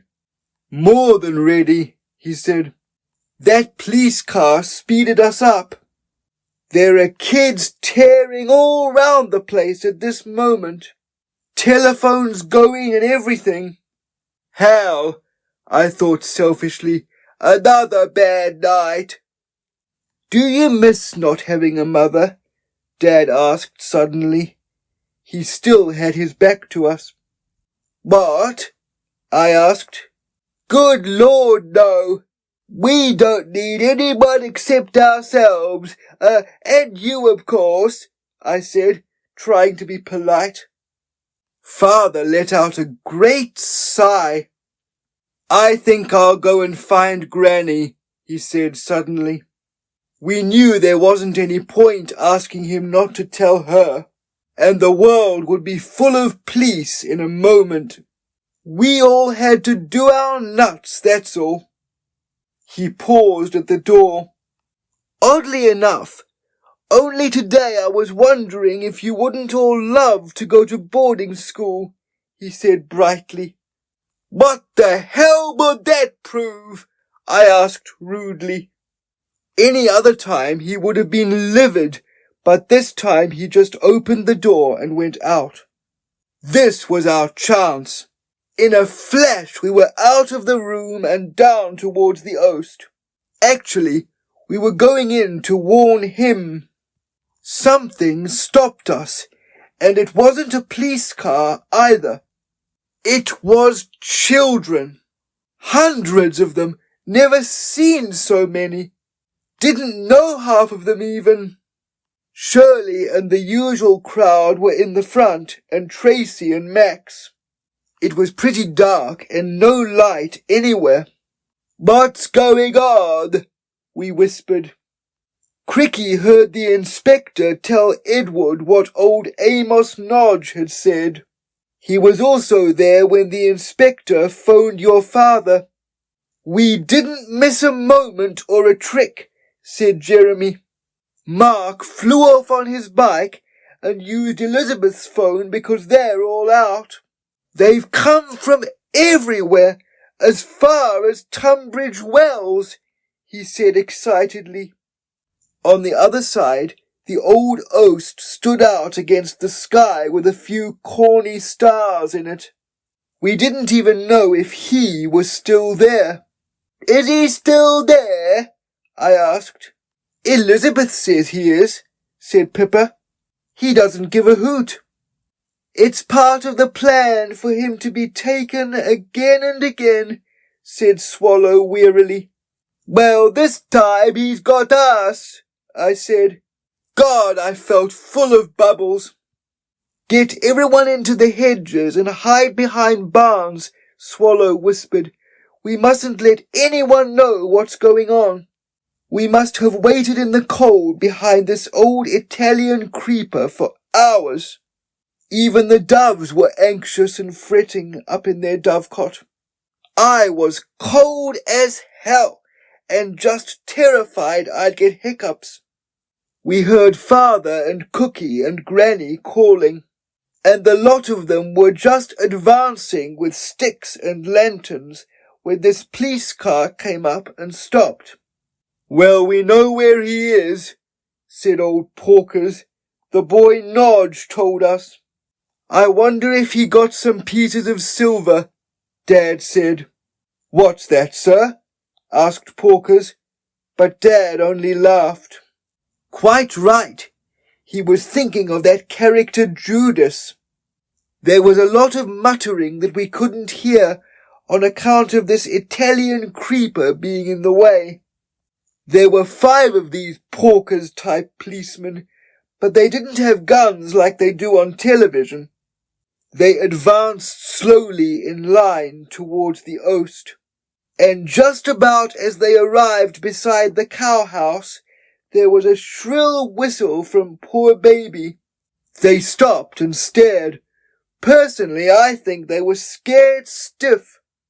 Then Porkers stepped forward and shouted, "Come on out, Blake. We know you're there." Blake, how silly can you get? There was nothing but silence, no answer. He shouted again.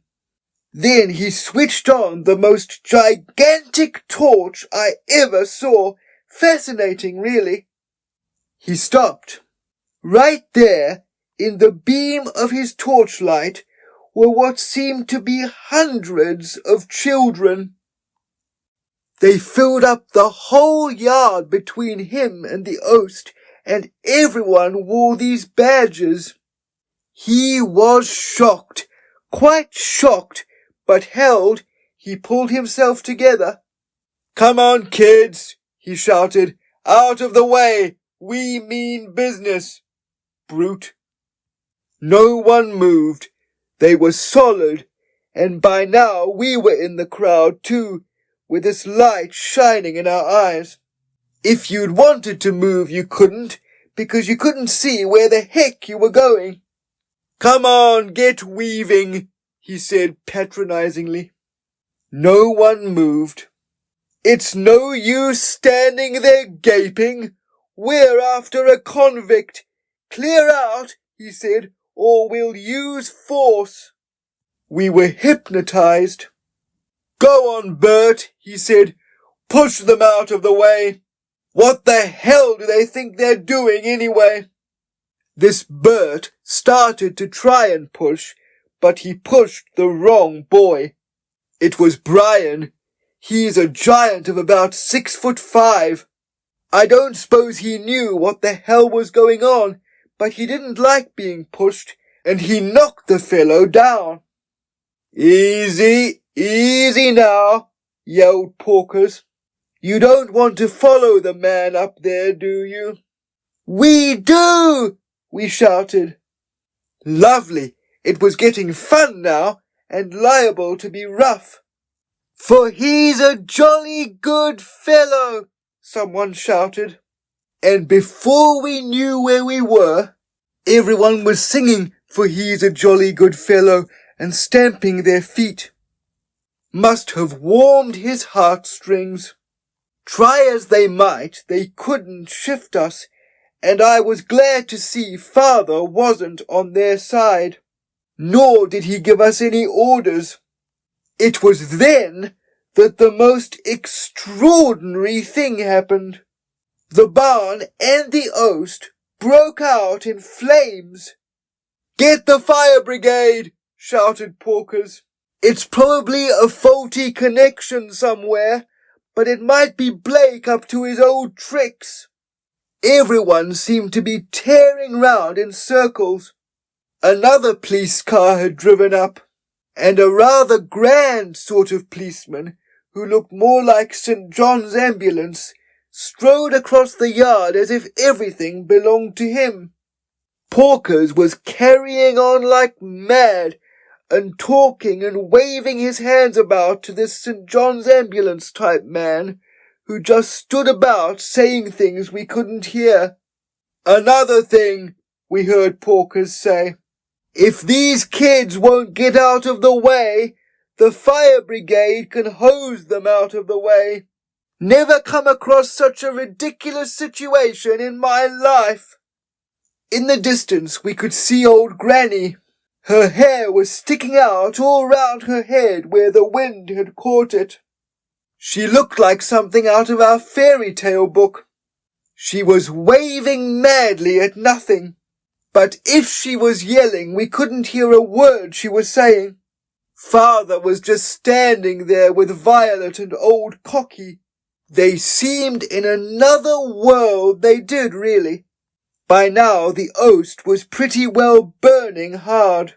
Great flames were shooting out of one side of it, and we could see figures all over the place, black, like cutouts we have in a book in the nursery.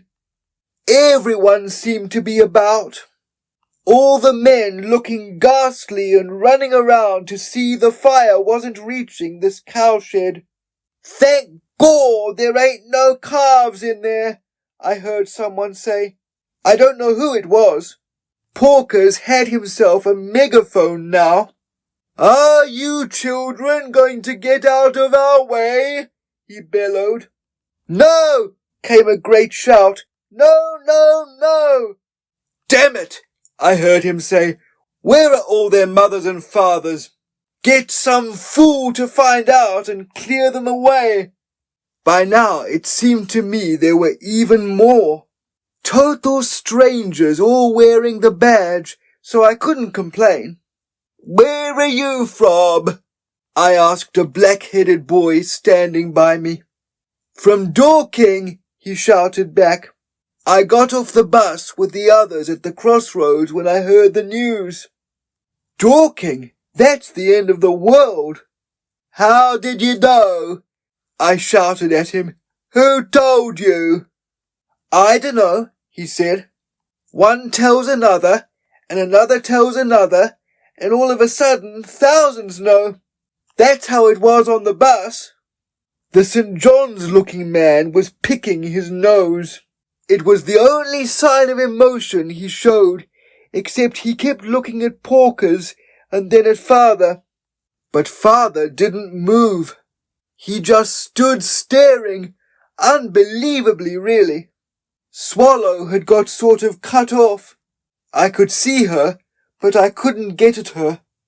Poor baby was still beside me, and I hung on to his hunk of hair. I suddenly didn't want anything to happen to him with all this fire and everything. "What you got in your shirt?" I shouted. "Betty Davis," he shouted back. It was like Guy Fawkes' night, it was really, only better. Cricky was pretty near me too, and I yelled at him. "Do you think he's all right up there?" "Sure. Quite sure it's a miracle, he said, and it was the first time I really thought he believed. In a second his word went round. Miracle, miracle, miracle. I could hear it everywhere, and all their faces were shining in the light of the fire.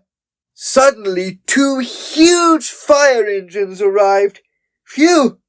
You never saw anything so exciting in your life. Never mind the fire. Hose those children out of the way, this Porker's creature was shouting. What a performance, said poor baby. That's when Father moved. In a second he was on this fire engine.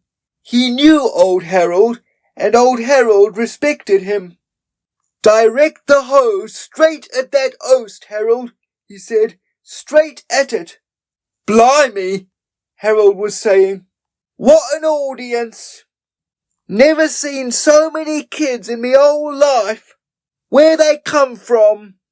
All over the world, Harold, poor baby shouted. All over the world. There was total confusion by now. Men hosing the oast like mad, their gigantic helmets shining in the light of enormous lamps. Policemen running round in circles, and always this vast crowd of more and more children. It's like the Pied Piper of Hamelin all over again, I heard old Cocky say, and for the first time he didn't seem to be sending anything up. Hope to God he doesn't spirit them all away in the same fashion, I heard Dad reply. Don't know what I'd do without my idiots. I could see Swallow was amazed. She kept making faces at me over other people's heads. The whole thing had gone beyond us, it really had. Almost frightening, really. The hose was pouring water onto the oast. One side of it was quite burnt away, but it didn't seem to be coming any nearer to us. I wondered afterwards if anyone would have moved. They were solid down that end, and not a squawk out of anyone. And all the time our corny old doves were flying round and round it, like they were on the dodgems or something. Look at old Stanley, poor baby called to me. Look at holy old Stanley. There were other people arriving now, people with huge cameras like newsreels. Excited as hell they were, pushing and shoving and clambering up on the old Italian creeper and taking pictures of all these children. What is it? I heard one of them say. If you don't know, why do you take pictures? A voice answered. Always first with the news, good or bad, the man said. And then he seemed to fall down. We never saw him again. Everyone was swaying about. There wasn't all that much room. I fought my way to the swing and found about 12 people on it. Half the rhododendron bush was broken, and there were people just everywhere. I was suddenly sick of it, I was really. As suddenly as the fire started, it stopped. I suppose it was these hoses. Quick as lightning, Porkers and the other policemen were across the yard and into the oast. There was nothing more we could do about it, nothing. We waited in silence, hundreds of us, the lights shining on our badges, nobody moving. If we'd been trained to stand still, we couldn't have done better. At least we held them up, Jeremy said. I saw Father walk slowly across the yard. He looked very old all of a sudden. I don't know why. Maybe it was the light.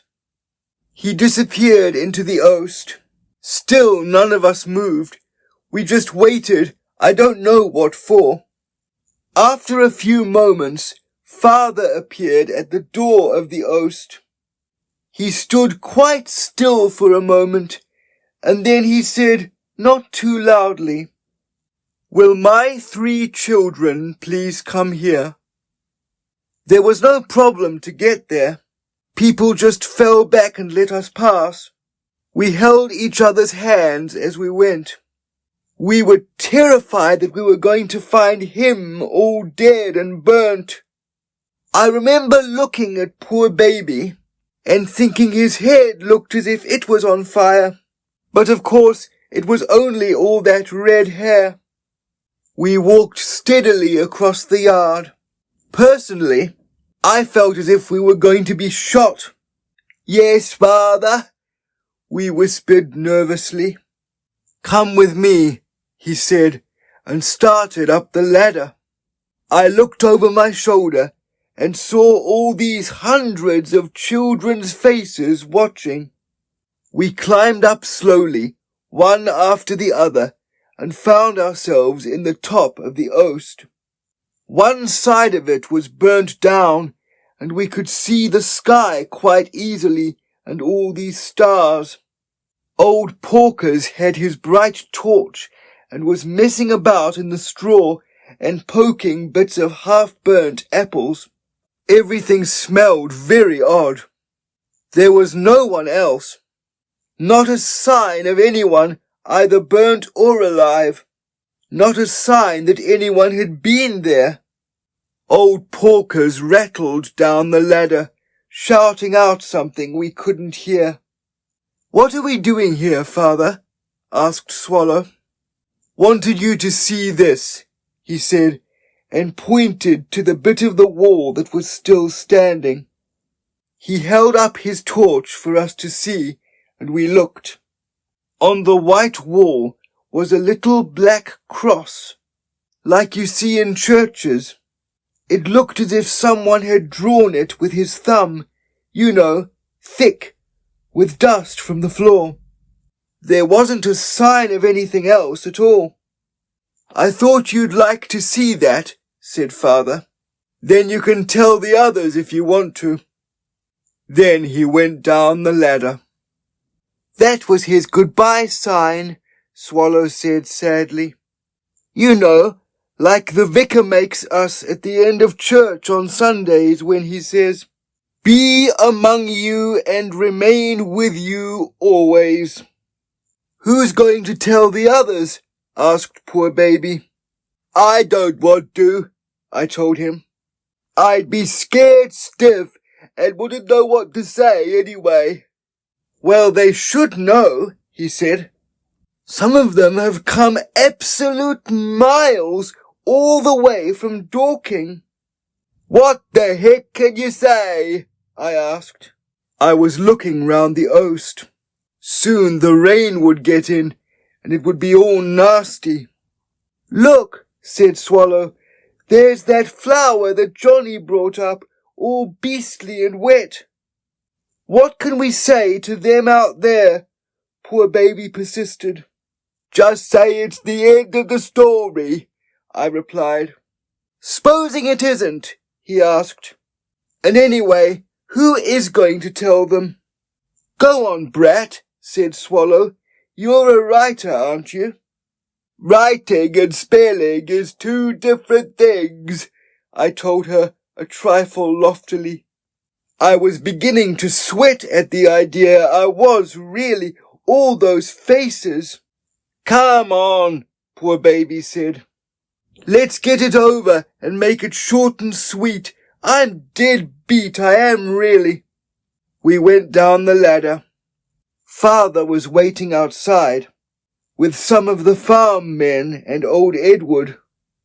They looked anxious, I thought, wondering what we were going to say and who was going to say it. "Come on, you," said Edward. "You're the most talkative." And before I knew it, I was up on his shoulder. I could see everyone. It was ghastly. Thousands of eyes glaring at me in this oddish light, like wild animals in the dark. Only they didn't go all phosphorus like cats or lions. There wasn't a sound anywhere. Edward sort of nudged my behind. I was racking my brains for something to say. One side of the joint up there is burnt away, I began. Hell, I thought. You can see the sky and the stars. He's not there anymore, of course. Well, we didn't expect him to be. Still, there wasn't a sound anywhere. I had to go on. The side what is not burnt away has a sign on it. You know, like people make on trees to show they went this way, so you know which way to follow. A cross. Still not a single soul said a word or made a movement. Golly, I thought, how long is this going on? They're all listening like mad, and I don't know what the heck to say next. We could stick this sign on our badges if there's any room, I drooled on. Weren't the fools ever going to move? Well, like those French underground men stuck all over the place, you know, to show they were free. They all started nodding their heads, which was something active at least. So, well, he's free, isn't he? There isn't any more to say, and you can all go home to Dorking and places. I'd had enough, I had really.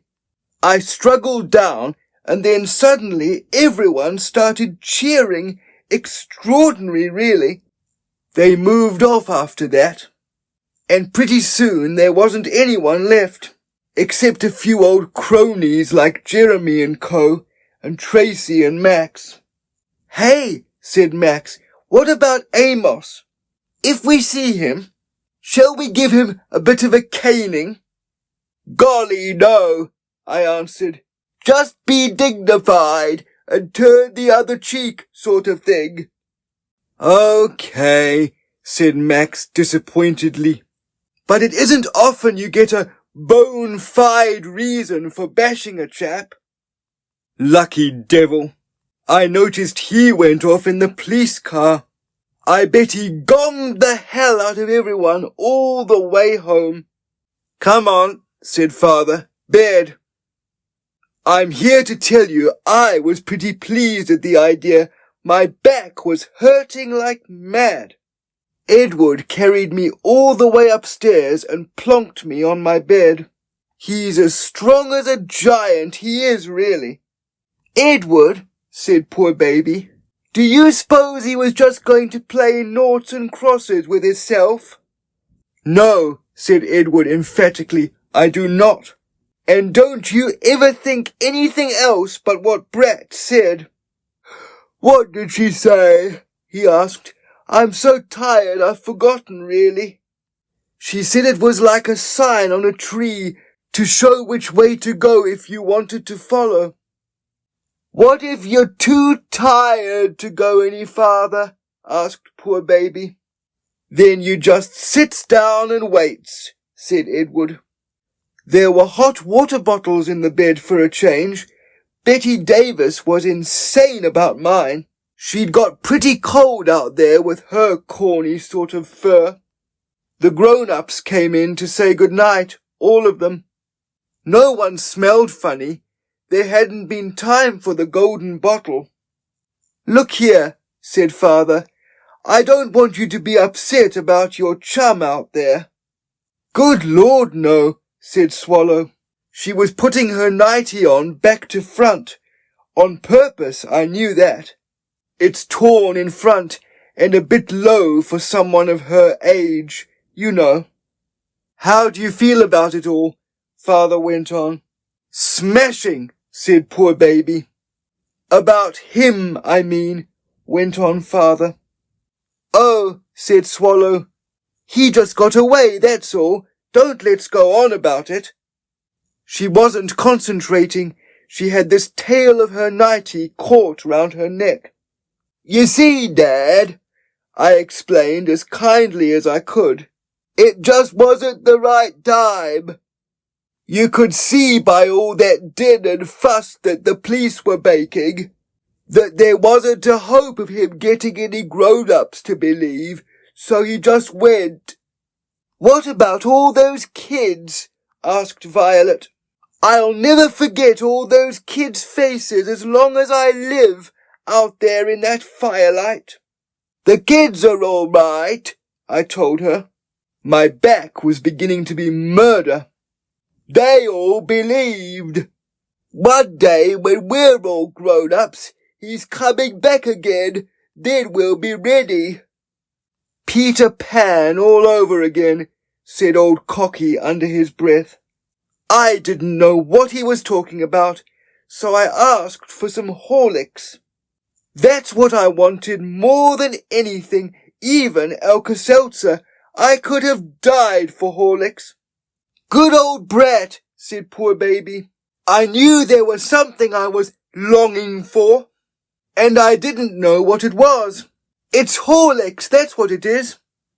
I'll send it up, said Father, as he kissed us good night, and they all went out.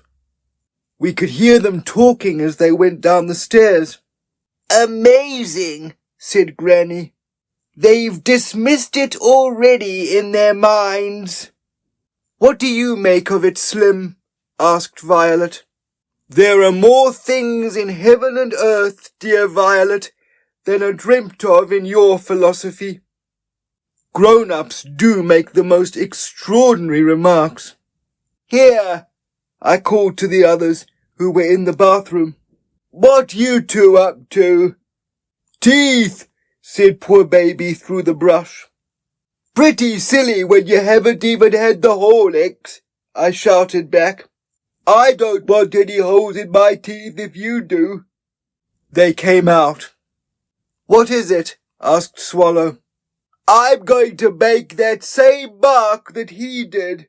And not on my badge neither. Right here, over my perishing bed. Good-o, said poor baby, so will I. And we all did. I got out my diary after that, to put a circle round the day so I wouldn't forget. Then I noticed something. Hey, I said, what does it say about today in your two diaries? They got them out. Mine says, fox hunting begins, said Swallow. Mine says, order your wafer now, said poor baby. Why, what does yours say? All Hallows Eve, I told them. That's what it says, All Hallows Eve. So what? Asked poor baby. It doesn't make any sense, Swallow said. Because you're supposed to bob for apples, and we haven't. You're supposed to look in a mirror at midnight to see who you're going to marry, and we haven't. There's still time, said poor baby. I'd like to, in fact. I'm not so sure of Elizabeth after all. Odd things happen on All Hallows Eve, I told them. You can say that again, said poor baby, because odd things have. Father brought up the Horlicks and sat on the bed while we drank it. What exactly does All Hallows Eve mean, Father? I asked him. It means Hallowmas, he said very quietly. It's the evening before All Saints' Day. Sort of queer, isn't it? I said, giving the remains of my cup to Betty Davis. And, incidentally, as we're alone now, did you believe? I believe that I did, he said. Then he went. We lay still in our beds, and there wasn't any more after that. It was warm in my bed, and I thought of Jesus and where he was. The barn and the oast would be emptier now than they were before he came. Outside in the sky and in the room, there was no colour, just grey, like shadows. And over the farmhouse this night swam like a great moonlit sea. The dark was all around us. There wasn't a sound anywhere, not even the washing up noises. Darkness all around us. But we weren't alone. That's all.